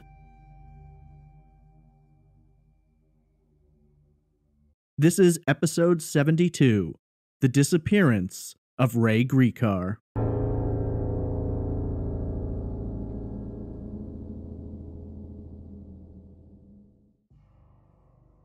Ray Frank Gricar was born on October 9, 1945 in Cleveland, Ohio.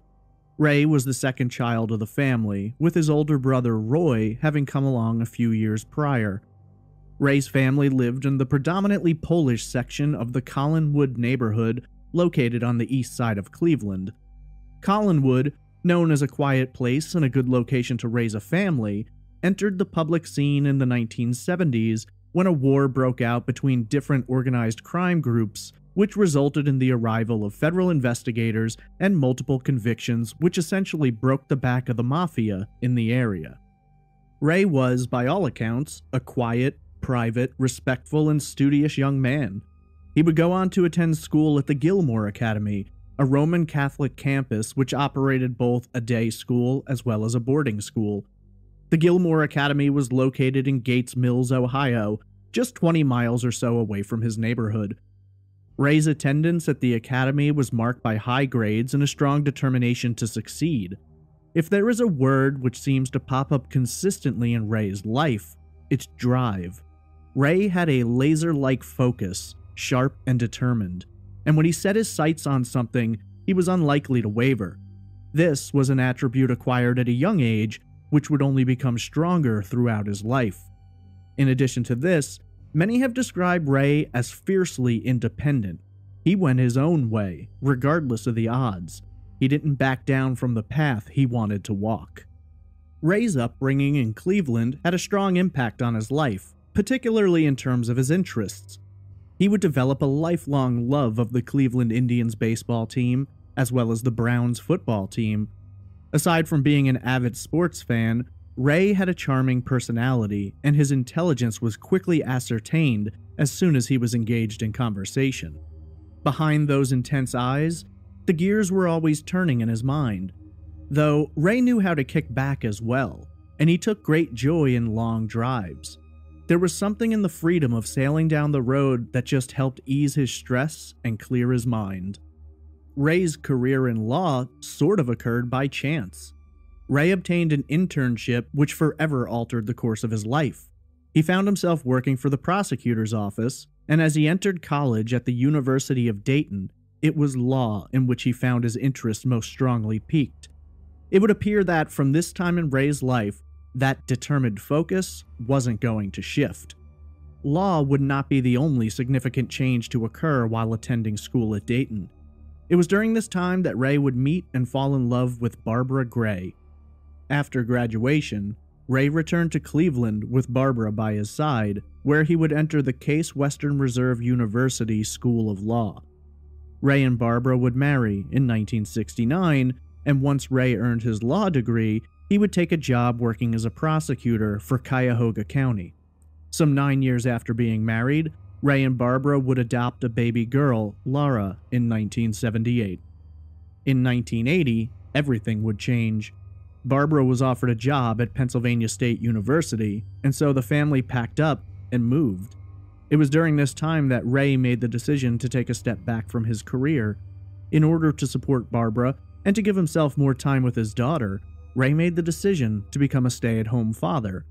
This decision, though, was short-lived, as Ray was rather quickly offered an assistant district attorney position for Center County, Pennsylvania's DA, David E. Grine.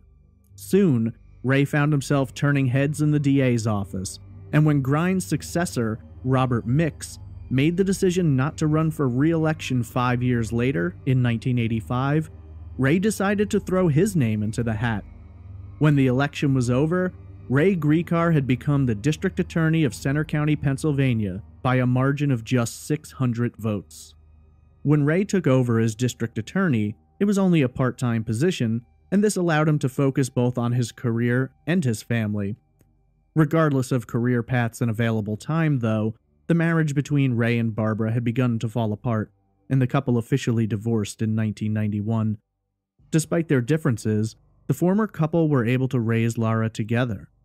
5 years later, 1996 would be a year of tremendous highs and incredible lows. After being re-elected as district attorney in both 1989 and 1993, Ray began campaigning to make the position full-time and was successful. Now, operating as a full-time district attorney, Ray gave even more focus to the cases he was overseeing.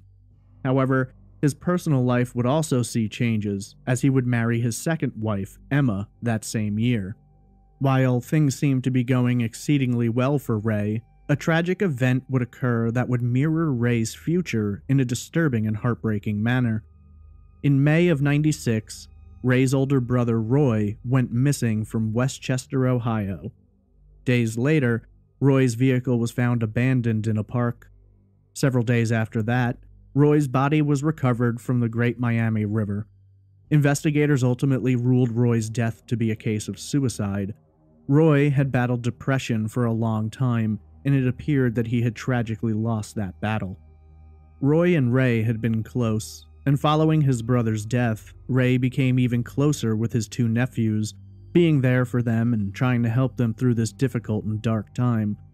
Of course, there were those who felt Ray was never satisfied with the official ruling. Bob Buhner later recalled, quote, "Ray never believed his brother committed suicide.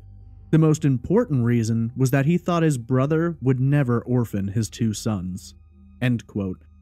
At the time, no one could possibly have imagined that less than 10 years later, Ray himself would vanish under eerily similar circumstances. Ray would go on to be elected to his position once again the following year in 1997, and a year after that, he would be heavily involved in the initial probe into allegations of sexual assault against longtime Penn State football assistant coach Jerry Sandusky, who operated under head coach Joe Paterno.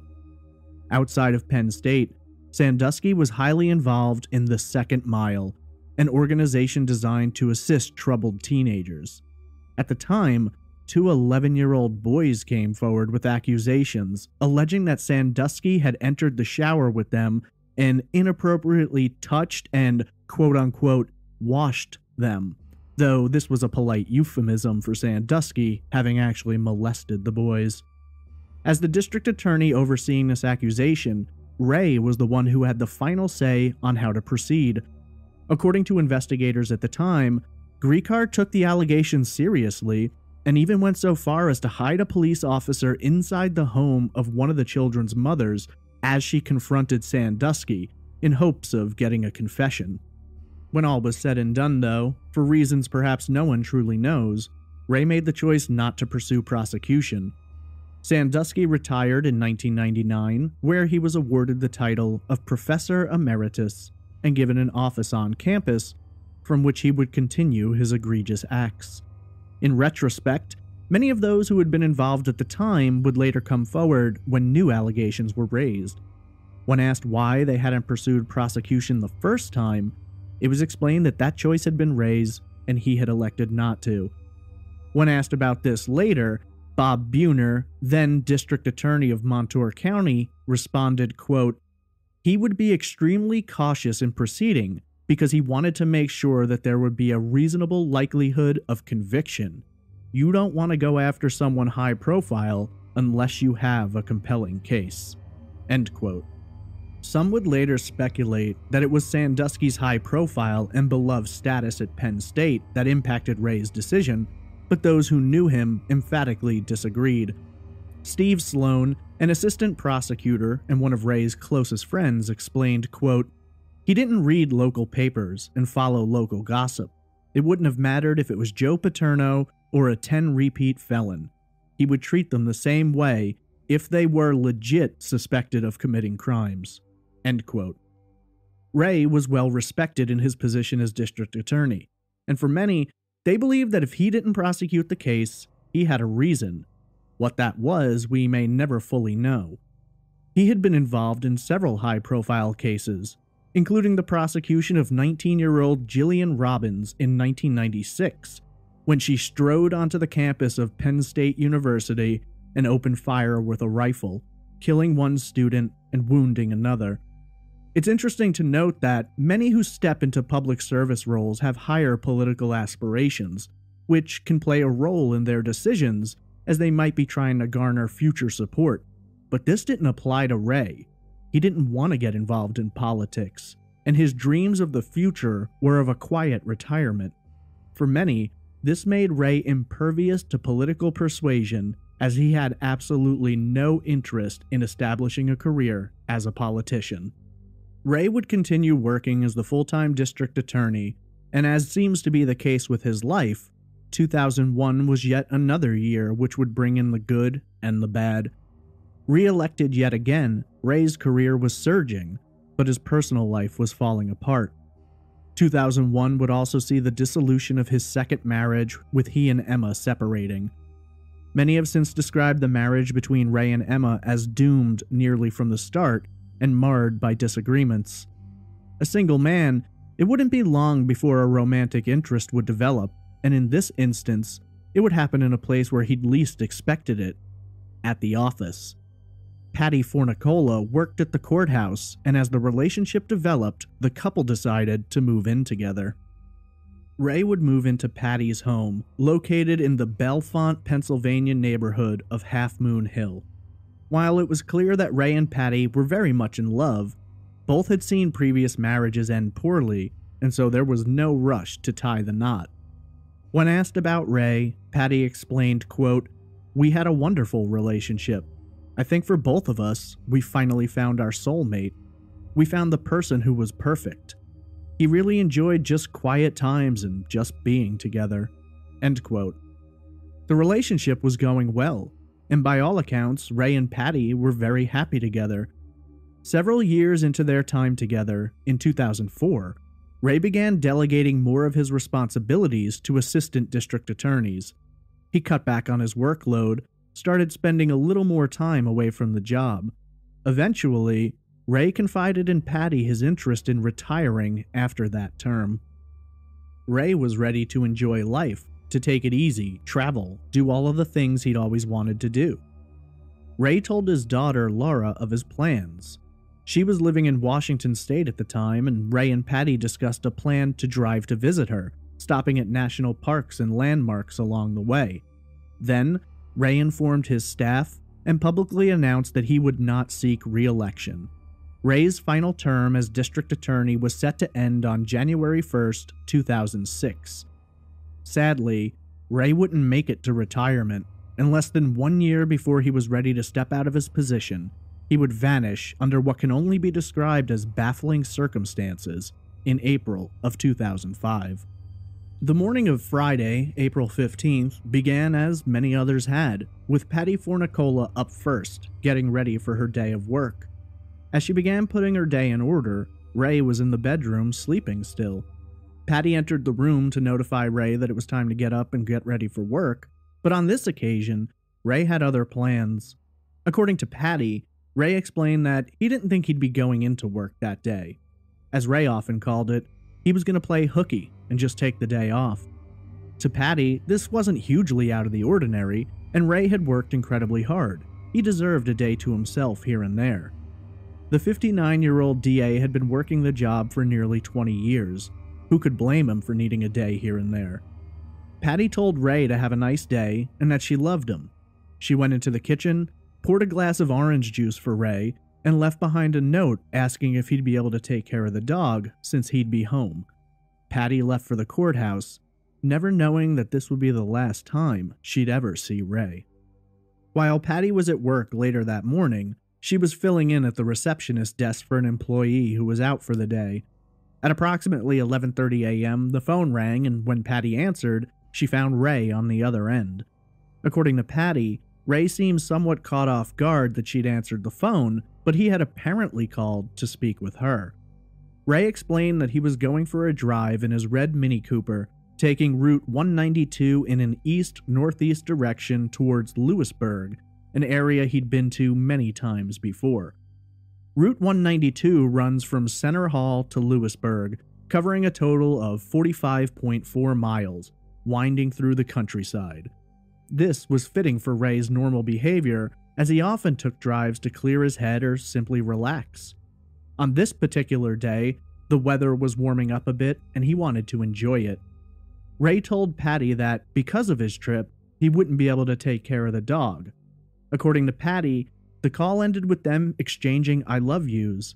This is the last confirmed contact anyone has with Ray Griecar. For Patty, the rest of the day continued as normal. She assumed that when she got home from work, she'd find Ray at the house and they'd discuss their days. Arriving home around 5:10 p.m., Patty was a little surprised that Ray wasn't there. At the same time, she considered the possibilities. Ray may have gone to see a movie, or stopped at a local bar to grab a beer and watch a game. Not thinking too much about it, Patty went down to the local YMCA to use the gym. She completed her workout and arrived home at approximately 7 p.m. Ray still wasn't there, and this time, Patty began to think that it was out of the ordinary. Wondering what could be going on, Patty made a series of calls to Ray's cell phone, but each one went straight to voicemail. Still not completely worried, Patty figured Ray would be back soon. However, when another hour passed, Patty could no longer suppress her concerns. Starting around 8 p.m., Patty began frantically calling Ray's cell phone. Each call, again, went straight to voicemail.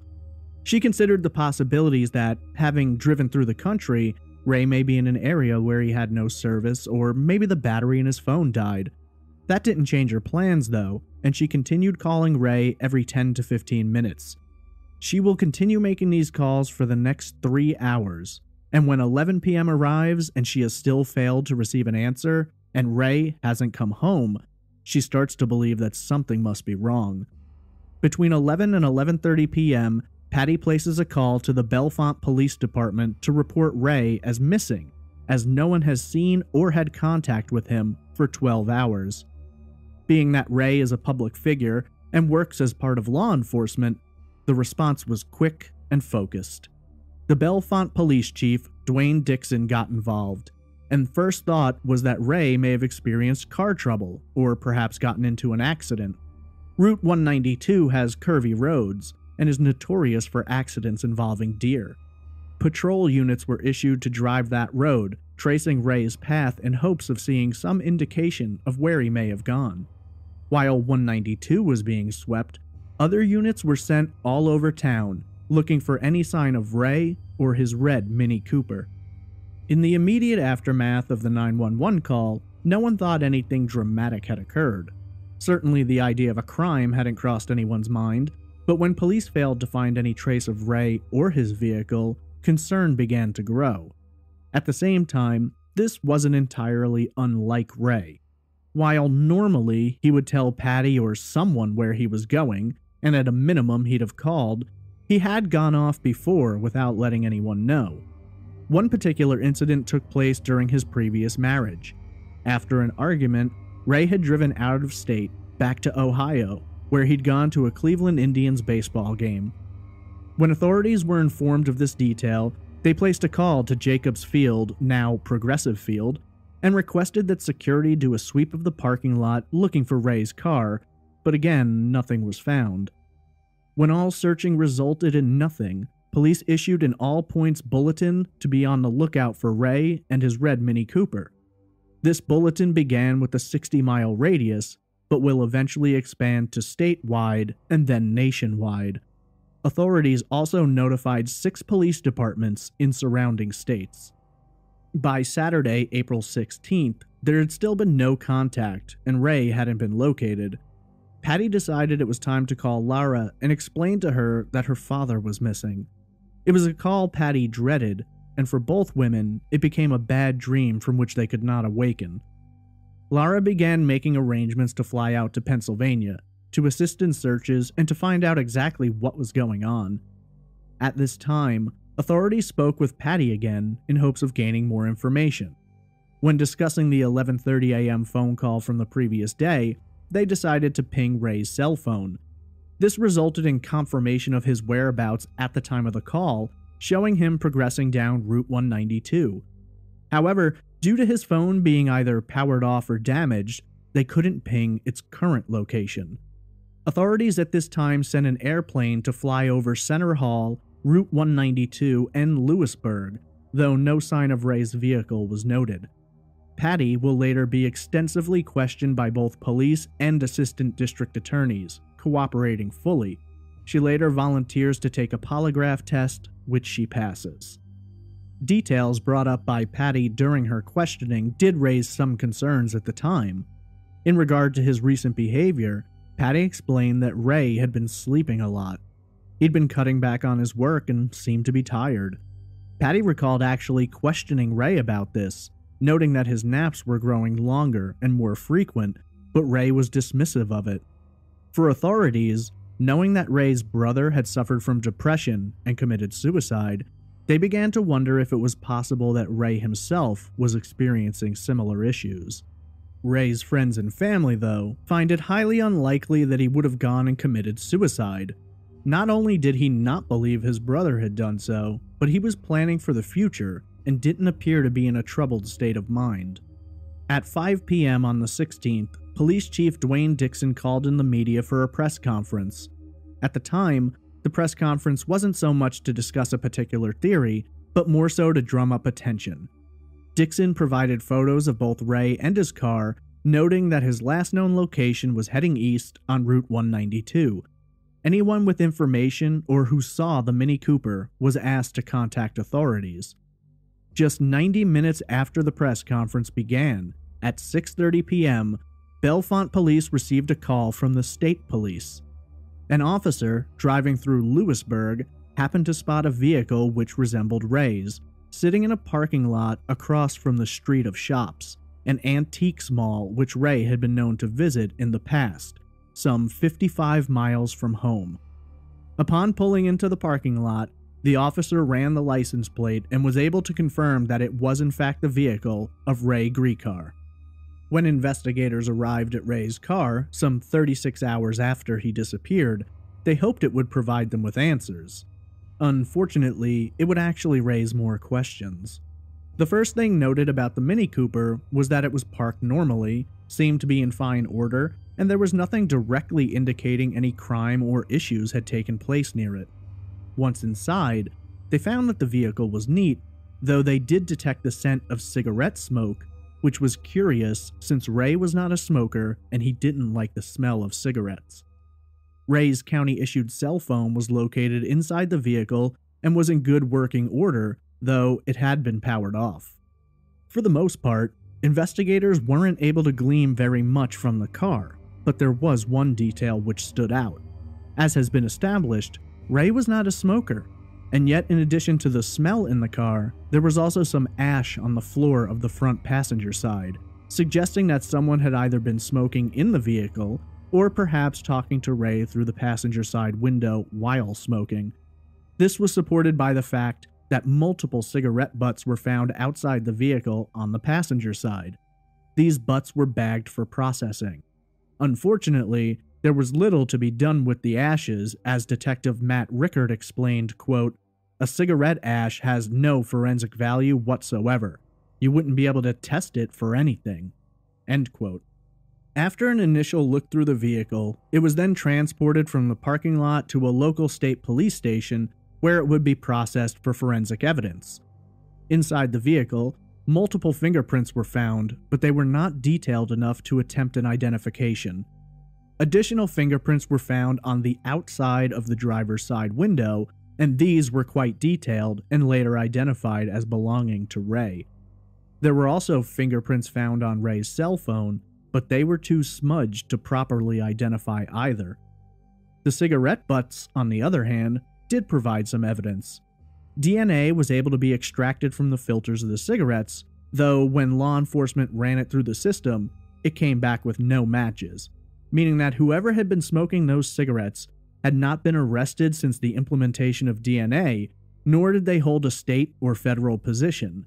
That DNA remains unmatched some 14 years later. For Ray's family, the circumstances of his vehicle's discovery brought back bad memories. When Ray's brother Roy had gone missing, his vehicle had been located not far from a bridge and a river. His body was later recovered from the Great Miami River. In a startling coincidence, Ray's red Mini Cooper was located not far from two bridges spanning the Susquehanna River, one of which was the PA 45 bridge, running between Lewisburg and Milton. Considering Roy's fate, Ray's excessive sleeping in the weeks leading up to his disappearance, and the fact that depression can run in families, investigators subpoenaed Ray's medical records. Ray, though, wasn't a huge proponent of medications, nor of seeking medical assistance. His records came back with no indication of depression, or any other health issues, and close friends and family made note that Ray wouldn't even take an aspirin if he had a headache, let alone anything else. This could suggest that if indeed Ray was suffering from depression, he would not have sought treatment. On Sunday, April 17th, a massive search was organized to take place both in and along the banks of the Susquehanna River. State police supplied a helicopter, which was flown all around the river, the shore, and the surrounding areas. Cadaver dogs were brought in, including one which was brought on board a boat to traverse up and down the river, though the dogs all failed to detect any scent.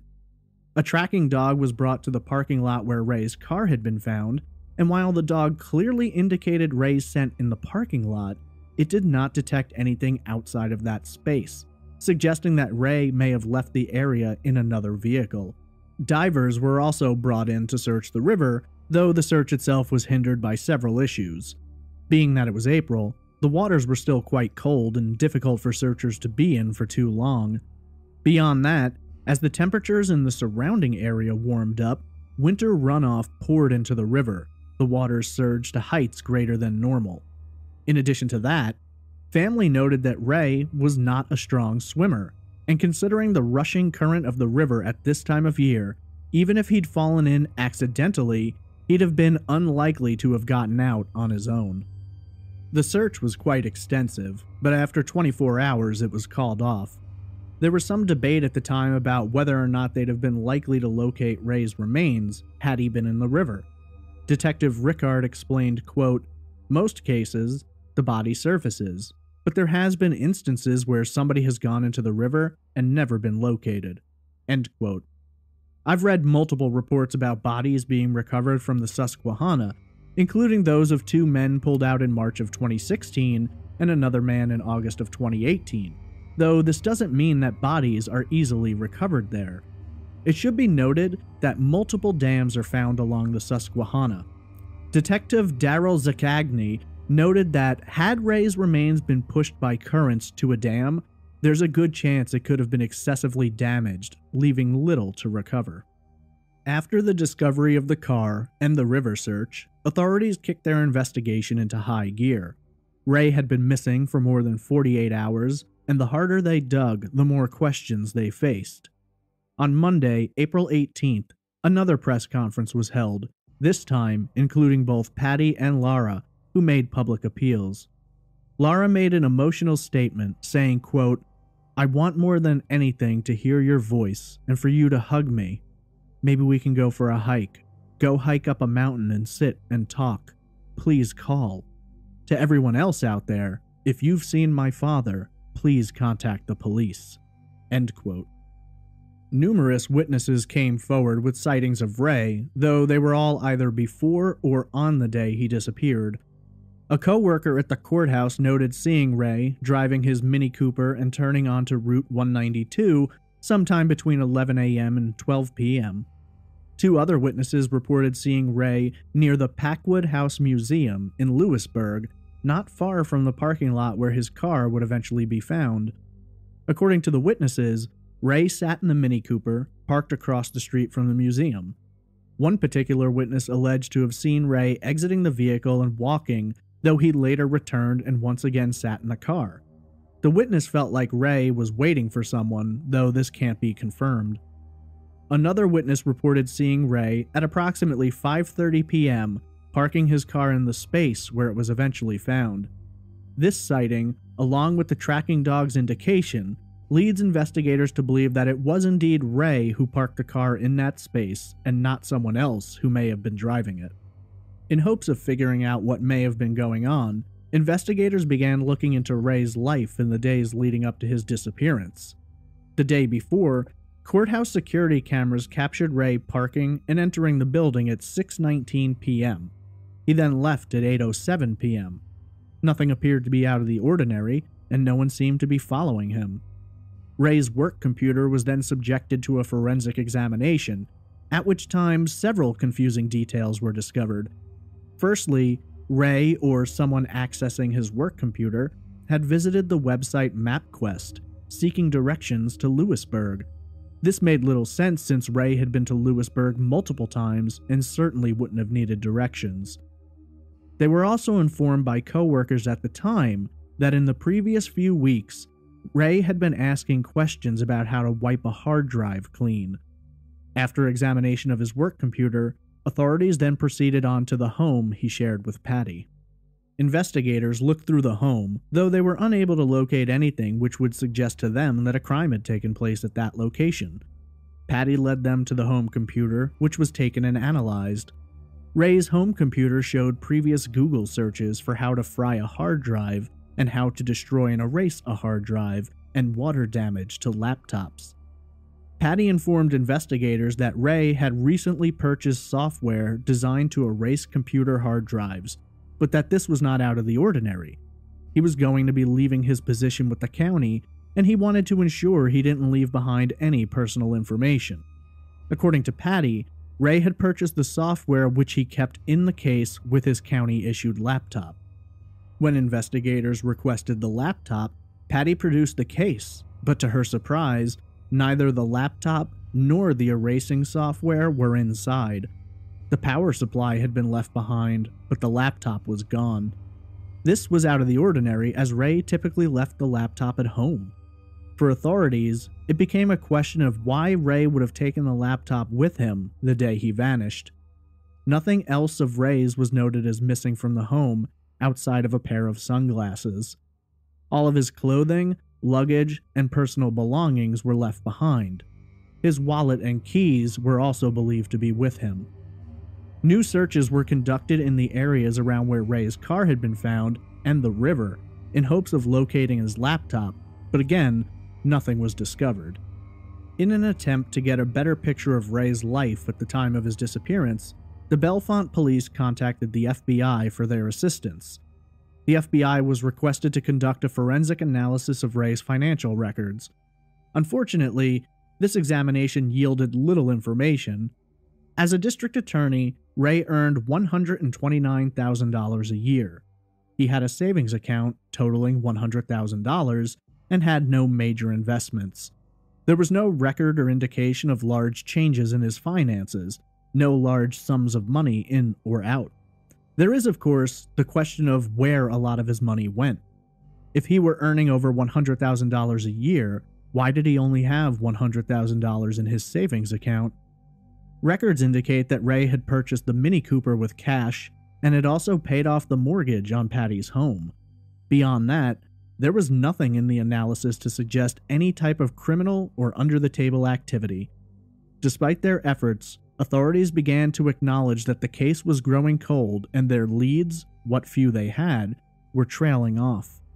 Over the course of the next few months, police continued their investigation but were unable to come up with much. They found more witnesses who reported seeing Ray, some of whom claimed to have seen him in the Lewisburg area on the 16th, the day after he was reported missing, though these sightings have never been confirmed. There wouldn't be a break in the case until July 30th, some 107 days after Ray had last been seen. A fisherman sailing along the Susquehanna River, which by this time had sunk down low and was flowing slowly, spotted an object beneath the water. Reaching in, the fisherman produced a laptop. Knowing Ray's story, authorities were contacted and it was confirmed to be Ray's laptop. Its exact location of discovery was consistent with the possibility that the laptop had been tossed or dropped from the PA-45 bridge. For investigators, this was great news as they hoped to discover information on the laptop which might give them a lead, but to their shock, the hard drive had been removed from the laptop.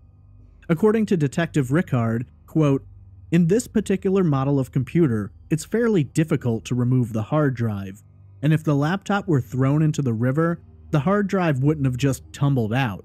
So it was hopeful, it was uplifting, but then again, it was kind of a disappointment because we really needed to find that hard drive." End quote. The discovery of the laptop and the absence of the hard drive pushed investigators more towards a theory that foul play may have resulted in Ray's disappearance. With the laptop discovered, but no hard drive to work with, the case once again began to grow cold. The next update would come just over 2 months later, on October 1st. Two children, playing along the banks of the Susquehanna River, made an interesting discovery. Lying there, waterlogged and rusted, was a laptop hard drive, approximately 100 yards upstream from the location of where the laptop had been found. This discovery reinvigorated investigators who came in possession of the drive, but quickly realized they did not possess the technology to unlock its secrets. First, the hard drive was sent to California, where it was processed by the Secret Service, though they were unable to retrieve any data due to the damage the drive had sustained. This was followed up by the FBI, who also came up blank when trying to pull data from the drive. Sources indicated that not only had the drive been damaged by water, but internal hardware was broken, making the process even more difficult.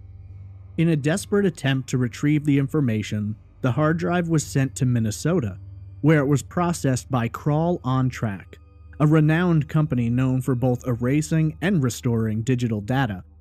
Crawl On Track had previously gained notoriety when they were able to recover 99% of the data from the drives retrieved from the wreckage of the Space Shuttle Columbia disaster. By the time the hard drive was in Crawl's hands, additional damage had been done to it by other organizations trying to retrieve the data. Crawl fixed or replaced multiple pieces of hardware and cleaned away as much of the corrosion as possible, but in the end, they were unable to retrieve the data, if indeed any data existed. Due to the state of the drive, Crawl was unable to determine if the drive erasing software had been run. Yet another piece of evidence that carried so much promise failed to deliver any insight. For investigators, this was another frustrating blow and raised the question, if this could possibly have been a suicide, why destroy the laptop and hard drive? What information it revealed would mean little to a dead man. Over 7 months would pass, totaling some 13 months since Ray disappeared, before investigators revealed a detail they had previously been concealing. Multiple witnesses at the Antiques Mall the day Ray vanished reported seeing him, but he wasn't alone. According to witnesses, Ray was observed in the company of a woman who has been described as standing between 5 feet 8 and 5 feet 10 inches tall, with short, dark hair and a slim figure. Her age was estimated to have been mid-30s to 40s. According to investigators, this detail had been kept a secret as part of normal procedure, and due to the fact that they had a suspicion that they knew who the woman was. It wasn't until after they discovered that it was not who they suspected that it became important to release this information. According to the witnesses, there didn't appear to be a romantic relationship between Ray and the unknown woman. There was no touching or hand-holding. The two would enter stores together, split apart, and go into stores alone, and then meet again. This woman has never been identified, and her reasoning behind meeting Ray that day has never been discovered, but many assume if she didn't have something to hide, she'd have come forward by now, unless she too is missing. At the time of this revelation about the unidentified woman, it both reinvigorated the case and spun up the rumor mill. Suddenly, Ray was being written about as a ladies' man who was known to be flirty, and the possibility of an affair made the rounds in the media. This was exceedingly painful for Patty, who was already struggling to come to terms with his disappearance. For the most part, friends and family considered it highly unlikely that Ray was having an affair, and if he was, he likely wouldn't have gone to such measures to be secret about it. He wasn't married, he seemed happy with Patty, and even if he wasn't, he could have left the relationship anytime he wanted without needing to stray. Then again, the details of an affair don't always make a great deal of sense. Regardless, without information on the woman, there was little investigators could do to follow up, and by the time this information had been released to the public, the case was over a year old. Over the next few years, mentions of Ray in the media tended to either comment on the mystery surrounding his disappearance or the lack of developments in the case.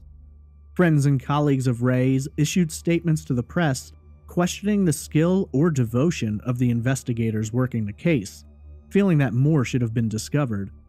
Investigators responded that they were doing everything that they could, which, at the time, consisted mostly of fielding tips and tracking down possible leads. Hundreds of sightings of Ray had been called in over the years, though investigators had never found anything solid. One woman in Texas had been so sure she'd seen Ray that she'd snapped pictures of him with her cell phone, but an FBI analysis determined it was not Ray. Sightings spanned the country, from the beaches of California to the streets of Manhattan to Eastern Europe. Monitoring of Ray's phone and bank records showed no activity since he disappeared. It was clear to most that the case was stalled. 5 years after Ray's disappearance, in 2010, Newly elected District Attorney Stacey Parks Miller announced the creation of a task force to focus on Ray's case. The task force was made up of multiple individuals in law enforcement and other supporting fields who were focused on digging into Ray's life, all records, and case files. They were determined to re-examine every piece of evidence, even tips which had been previously dismissed, in hopes of finding something new or making a connection.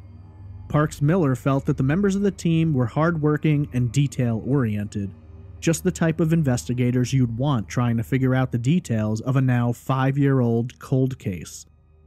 The task force hit the same walls previous investigators had and were unable to reveal new leads.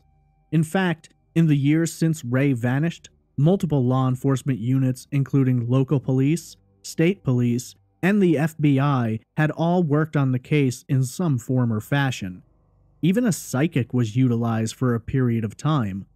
For the record, the psychic first said she saw Ray entering the courthouse through the front door, which didn't seem likely considering he had an assigned spot near the back door. She did, however, tell authorities she saw a construction worker leaning into Ray's car while smoking a cigarette. They found that interesting, since details regarding the car hadn't been fully released at that time. The following year, in 2011, Laura, acting as the trustee of Ray's estate, petitioned the county court to have him declared legally dead. On July 25, 2011, Ray was declared dead in absentia, and all his estate was awarded in full to Laura. In a bizarre twist, just the next day, Utah police arrested a man who closely resembled Griecar and who refused to give his true identity. While this stirred up hope for the moment, fingerprints would later show that the man was not in fact Ray. The individual was later identified as Philip Todd Beavers, a Utah local who bore a striking resemblance to Ray. 2011 was also the year in which Jerry Sandusky was indicted on 40 counts of sex crimes against young boys as the result of a 2-year investigation launched by the Pennsylvania Attorney General's office. 8 additional charges would be added, and the following year, in 2012, Sandusky would be found guilty of 45 of the 48 charges against him. The prosecution of Sandusky raised questions about Ray's previous choice not to pursue charges, and whether or not his disappearance could be connected. Some believe Ray may have ended his own life due to guilt over his knowledge of but failure to prosecute Sandusky's crimes. Others wondered if Ray had been involved in a cover-up, and perhaps this was the information he had been looking to erase, while others still believe Ray may have been eliminated due to plans to expose a cover-up. For law enforcement, however, they find no connections between the Sandusky case and Ray's disappearance. In 2013, rumors began to circulate about the possibility that Ray had been murdered in response to a case he'd prosecuted years earlier. A man, alleging to have formerly been a member of the Hells Angels biker gang, came forward with information indicating that another member of the gang had committed the crime. According to this individual, Ray had been murdered in revenge for prosecuting a member of the gang, and his body had been deposited in an abandoned mine shaft. While this lead was investigated and corroborated by a tip from a prison inmate who told a similar story, nothing was found. There was also the rumor that Ray had been murdered and buried in a grave in Blair County, but after extensive searching and the use of ground-penetrating radar, nothing was found there either. The following year, in 2014, the state police took over the case. They have had few comments to make since, other than to specify that Ray's case is still open and considered a missing persons case. In the years that have passed, rumors and speculation abound.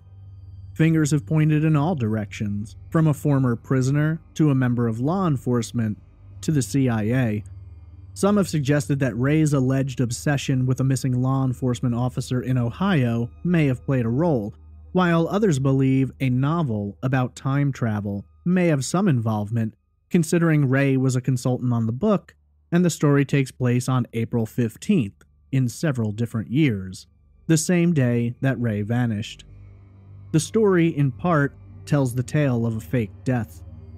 pre-planned disappearance, conspiracy, or merely another coincidence in a long line of them.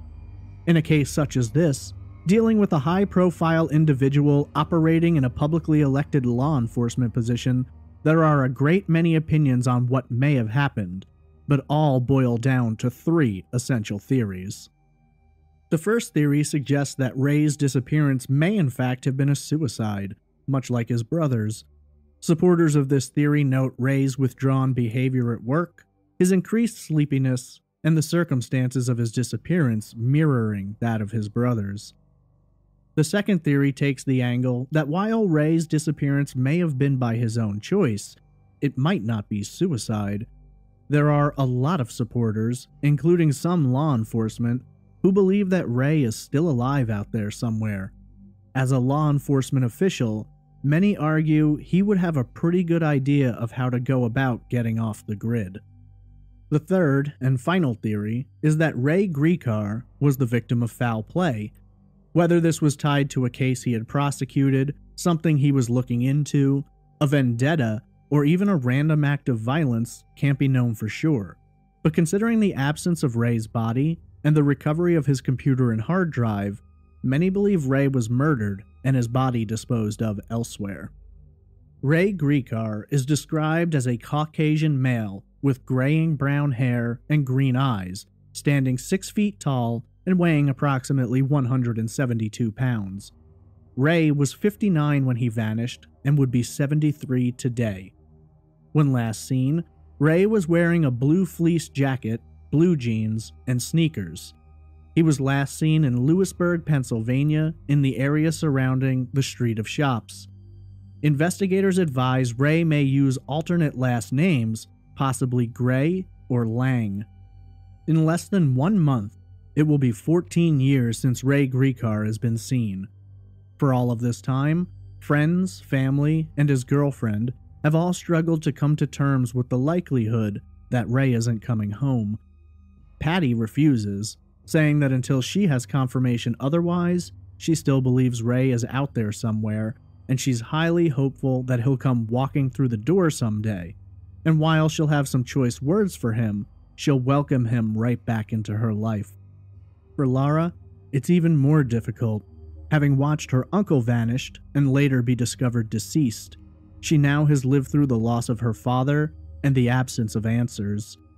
When asked about Ray's disappearance, Lara responded, quote, "It's very hard, not having closure and knowing that I might go to my grave not knowing whatever happened to him. I guess I'm coming to terms with the fact that they might not ever solve this case." This is episode 77, The Disappearance of Bob Harrod.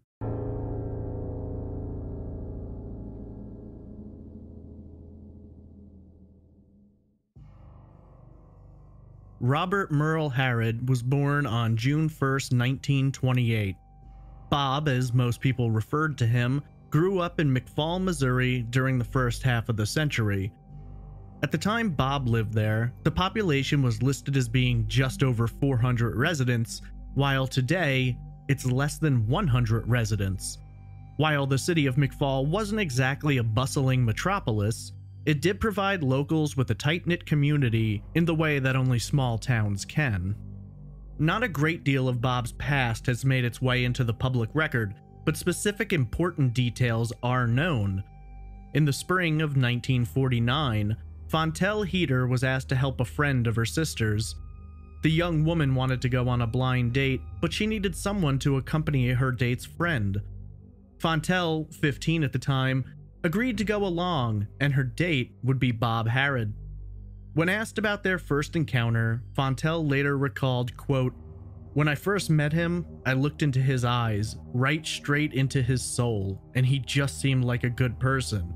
I just felt he was a good man." End quote.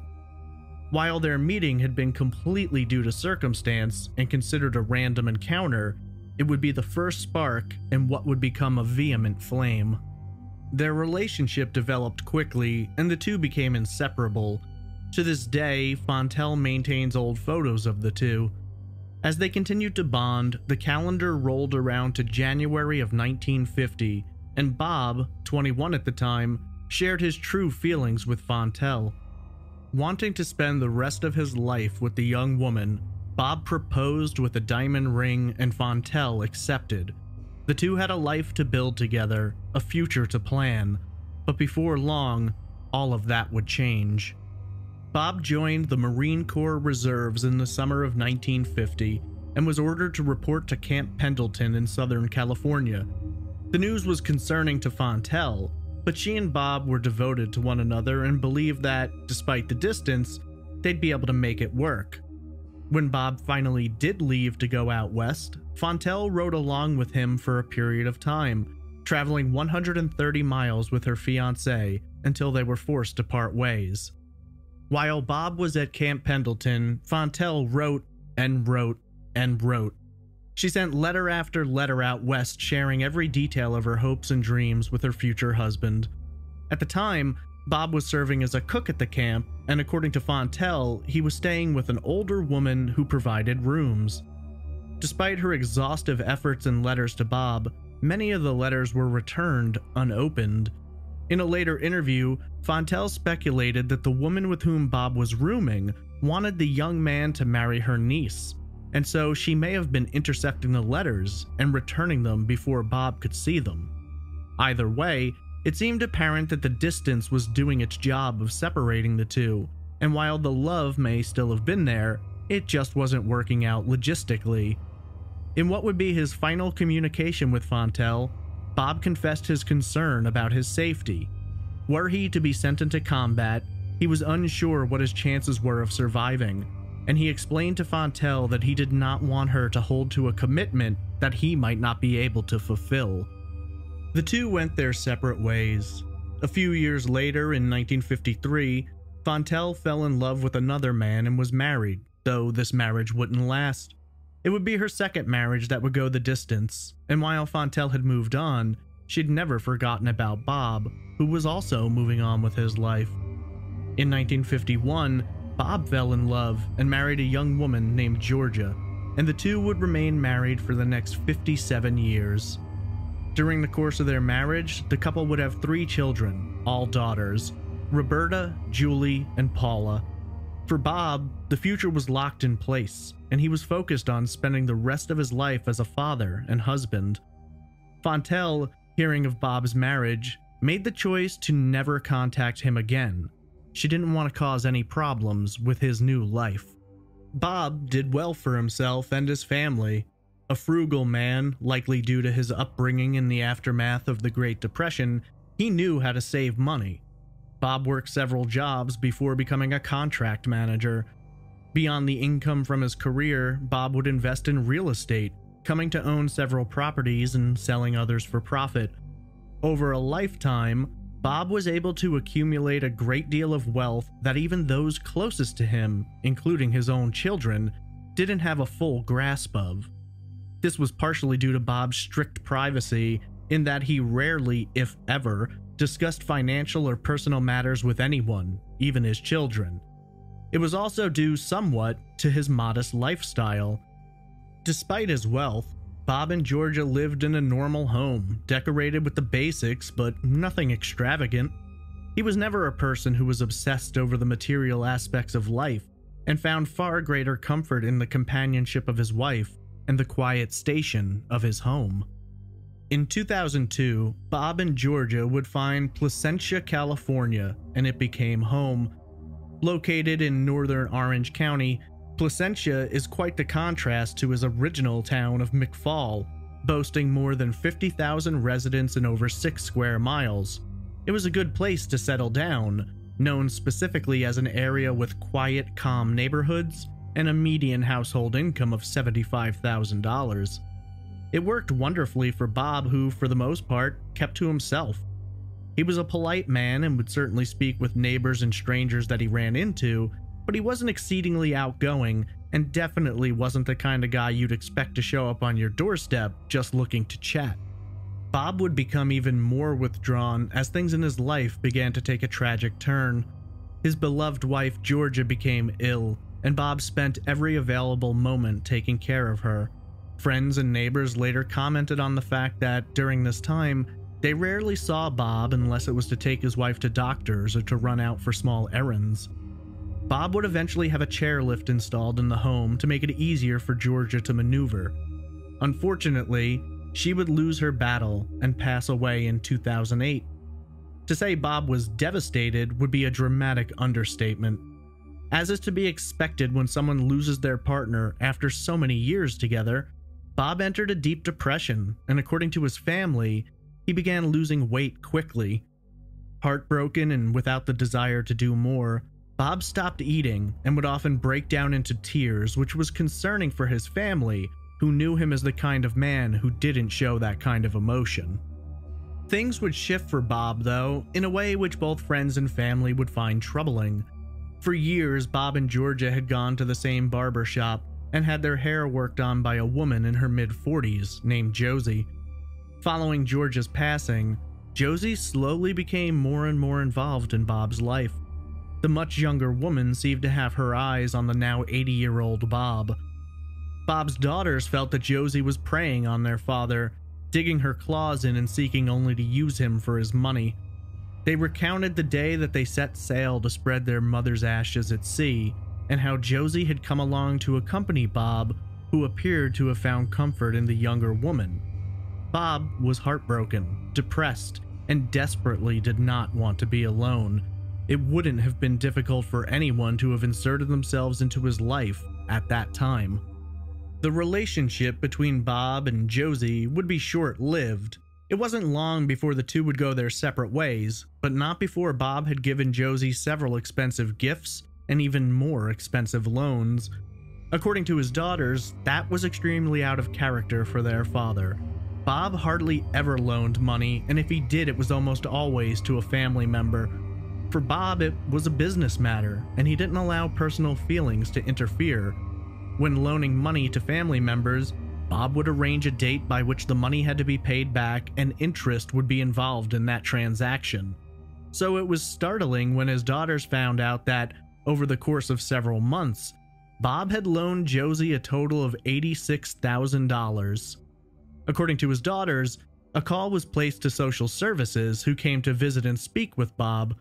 Reportedly, Bob acknowledged that Josie had abused him financially, but that he didn't want to pursue any charges.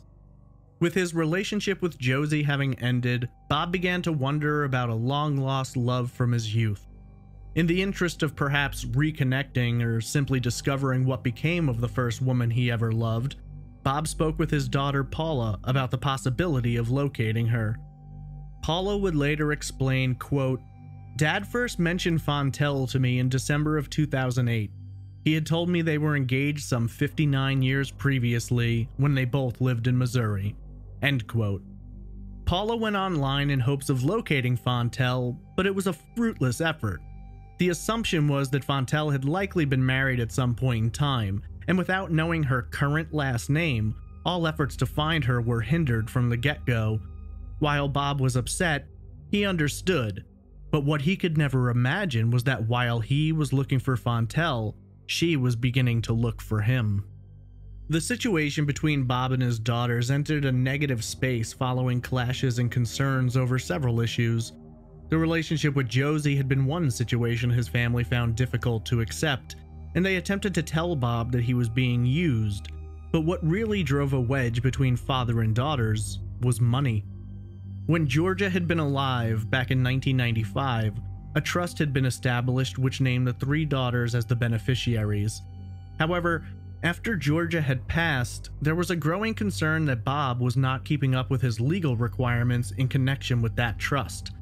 Bob was supposed to keep his family updated on the status of the trust and provide them with official documents to back up those statements, but he had failed to do so, and in response, his family drafted a formal letter.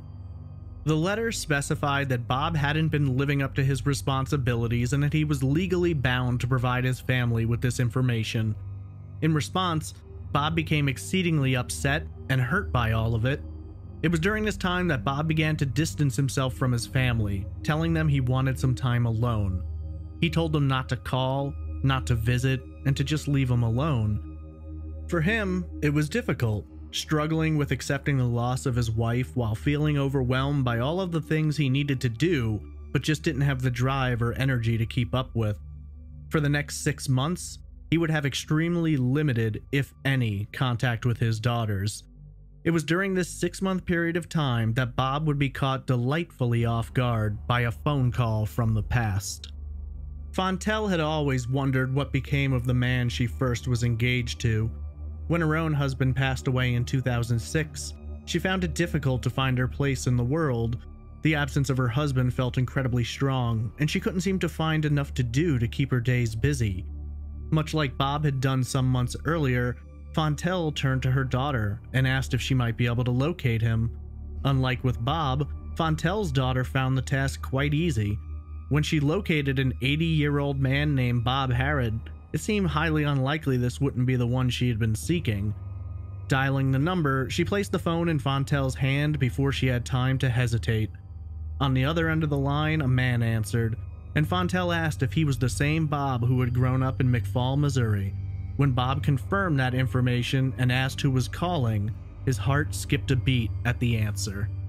From that day forward, Bob and Fontel would speak on the phone every day, usually twice, once in the morning and once in the evening. It had been 59 years since they'd spoken, and they had a lot to catch up on. For Bob, it was comforting and exciting to reconnect with his old flame, to feel that the sparks were still there. Fontel was able to provide him with comfort, while he was able to do the same for her. These two people, who had once loved each other, had been through a lot and lost their spouses, only to find one another again. It wouldn't be long before Bob propositioned Fontel with the possibility of coming out to California for a visit. They arranged for her to fly out in June of 2009, and both of them were extremely excited. Fontel wore a bright pink jacket in order to attract Bob's attention at the airport, but when he laid his eyes on her, he later said he knew immediately that it was her. Fontel later commented about the fact that while he had gone bald over the years, she could still see that sparkle in his eyes that she had first seen when they were teenagers. Standing there in a Hawaiian patterned shirt, shorts, and a pair of white loafers, Bob embraced Fontel and the two quickly hurried over to his car and began the drive home. Upon arrival, they brewed coffee, sat at the table, and chatted as though no time had passed. It was during this time that Bob noticed for the first time that Fontel was wearing the engagement ring he'd given her. She'd kept it for nearly 60 years, having never forgotten her desire to marry him. For the next few days, the two were inseparable, spending every waking moment together. They went out to dinner, for drives, and Bob introduced her to his friends and even his daughters, despite the rift. According to everyone, Fontel seemed like a nice, polite, and kind woman, and Bob was exuberated to be in her company. Not wanting her to leave quite yet, Bob asked Fontel to extend her stay, and she did, moving her departure date to July 7th. But Bob had another date in mind. After spending just 6 days together, Bob asked Fontel what he would have to do to get her to stay in California, and the 73-year-old replied that the only way she'd move in is if they were married. Without missing a beat, Bob proposed and Fontel accepted. Not long after, they went down to the local Sam's Club, perusing the jewelry counter. When all was said and done, the two had purchased rings. Bob would wear a gold band while Fontel would sport a white gold band. Following the purchase of the rings, the next step was to head down to town hall to fill out the appropriate paperwork. While Bob was excited, his family was concerned things might be moving a little too quickly. Bob's daughter, Roberta, later explained, quote, "We want our dad to be happy, but at the same time, we warned him to just take your time, get to know this person. You've been away from this person more of your life than you ever spent with her. Do you really know each other?" But their minds had obviously been made up, and they were going to get married. End quote. And so they did. On June 29th, Bob and Fontel completed the necessary paperwork. At that moment, the woman behind the desk smiled at the couple and asked them if they wanted to get married right that minute. Excited about the proposition, they agreed and were officially married that day. When Bob's daughters found out, they were happy for their father, but also concerned about what this would change in their lives. Reportedly, Bob also reached out to Josie at this time, the woman he'd spent time with and loaned all that money to, and requested that she pay back what she owed him. The newlyweds returned home and began making plans. They decided that on July 7th, Fontel would return home to Missouri, at which time she'd begin packing her things, and then she would fly back out to California on July 29th, the date of their 1-month anniversary, and they would officially move in together and begin the life they'd put on hold for 60 years. Bob had things he needed to accomplish as well, including adding Fontel's name to bank accounts and even the house. On the day Fontel left town, a local news station sent a reporter out to cover the story of this long-lost love. When asked about Fontel, Bob replied, quote, "When she talked, I knew it was her. I could just tell by her voice, and that spark was still there. I just wanted to hold her forever." End quote. While Fontel was making her arrangements to move, Bob decided he wanted to end the rift between he and his daughters. He reached out and arranged a family meeting which would take place on Sunday, July 26th. According to everyone involved, it wasn't exactly a smooth gathering. He called the meeting to update them on the trust and get things back in order, but when they had questions, he didn't seem eager to answer them. Roberta later stated, quote, "He was required by law to provide certain reporting, and he hadn't done that yet. He didn't put out all the information on the table that he had told us we were being given, and so I had some questions for him, and he got testy." End quote. Allegedly, Bob became flustered at the questions, and then it was noticed that certain documents were missing. Angry and upset, Bob explained he didn't know where the papers were, and as things heated up, his daughter Julie was able to locate them, and things settled down. According to his daughters, Bob calmed down when everything had been settled, and the group of them spent the time together as a family. They sat on the couch, talked, and joked. They reminisced about the past and about Bob's new love life. By all accounts, the meeting had gotten a little tense, but in the end, everything was fine. Well, perhaps not all accounts. Fontel tells the story a little differently. According to her, when she spoke with Bob later that evening and asked how the meeting had gone, he expressed that he was still very angry and hurt about what had transpired. Unlike the statements of his daughters, Fontel claims the major conflict had nothing to do with the trust and everything to do with her.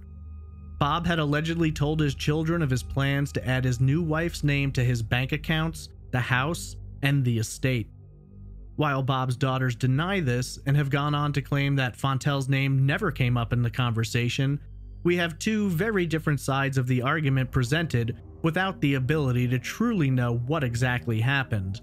What we do know, however, beyond the shadow of a doubt, is that less than 24 hours after this family meeting, Bob Harrod would disappear. Monday, July 27th began as a normal day. Bob had plans in place, looking to complete getting the house ready for Fontel's arrival 2 days later. He'd made several arrangements in advance. One was with his son-in-law, Jeff Michaels, who was married to his daughter Julie, and he'd asked him to come by and perform some maintenance work around the house. The other was with his housekeeper of 10 years, Agnes, who normally came on Tuesdays, but this week would come on Monday instead. Jeff pulled up to the home at approximately 9:30 a.m. and stated that Bob was there when he arrived. Sometime before 10 a.m., Jeff is reported to have left the home and gone down to a local CVS drugstore where he made a small purchase. Jeff returned shortly thereafter and continued working in the home. Multiple calls came into the house that day, which Bob answered. One was believed to have been with Agnes to arrange what time she would be coming over to clean. Roberta also claims to have called sometime between 11 a.m. and 12 p.m., during which time she spoke to her father and heard her brother-in-law, Jeff, mention that he needed to go to the hardware store. According to Jeff, he again left the home at 2:30 p.m., this time to go to Home Depot for supplies, which was later confirmed by receipts and surveillance footage, but this will be the last time anyone can confirm seeing Bob. There are 2 Home Depots within 3 miles of Bob's home, and each trip is less than 10 minutes. The timestamp on receipt shows Jeff is paying for his purchase at 3:04. Agnes arrived at the home, but found it vacant. Bob's car, a white Toyota Camry, sat in the driveway, but there's no response when she knocked on the door.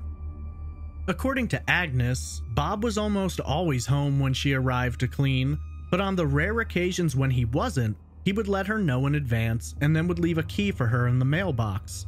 When Agnes checked, no key had been left, and for the first time in her 10 years of working for Bob, she wasn't able to get into the house. Unsure of what to do, and assuming Bob may have just gone to a neighbor's quickly, she sat down and waited. I should note that there's a great deal of discrepancies with the official timeline. In some places it's reported that Agnes's time of arrival was 3:15 p.m., whereas in other media that time is actually reported closer to 12 p.m. This is an important detail, as we know that Jeff left to go to Home Depot sometime between 2:30 and 3, and both he and Agnes have acknowledged that he found her waiting outside of the house on his return. However, if her arrival time is closer to 12 p.m., that would imply that Jeff had left the house an additional time, which is unaccounted for. Agnes, though, will later report leaving after 6 p.m. after having spent approximately 3 hours cleaning, which seems to agree with the 3:15 p.m. timeline. Either way, when Jeff arrived back at the house, Agnes has stated that he seemed thrown off by her presence. Jeff reportedly asked her if she was supposed to be there that day, which she confirmed.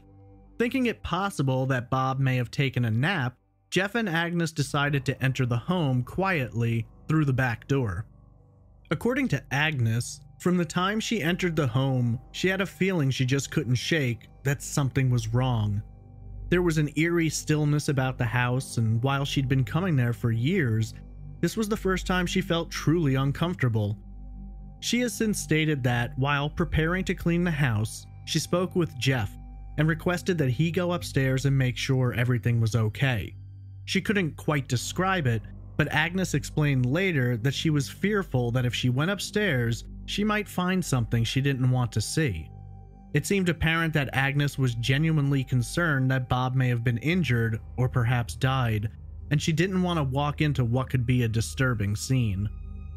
Agnes has since explained that when Jeff went upstairs, she expected him to just take a quick look around and let her know that the coast was clear, but to her surprise, Jeff was upstairs for several minutes without saying anything. At the time, she thought this must have meant something was wrong, and so she called out to him, but he responded that everything seemed to be fine and Bob wasn't in the house. He supposedly suggested the possibility that Bob may have gone to visit a neighbor. Still feeling strange about the situation, Agnes proceeded upstairs to get on with her cleaning. It's at this time that Agnes entered the bedroom and was both confused and disturbed by what she saw. Bob's bed was a mess, looking as though he'd gotten up, thrown the covers off, and left the room quickly.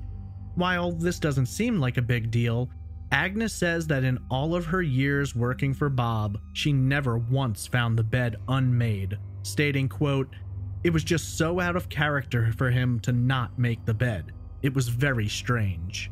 End quote. Around 6 p.m., Jeff finally finished working in the bathroom and left the home. Agnes finished up her cleaning shortly after and also left. She'd never seen Bob gone without notice, nor for this long without telling someone where he had gone to, and she was still concerned. Less than 2 hours later, around 8 p.m., Fontel will make her normal call to Bob, but this time, he doesn't pick up. At first, she assumed he may have needed to run an errand, and so she waited and called back, but again received no answer. For the next few hours, Fontel called every 20 to 30 minutes, and with each unanswered call, she grew more and more concerned. Bob's daughter Julie, Jeff's wife, also says she called the house that night and failed to receive an answer. In response to this, Julie called her sisters, and they all decided to contact the police to do a welfare check. Local police arrived at the home at approximately 9:32 p.m. and found Bob's car in the driveway, secure with no signs of trouble. The home appeared to be in good condition, there were no signs or indications of a crime or a struggle anywhere, and so they reported back to the family that while Bob did not appear to be home, they saw nothing which would suggest that they should be overly concerned. While that was good news, It was also concerning, as the 81-year-old rarely went anywhere for this long without calling someone. As midnight approached, Fontel became so concerned she decided to call one of Bob's daughters, but around that same time, she received a call from Julie, who explained that they didn't know where her father was. Fontel, worried about what may have happened, decided to call the Placentia Police Department herself, and as Bob's wife, filed an official missing persons report. The next day, Tuesday, July 28th, the Placentia Police Department officially began their investigation into Bob's disappearance. Their first step was to speak with family members and those who had last seen Bob. They spoke with Jeff, who was officially the last person to see him. According to Jeff, Bob was present in the home that morning, but after he returned from the store, Bob was gone. Jeff provided authorities with receipts to verify his story, and while they do in fact confirm that he went to the store, the exact time of Bob's disappearance is unknown, so all the receipts truly do is show that Jeff went to a store that day, not that he has a solid alibi. In response to the interview with Jeff, authorities requested permission to sweep his vehicle for forensic evidence, which he granted. Despite a thorough and exhaustive search of Jeff's truck, combing over every inch of it, no evidence was found to suggest that, had something happened to Bob, that he had ever been in that truck. There were no signs of blood found in the truck or in the bed of the truck. There was absolutely nothing to connect Bob's disappearance to Jeff or his truck. During questioning, though, Jeff did offer a possible suspect. According to him, on the day of Bob's disappearance, at least once and possibly twice, he witnessed an SUV driving slowly down the road. It was Jeff's contention that he recognized the SUV as belonging to Bob's former girlfriend, Josie. After being given this information, authorities did investigate into the possibility that Josie could have been involved. Contacting her, she willingly came down to the police station for questioning. According to investigators, Josie was not only fully honest and open about the fact that she had borrowed money from Bob, but also that she hadn't paid much of it back. She reportedly didn't try to hide anything during the interview, was not evasive in her answers, and was adamant that she had not driven down Bob's road that day. She was also able to provide authorities with an alibi for her whereabouts on the day of Bob's disappearance, and the alibi was confirmed. Police have said it's somewhat unlikely Josie was involved as, in a sense, Bob was her meal ticket, and she was unlikely to take steps to eliminate that possible stream of cash flow. While Josie was considered a person of interest, there didn't appear to be any evidence to link her to the disappearance. Interestingly, interviews with other family members map out a bizarre series of suggestions. Firstly, Julie was present at the home on Tuesday morning and spoke with a reporter. During this interview, she stated that her husband found the house empty when he returned from a store sometime between noon and 1 p.m., though we know from the police timeline that this is actually supposed to be 3 p.m. Julie later states that her father had been missing for approximately 28 hours in an interview taking place at 1:50 p.m., which would suggest that Bob disappeared at approximately 10 a.m. the day before, despite Jeff's statements that he had seen Bob as late as 2:30. Julie also mentions to the reporter that her father was showing early signs of dementia, which is something that has been repeated by her sisters. In several interviews, one or all point out that Bob was experiencing short-term memory loss, seemed to struggle when dealing with basic bills and paperwork, and that he was easily flustered and upset due to his struggle in these areas. At the same time, when authorities spoke with Bob's doctor, he told a different story, explaining that not only was Bob cognitively of sound mind, but that he was by far the healthiest 81-year-old he'd ever had as a patient. Some began to wonder if it were possible that someone was trying to paint the picture of Bob perhaps not being capable of making his own decisions, which becomes even more interesting when it's noted that someone, though it's never been revealed who, mentioned to the police that Bob may have regretted his whirlwind marriage to Fontel and perhaps had gone off somewhere to clear his mind. On Wednesday, July 29th, authorities speculated that Bob may have gone somewhere on his own following that cold feet theory. While they were concerned, it was their belief that Bob might still show up. After speaking with family members and canvassing the neighborhood, police were able to note that the last sighting of Bob was approximately 2:30 p.m. by his son-in-law. After that time, there were no reports of Bob's whereabouts.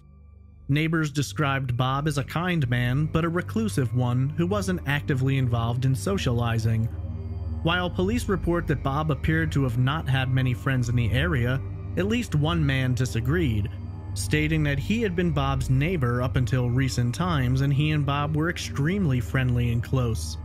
Their next step was to go through Bob's house and look for any signs of what may have happened. Police have been hesitant to report much about the search of the home and to this day do not wish to share details about what they found or did not find. All we know for sure is that, upon inspection of the home, the only items of Bob's that appeared to be missing were his wallet and keys. Strangely, Bob wore required prescription glasses, and these were left behind. They did find handwritten notes inside the home, apparently scribed by Bob, noting plans to add Fontel's name to multiple accounts, though due to his disappearance, these steps were never taken. In Bob's car, again they found little if anything to note a crime, though they did locate a handwritten address in the glove box, which when tracked, belonged to old friends of Bob's.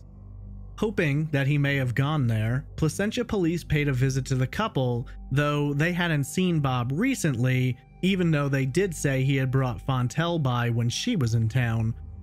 While Bob's family argued that he was having memory issues, they also said he wasn't great at driving at night and that he avoided the freeways.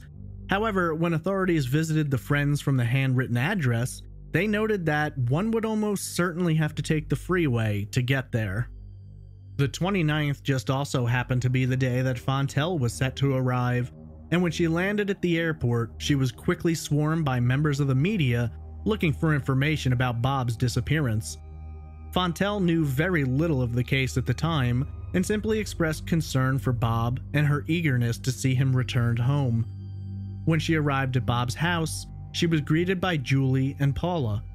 While Fontel entered the home, this was apparently going to be the first of what would become a bitter dispute between Fontel and her husband's family in regard to the home, assets, and everything else that belonged to Bob. By Friday, July 31st, authorities were absolutely confounded. Detective Corinne Loomis of the Placentia Police Department, when speaking to the media, expressed that their concern had grown in the past 48 hours. Detective Loomis explained, quote, "My personal sense was that if he did not return home by dark Wednesday night, we have a big problem. We didn't ramp up a serious investigation in hopes that he would come home yesterday. That was the breaking point." End quote. At that time, authorities were still stating that they believed this to be a missing persons case with no indications of foul play, but that perspective wouldn't last long. Missing persons flyers were created and put around town, including on Bob's house, and the media ran a steady stream of coverage about Bob's disappearance, though despite this spotlight, there were few, if any, tips. On Friday, August 7th, 11 days after Bob had disappeared, his daughters filed a petition to receive conservatorship over the estate. The daughters explained that they did this in order to be given access to funds to create a reward, pay bills, maintain the house, as well as to reimburse Fontel for her travel and shipping expenses. Reportedly, in response, Fontel moved into the home and had the locks changed. Fontel will later explain that Bob's daughters confronted her about living in the home and told her that she would need to vacate the premises. Fontel refused, arguing that not only was she married to Bob, and this was half her home, but she had nowhere else to go after having moved across the country. Bob's daughters, on the other hand, have argued they never tried to evict Fontel. Fontel would later file her own legal documents fighting for control of the estate. At the initial ruling, the judge sided with Fontel.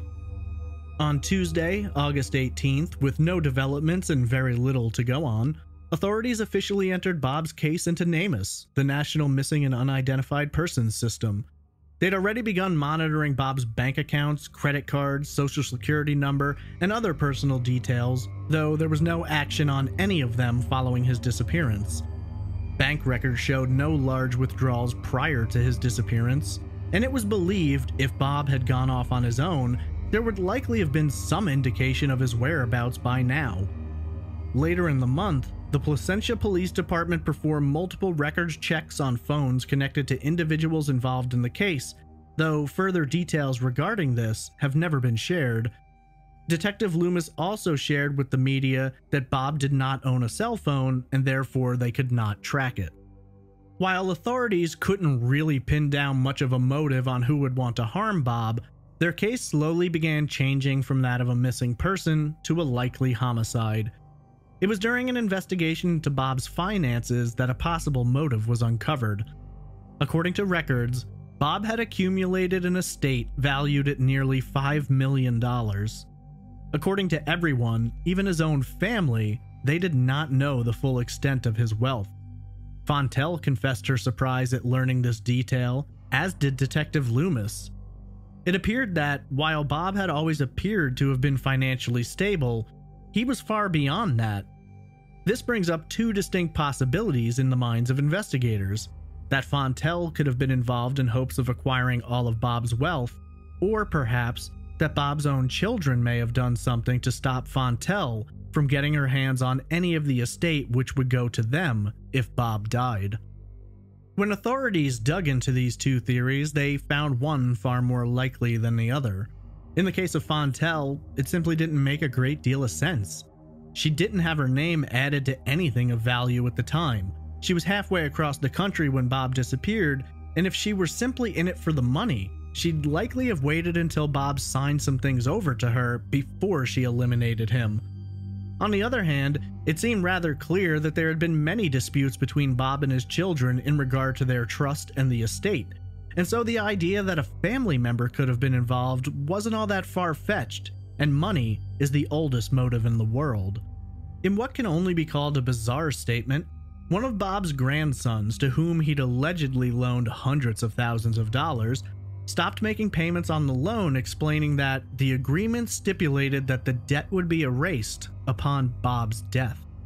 Over the course of the next few years, the family found itself tied up in multiple legal battles.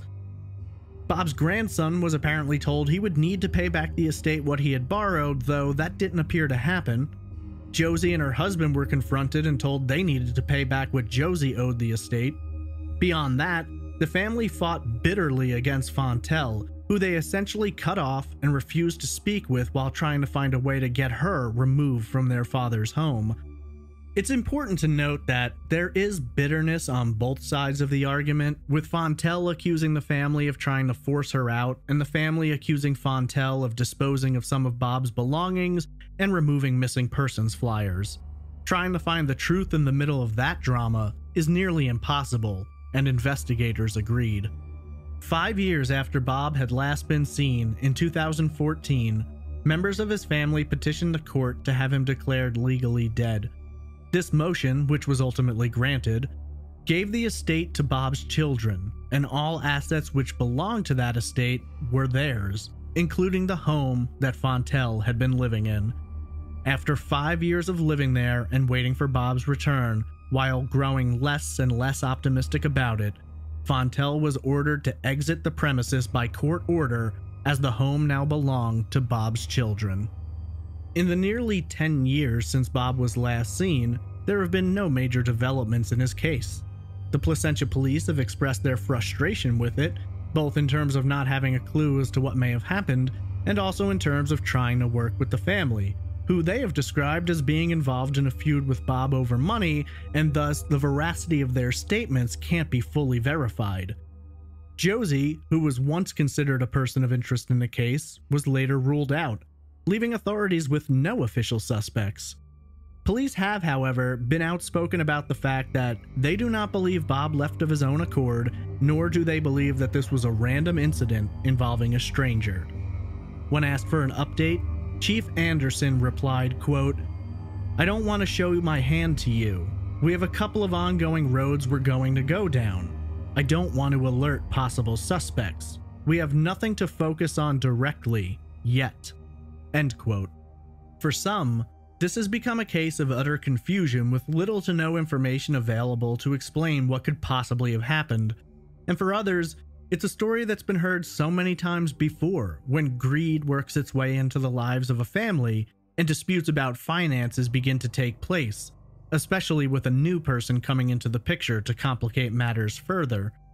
In the absence of real information, two theories have been suggested to try and fill in the blanks of this incredibly mystifying case. The first theory argues that Bob's disappearance could be linked to his new wife, Fontel, and that in the end of all things, his absence may have been necessary in order to supply her with the financial security she craved. The second theory puts the target on Bob's own family, suggesting that his disappearance may have been linked entirely to his estate. During a time when the whole family seemed to be embroiled in a bitter feud over the trust, it's a bizarre coincidence that right when Bob had showed them the trust and allegedly expressed his interest in bringing Fontel into the fold, he disappeared just the next day before he could do anything to legally change who had rights to his assets. Bob Harrod was last seen sometime on the morning of July 27, 2009. Depending on what timeline you follow, he was either last seen as early as 11 a.m. or as late as 2:30 p.m. When last seen, Bob was described as being a Caucasian male with thinning gray hair and blue-gray eyes. Bob stands 5 feet 11 inches tall and weighs approximately 170 pounds. Bob was last seen wearing white shorts, a white V-neck undershirt, white socks pulled up to his knees, a white belt, white hat, and white Reebok sneakers. There is a plain gold wedding band on his left ring finger, and there may be a Masonic ring with a red stone on his right ring finger. Bob is required to wear glasses, though they were left behind. Bob was last seen in the 500 block of Carnation Drive in Placentia, California, and if alive today, would be 90 years old. In a life full of twists and turns, Bob Harrod may finally have found his storybook ending. It's something like out of a Hollywood movie, two people coming back together after nearly 60 years apart. And yet, before he could walk into the sunset with Fontel, the 81-year-old disappeared. Unfortunately, in the decades since, Bob has remained missing, and justice has remained elusive, but more time may reveal the truth of what really became of Bob and who was responsible.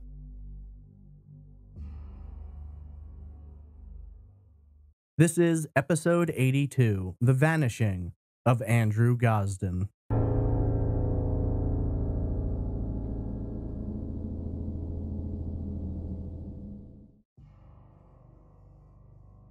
Andrew Paul Gosden was born on July 10, 1993 to parents Kevin and Glennis Gosden, both of whom worked as speech therapists.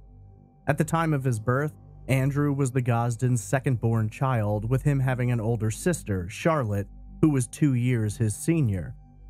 Andrew would grow up with his family in Balby, a suburb of Doncaster located in western South Yorkshire, with a population of just over 15,000. Central Balby is located approximately 2.6 miles or 4.2 kilometers from Doncaster proper. Andrew's parents were both devout Christians, and while they were firm in their beliefs and devotion to their religion, they elected not to have either Andrew or his sister baptized, as while they would introduce them to their belief structure, they did not want to force their beliefs onto their children before they were old enough to make their own choices. Andrew's family described him as quiet, thoughtful, and gentle. He was somewhat introverted, but caring, and was very close with his parents and sister. One feature of Andrew's personality, which was apparent from a young age and continued to sharpen throughout his life, was his intelligence. When Andrew began attending school, it wasn't long before he was taken into the Young, Gifted, and Talented program instituted by the United Kingdom government in 2002. The program was described as focusing on enhancing the development of students who were defined by having one or more abilities developed to a level significantly ahead of their year group. This particular program was open only to those individuals who performed in the top 5% of students. Andrew's behavior was typically withdrawn, at least in terms of the social circles that ran in school. That isn't to say that he didn't have friends. There was certainly a small group with whom he palled around with while at school, but usually once he made his way home, he preferred the quiet of solitude. According to his family, despite his more closed-off personality, he was an open and caring young man. Even while appreciating his alone time, Andrew's family often spent evenings together, working on arts and crafts projects or playing games. He was close with his sister, and according to friends, there was no indication that Andrew was subjected to any kind of bullying or mistreatment that would lead him to be more withdrawn. It was a decision made by Andrew that was, as is often the case with highly intelligent youngsters, being more interested by his own company than hanging out with friends. Oftentimes, this kind of isolation and a tendency to spend time alone can be associated with depression, but Andrew's family and friends have all expressed that they'd never seen anything to indicate to them that the teenager may have been struggling with any psychological issues. This, of course, does not necessarily mean he was clear of the grip of depression, as some symptoms can be easy to miss, but for what it's worth, no one in his life considers that a possibility, or something that played a role in his disappearance. In a typical day for Andrew, he'd often return home from school, change out of his uniform, and spend countless hours alone reading, writing, and listening to music. His bookshelves were adorned with well-used copies of books such as Harry Potter and Tolkien's Lord of the Rings. At the time of his disappearance, though, Andrew had been intently reading through Beyond Good and Evil, Nietzsche's follow-up to Thus Spoke Zarathustra. Not exactly light reading, though in a rare interview conducted by The Telegraph, Glennis momentarily pondered whether the draw may have been Nietzsche's Übermensch, or Superman, a uniquely interesting concept for a boy growing up in a Christian family, as it deals much with the nihilistic view that God is dead, and it is in ourselves and future generations in which we must place our faith and carve out our own destiny. Andrew's taste in music leaned towards heavy metal, with posters tacked into his walls and t-shirts in his closet adorned by the logos for bands such as Cradle of Filth, Funeral for a Friend, and one of his favorites, Slipknot. Even his backpack, a canvas one-strap crossover shoulder style, was collaged with stickers, patches, and handwritten names of bands, songs, and albums. While Andrew had much to keep him company, it was his favorite activity of gaming that captured much of his attention. Whether it was on a console, PC, or handheld device, Andrew was a gamer and thoroughly enjoyed overcoming the obstacles and challenges set before him, though again, they were not always the most intense trials for someone of his intelligence. One thing I should note about gaming is that many articles discuss that Andrew was a PC gamer. This may have been the case, but it certainly wasn't something he was doing at home. The family didn't have a computer until 8 weeks before Andrew's disappearance, and even then, it was a laptop which Charlotte had received as a gift. A lot of speculation in regard to Andrew's disappearance revolves around the possibilities of him making connections online through gaming or social media. While this could be a possibility, it does seem highly unlikely given details of the investigation, which we'll get into later in the episode. There was little challenge for Andrew's brilliant mind when it came to academics either, and it has since been described that Andrew cruised through classes and assignments, finding little to truly require that he push the limits of his capabilities. Despite this seemingly advanced intelligence, school was, to some degree, unimportant to Andrew. In an interview with Vice, Andrew's father Kevin stated, quote, "To be honest, I think Andrew saw school as something you sort of had to do just in order to have choices open to you for adult life." End quote. While Andrew was smart all around, it was in mathematics where he truly excelled, with teachers going on to describe him as a math genius. At the time, it was believed that with this grasp of math and his general intelligence overall, he was going to blow through his GSCEs, the General Certificate of Secondary Education, and from there be accepted into a prestigious university, such as Cambridge. While Andrew may have displayed a genius level of intelligence, book smarts, and understanding, which put him years ahead of his fellow students in both terms of cognitive ability and emotional maturity, there were also areas in which he seemed completely oblivious. According to Kevin, Andrew had a tendency to be absent-minded, and while brilliant, not street-smart in the least sense. He had lived a sheltered life, and things deemed important to others may not have even registered on his radar. In one particular instance, Kevin recounts how Andrew was gifted a mobile phone for his 12th birthday. Though outside of playing some games on it, Andrew rarely used the phone, and when he later lost it, he was clear that while it may have served a purpose, he had no use for it and didn't wish to have the device replaced. In fact, when asked about a new phone, Andrew's typical response was to request an Xbox instead. Beyond behavior, Andrew was often mistaken for being younger than he actually was. 14 years old when he disappeared, Andrew still had a baby face accentuated by black wire-frame glasses and light brown, shoulder-length hair with the bangs swept down across his forehead, which, in conjunction with his stature, standing approximately 5 feet 3 inches tall or 1.60 meters, led many to believe that he was 12 years old or even younger. In the months leading up to his disappearance, Andrew seemed to have withdrawn from social situations he'd previously attended. Despite the devout Christian faith of his parents, Andrew had stopped attending church a year and a half earlier, though he did still attend school at Macaulay Catholic High School. In regard to stopping church, Kevin would later explain that Andrew's sister had stopped going and, quote, "I think he was partly following Charlotte in stopping church," end quote. According to Kevin and Glennis, they left it up to the kids to decide whether or not they wanted to engage with religion, and it was not something they'd force upon them. Andrew had also belonged to the Cub Scouts, though just a few months before his disappearance, he expressed his disinterest in attending those meetings also. Kevin would go on to explain, quote, "With Scouts, he just said he was bored. He seemed to be going through a quiet phase, which we assumed would alter in due course," end quote. According to Kevin, Andrew was a deep thinker and didn't typically make decisions spur of the moment.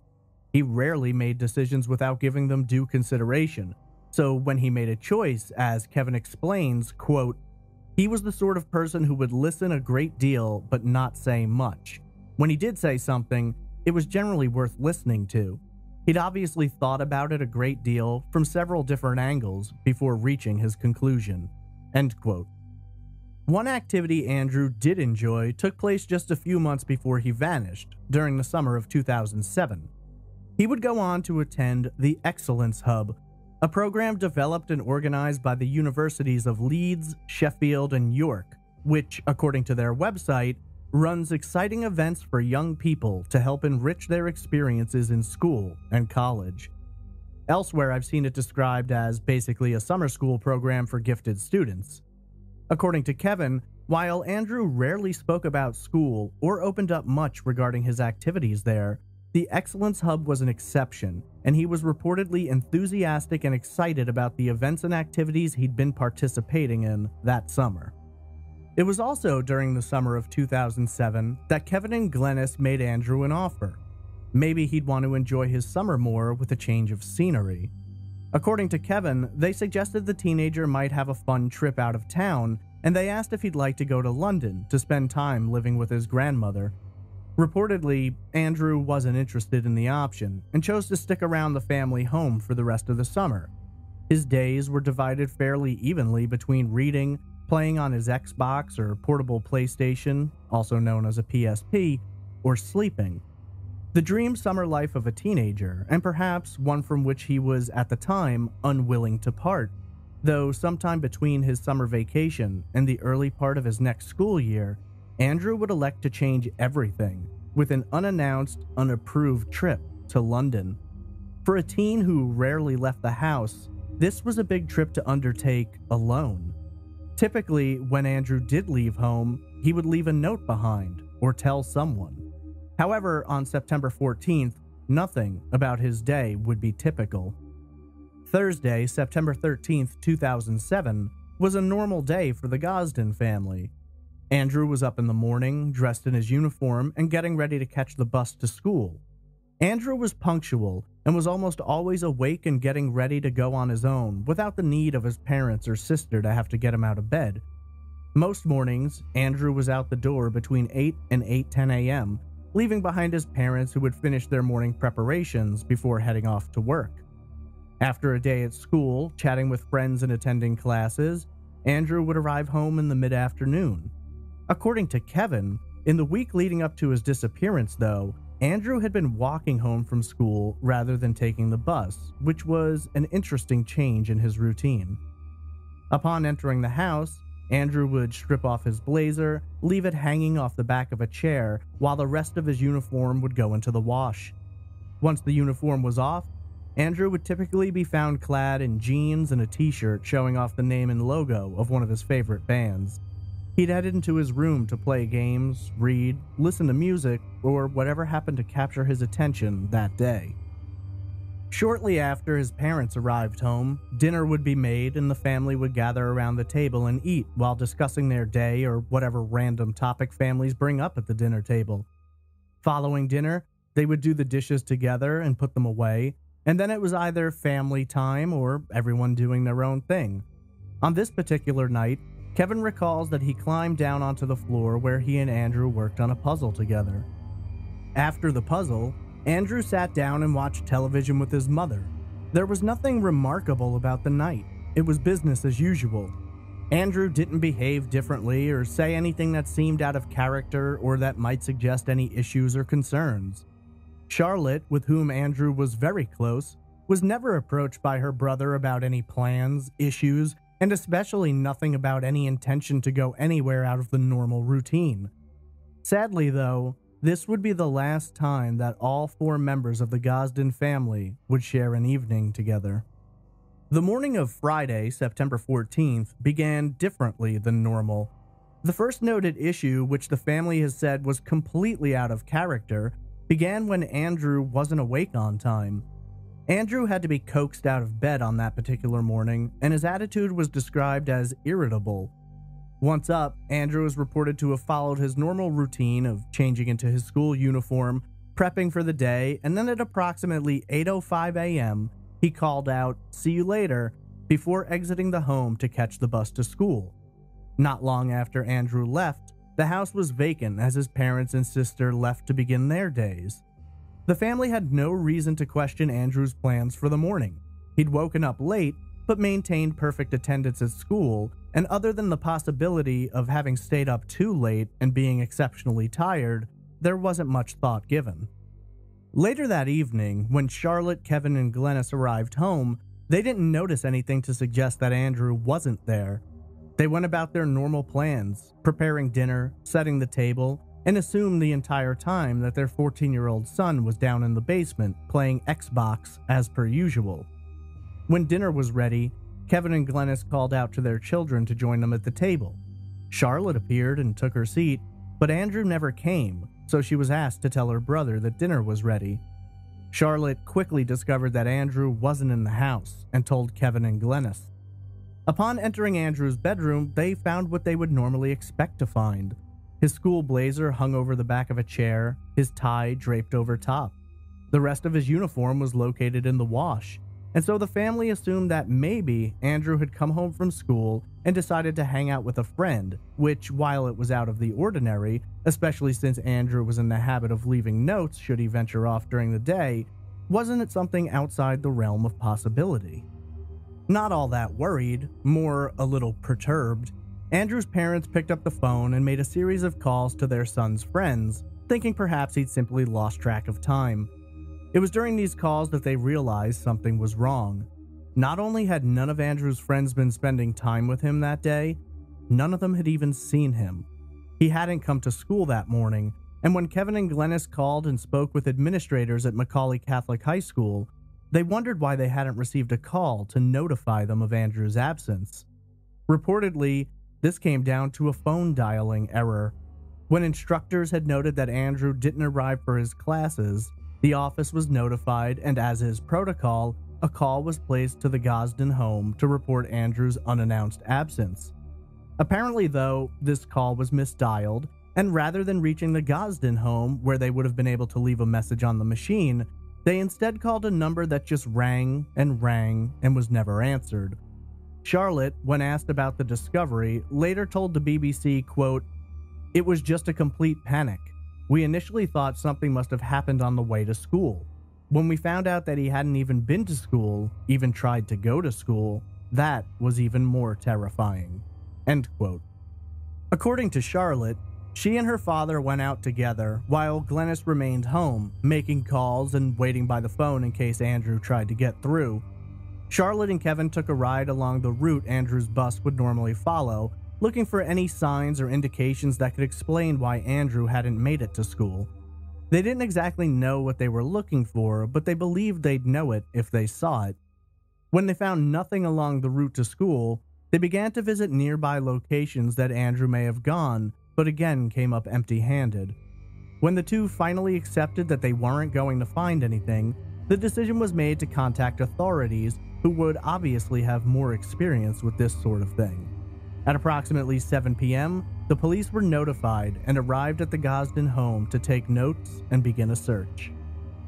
When authorities were given the story, there was initially not a sense of urgency. A 14-year-old boy had cut school and hadn't arrived home for dinner. While we now know the incredibly worrying situation that would develop, at the time, this wasn't exactly a rare occurrence. Kids often skipped school and avoided returning home where they knew they'd have angry parents to deal with. But with Andrew, it was different. This wasn't his style, and if nothing else, the one place they would absolutely expect him to be is at home. Authorities took to searching the Gosden home and examined Andrew's room. Andrew had gathered some money in his room, cobbled together from birthdays and other celebrations.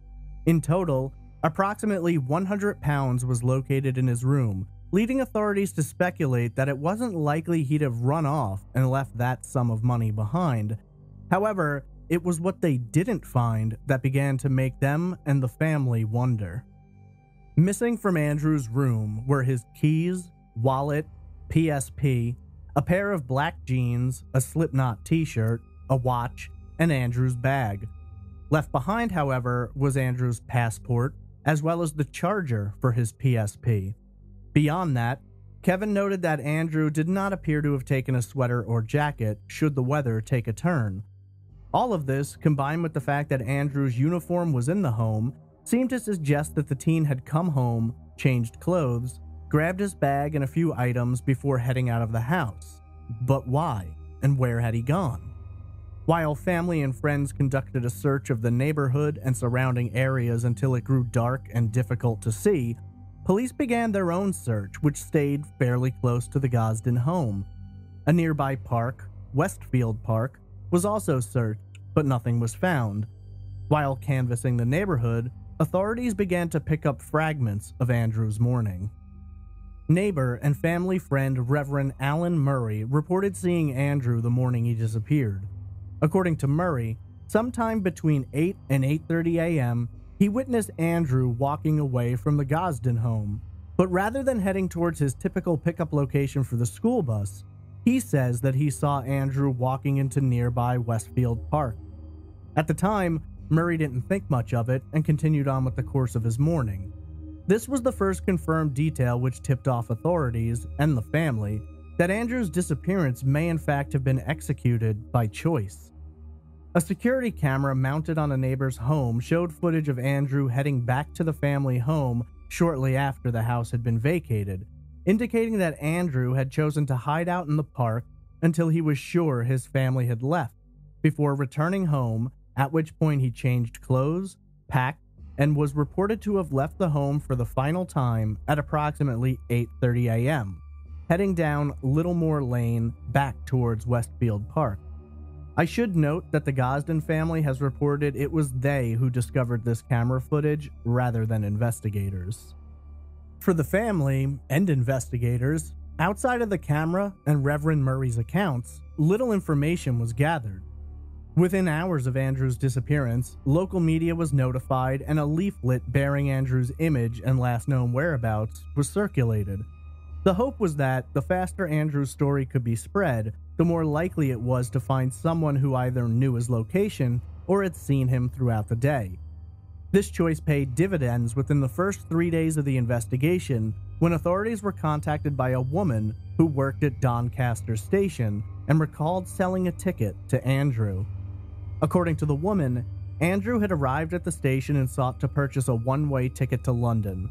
The ticket wasn't cheap, and when the clerk asked Andrew if he wanted to make it a round-trip ticket so that he could catch a ride home, which would only have cost an additional £1, Andrew turned down that offer and instead insisted on a one-way ticket.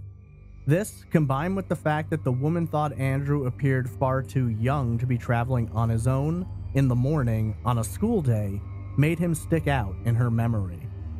Given this new lead, investigators went down to Doncaster Station and canvassed the area, assuming that many of the travelers riding the rails were daily commuters and may have seen or spoken with Andrew the previous Friday. After showing Andrew's photo and speaking with many passengers, police did locate a few people who believed they recalled seeing Andrew on the morning of the 14th.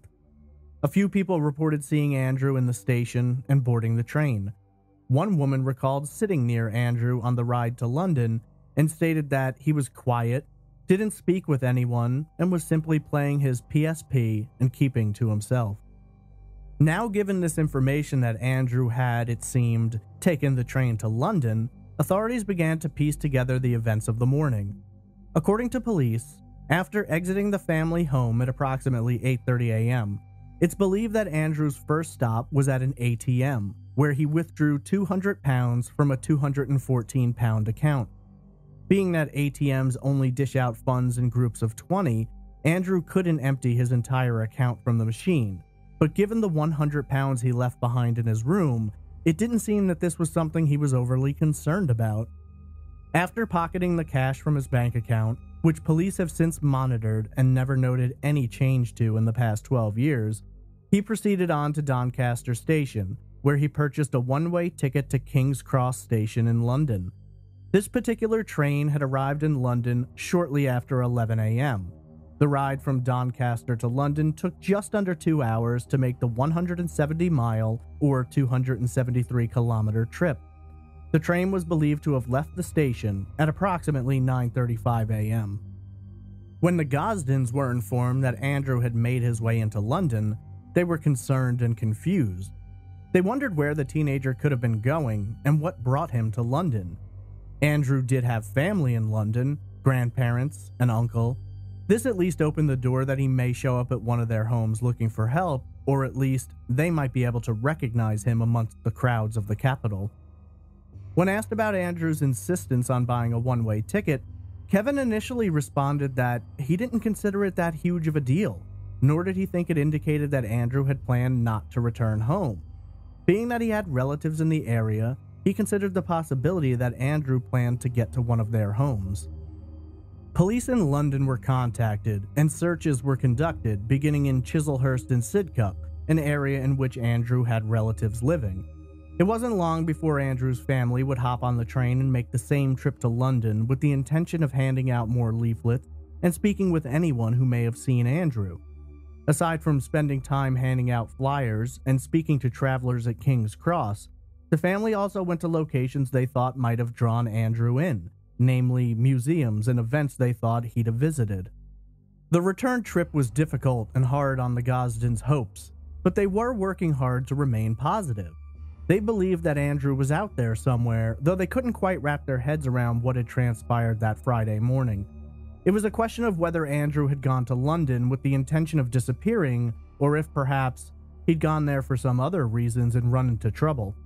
Considering the state of the internet at the time, one initial theory considered the possibility that Andrew may have met someone online and either made arrangements to meet this person, or perhaps had been tricked into coming to London by a person pretending to be someone they were not. In order to try and determine whether or not Andrew had been chatting with someone online, forensic searches were conducted on the laptop in the Gosden home, as well as computers located at his school and a nearby library. None of these computers showed activity from Andrew that would indicate he was in contact with anyone. In fact, the family noted that as far as they were aware, Andrew didn't even have an email address. Multiple reports have noted that Sony was contacted and stated that Andrew did not have an online account on his PSP and no social media pages were located to suggest that Andrew had been using them. If Andrew was talking to someone online, he had been doing so in a way which authorities were unable to track or determine. Reportedly, Microsoft was also contacted and confirmed that Andrew did not have an Xbox Live account required for online gaming. In addition to that, I do want to note that I've read many articles and speculation on forums suggesting that Andrew was some kind of a computer genius. But friends and family say he had little interaction with computers outside of school and was far from being a hacker or the type of person who could easily cover his trail. As time passed, the family struggled to come to terms with what may have happened to Andrew. Kevin took things extremely hard, wondering if there was more he could have done or something that he may have missed. By his own admission, he entered a very dark time following his son's disappearance, finding himself deep into depression, which was not assisted in any way by what he considers a poor investigation as conducted by the South Yorkshire Police. Investigators began focusing on Kevin himself, wondering if he may have played a role in the disappearance of his son. Kevin couldn't understand why, especially after the knowledge that Andrew had boarded the train alone, so why was he being looked at as a person of interest?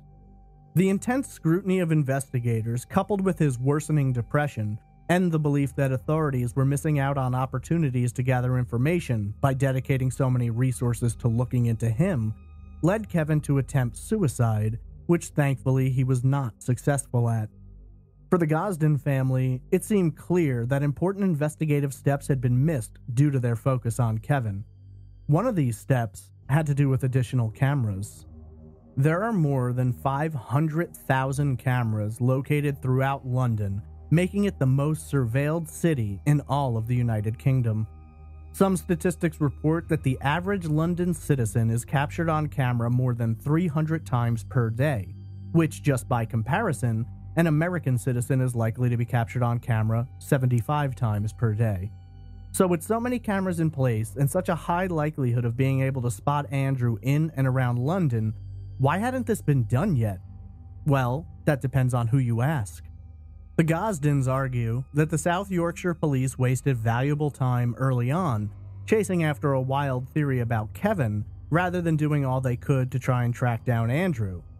The South Yorkshire Police have, in return, claimed that within the first 48 hours of the investigation, they reached out to the British Transport Police and asked them to examine the security camera footage from King's Cross Station the date Andrew disappeared. According to the South Yorkshire Police, they were informed that no one had been able to spot Andrew on film, and it wasn't until 27 days after Andrew had vanished that an officer from the South Yorkshire Police was able to first-hand examine the footage from King's Cross, and it was at this time that Andrew was spotted, though nearly a month had already passed. Footage from King's Cross showed that Andrew had arrived in London via rail at 11:20 a.m. Andrew was picked up on security cameras multiple times inside the station, with one showing him walking amongst a crowd away from the train with his head cocked to the left. The last shots of the teen show him exiting the station at approximately 11:25 a.m. This is the last known footage of Andrew, and he is seen walking out of the station, passing by a man dressed in a white t-shirt. As Andrew approaches the doorway, his head turns to his left, then straight on, almost looking into the camera, with the final shot showing his head and body turned slightly towards his right. His Slipknot t-shirt is clearly visible in the image, and the strap of his shoulder bag is slung over his right shoulder and crosses his body down to his left hip, where it crosses back behind him. While discovery of the camera footage was highly valuable, the time it took to make this discovery unfortunately made it incredibly difficult to locate any other footage from around the city. A city such as London, with as many cameras as it has, does not keep footage for a long period of time. There's a schedule, from camera to camera, during which time footage is kept and then overwritten. The exact schedule isn't known publicly for security purposes, but by the time investigators found this particular footage of Andrew, much of the cameras in the surrounding area had already been wiped. According to Kevin, footage from security cameras located at a subway station nearby and buses that ran through the city was not even requested by authorities. Kevin went on to explain that Andrew had been to London with his family multiple times to visit relatives and friends, and was familiar enough with public transportation and the layout of the city to navigate it on his own.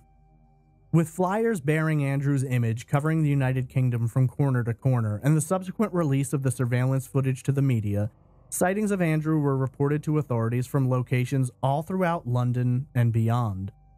One sighting, which the Gosden family believes may have some merit, was a report that Andrew was seen, the day he disappeared, at a Pizza Hut located on Oxford Street. This particular location is approximately 2 miles or 3.5 kilometers to the southeast of King's Cross, and according to Google Maps, would take approximately 47 minutes to walk, assuming Andrew did not ride public transportation that day.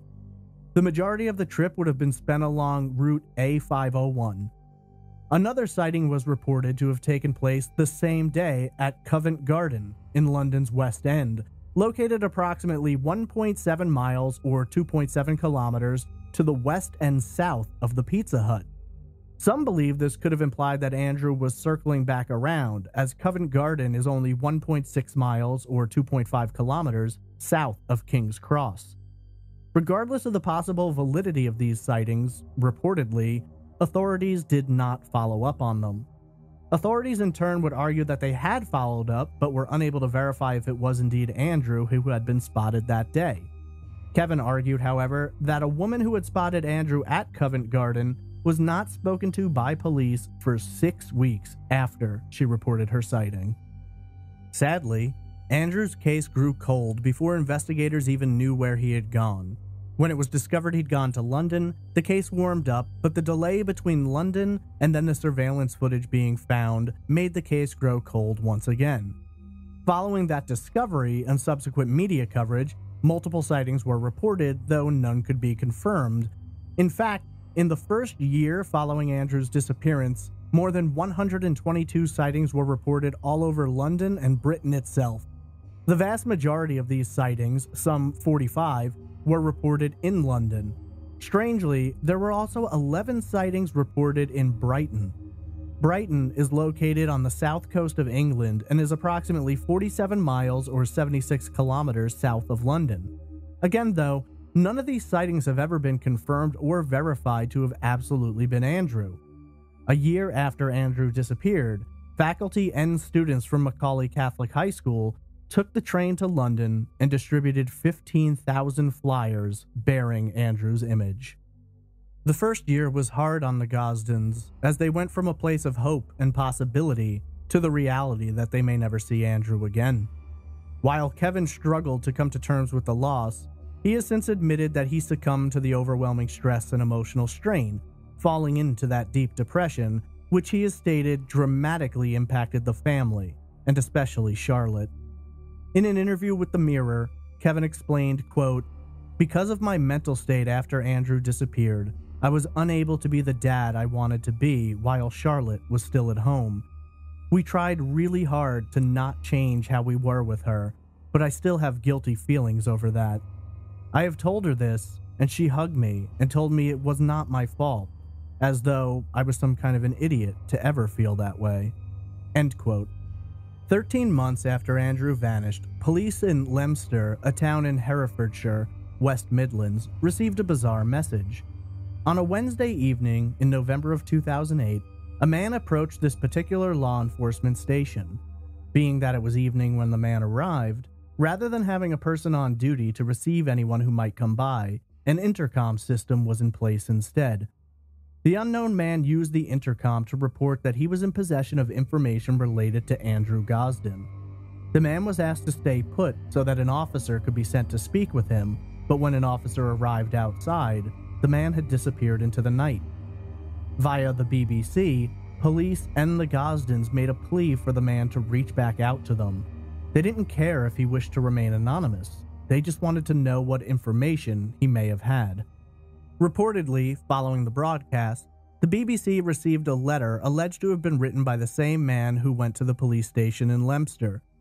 In the letter, the man reports to have sighted Andrew just 1 month prior in Shrewsbury, and while authorities report speaking to police in that jurisdiction, the sighting of Andrew could not be confirmed nor could authorities confirm that the man who had written the letter was in fact the same man who had stopped at the Leominster station. Yet another possible lead that grew cold rapidly and could never be confirmed. The 12 years since Andrew vanished have been marked by sightings and rising hopes, as well as the case growing cold and the possibilities of a darker outcome. The following year, around the 2-year anniversary of Andrew's disappearance, the Gosden family made public age-progressed photographs of what Andrew, now 16, may look like. The next month, in November of 2009, the Gosden family made an appeal to the gay community. In an interview with Pink News, Kevin outlined the family's consideration that Andrew may have been struggling with his sexuality, and this could have been the impetus for his choice to board the train to London. While acknowledging that the family had always been open, and that Andrew could have spoken to them were this the case, Kevin wanted to make it clear that they did not have any problem with his sexuality and simply wanted him to come home. Kevin would go on to say, quote, "If he is gay, we don't have any issue with it. He is loved unconditionally by both my wife and I and his sister, and the only thing that would await him if he returned or made contact would be a lot of missed hugs." End quote.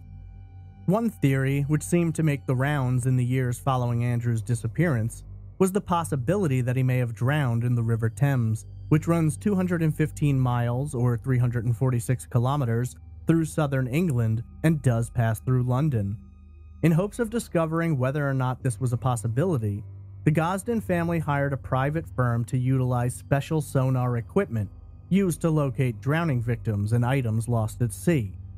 In a thorough search of the Thames, nothing was found to indicate that Andrew had fallen into the river, though searchers did locate a body, later determined not to have been Andrew.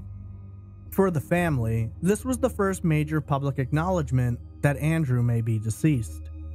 In relation to the search of the river, Kevin said, quote, "None of us in our family can imagine that Andrew can be about for this long without making contact of any kind, because he was always quite a caring, thoughtful person. We just find it impossible to conceive that he would allow us to go through all of this for so long without even some kind of message to let us know he's okay. I guess we start thinking more about, could he have been suicidal and hidden it well, or could he have been abducted?" End quote. Several years later, in 2016, the Gosden family once more appeared on BBC television to make an appeal to Andrew, or anyone who may have information about his whereabouts. A year later marked a decade since Andrew had last been seen. That year, Missing People, a national organization in the UK previously known as the National Missing Persons Helpline, launched a campaign entitled Find Every Child. Andrew was selected to be the face of this campaign, which would have his image put on flyers, websites, and billboards which were erected around the UK. This brought the Gosden family back out, where they made more public pleas on television as well as written media and the internet. That same year, the authorities announced that they were looking to refresh the investigation. Police made a public plea for anyone with information to come forward.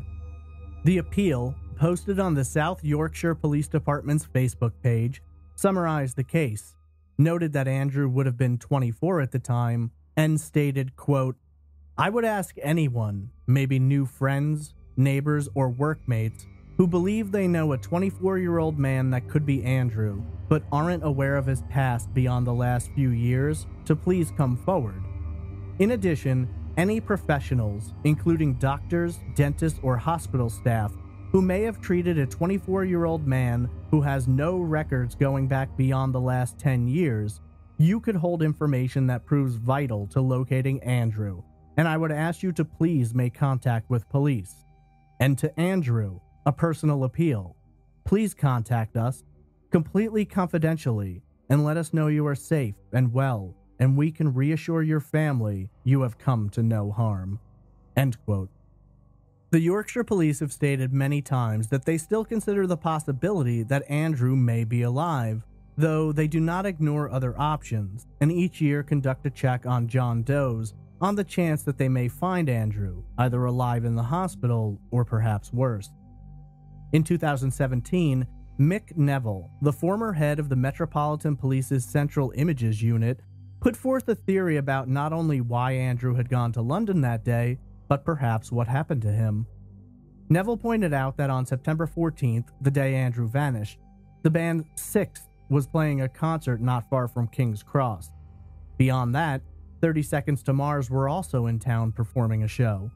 Neville suggested a connection between Sixth and Slipknot, one of Andrew's favorite bands, though the only link I could find was that Sixth performed as the opening act for Slipknot's 2016 UK tour.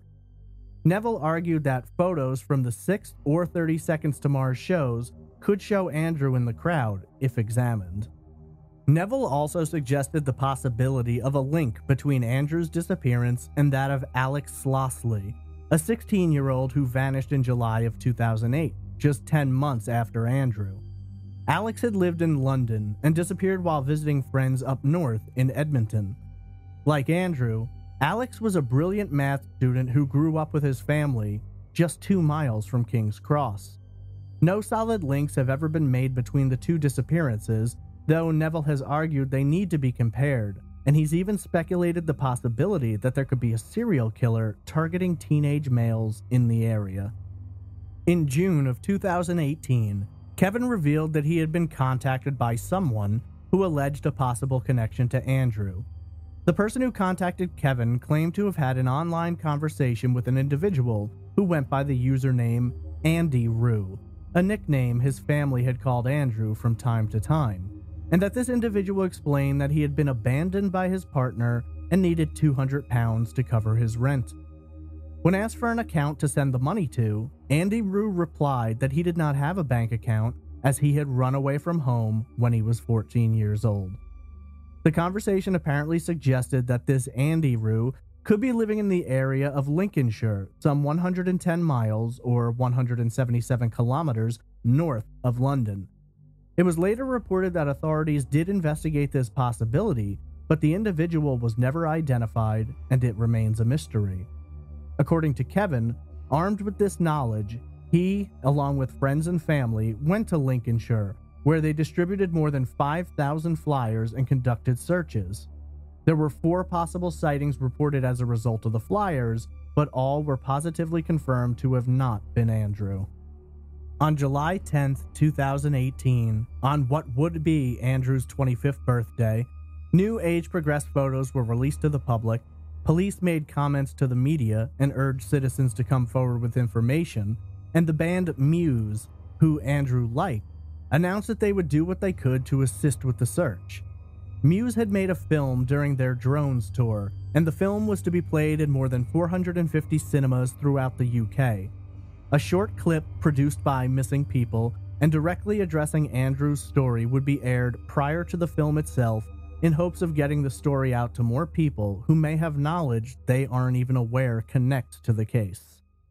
In just 9 days, it will be Andrew's 26th birthday.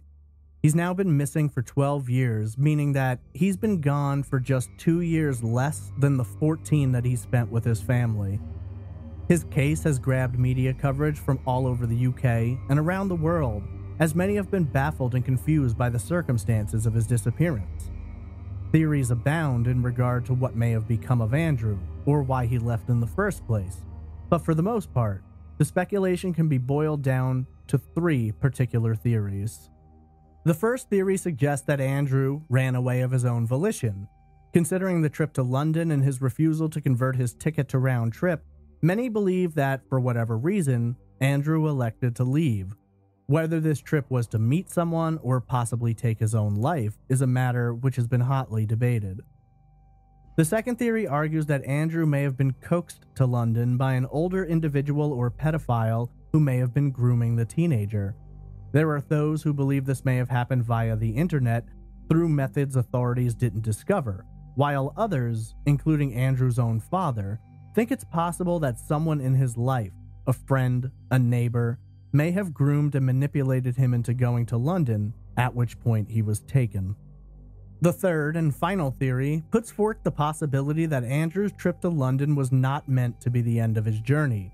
There are those who have argued that Andrew may have gone into London for reasons we've yet to discover, with the intention of returning home, only to have run into foul play along the way. For many, The most likely possibility is that Andrew was abducted by someone in London or outright murdered. Andrew Gosden was last seen on the morning of Friday, September 14th, 2007. At the time of his disappearance, Andrew was described as being a Caucasian male, standing approximately 5 feet 3 inches tall, with a slim build. At the time, Andrew had light brown hair nearly to his shoulders, and typically wore it with the bangs swept down across his forehead. Andrew's eyes are brown, and he requires a strong set of prescription eyeglasses or contacts. A key defining feature is Andrew's right ear, where he has a very unique double ridge. Andrew was last seen exiting King's Cross Station dressed in a black t-shirt with a logo from the band Slipknot, black jeans, a watch on his left wrist, black wire-framed glasses, and a black canvas one-strap bag bearing band names, logos, stickers, and patches. Andrew had in his possession his wallet, keys, and PSP, none of which have ever been located. Andrew withdrew £200 from his bank account, and there has been no activity on that account since 2007. Andrew was a brilliant student of math and lover of music, and was into the goth scene at the time. If alive today, Andrew would be 26 years old, and age-progressed images are available. Andrew's disappearance has been covered extensively throughout the UK and beyond. 12 years ago, for reasons unknown, the then 14-year-old hopped a train to London and vanished into the crowd. The Gosden family has struggled to come to terms with what may have become of Andrew, or why he may have gone to London in the first place.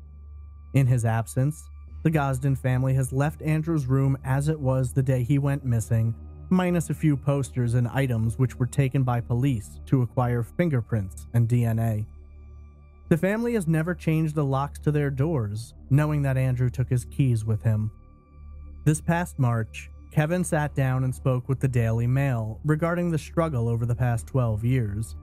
It was during this poignant interview that Kevin said that, in a way, he envied families who recovered missing loved ones' remains, for at least they knew what became of them. They had closure, even if it was heartbreaking. When asked about how he and his family have coped, Kevin responded, quote, "I kind of feel like I've lost everything, and every single day feels like a battle. You go back all the time thinking of every single possibility. What might be going on in a 14-year-old's head? We just don't know what made him disappear that day. You know, there just wasn't a single shred of his personality that would make us think he could do that and live with himself.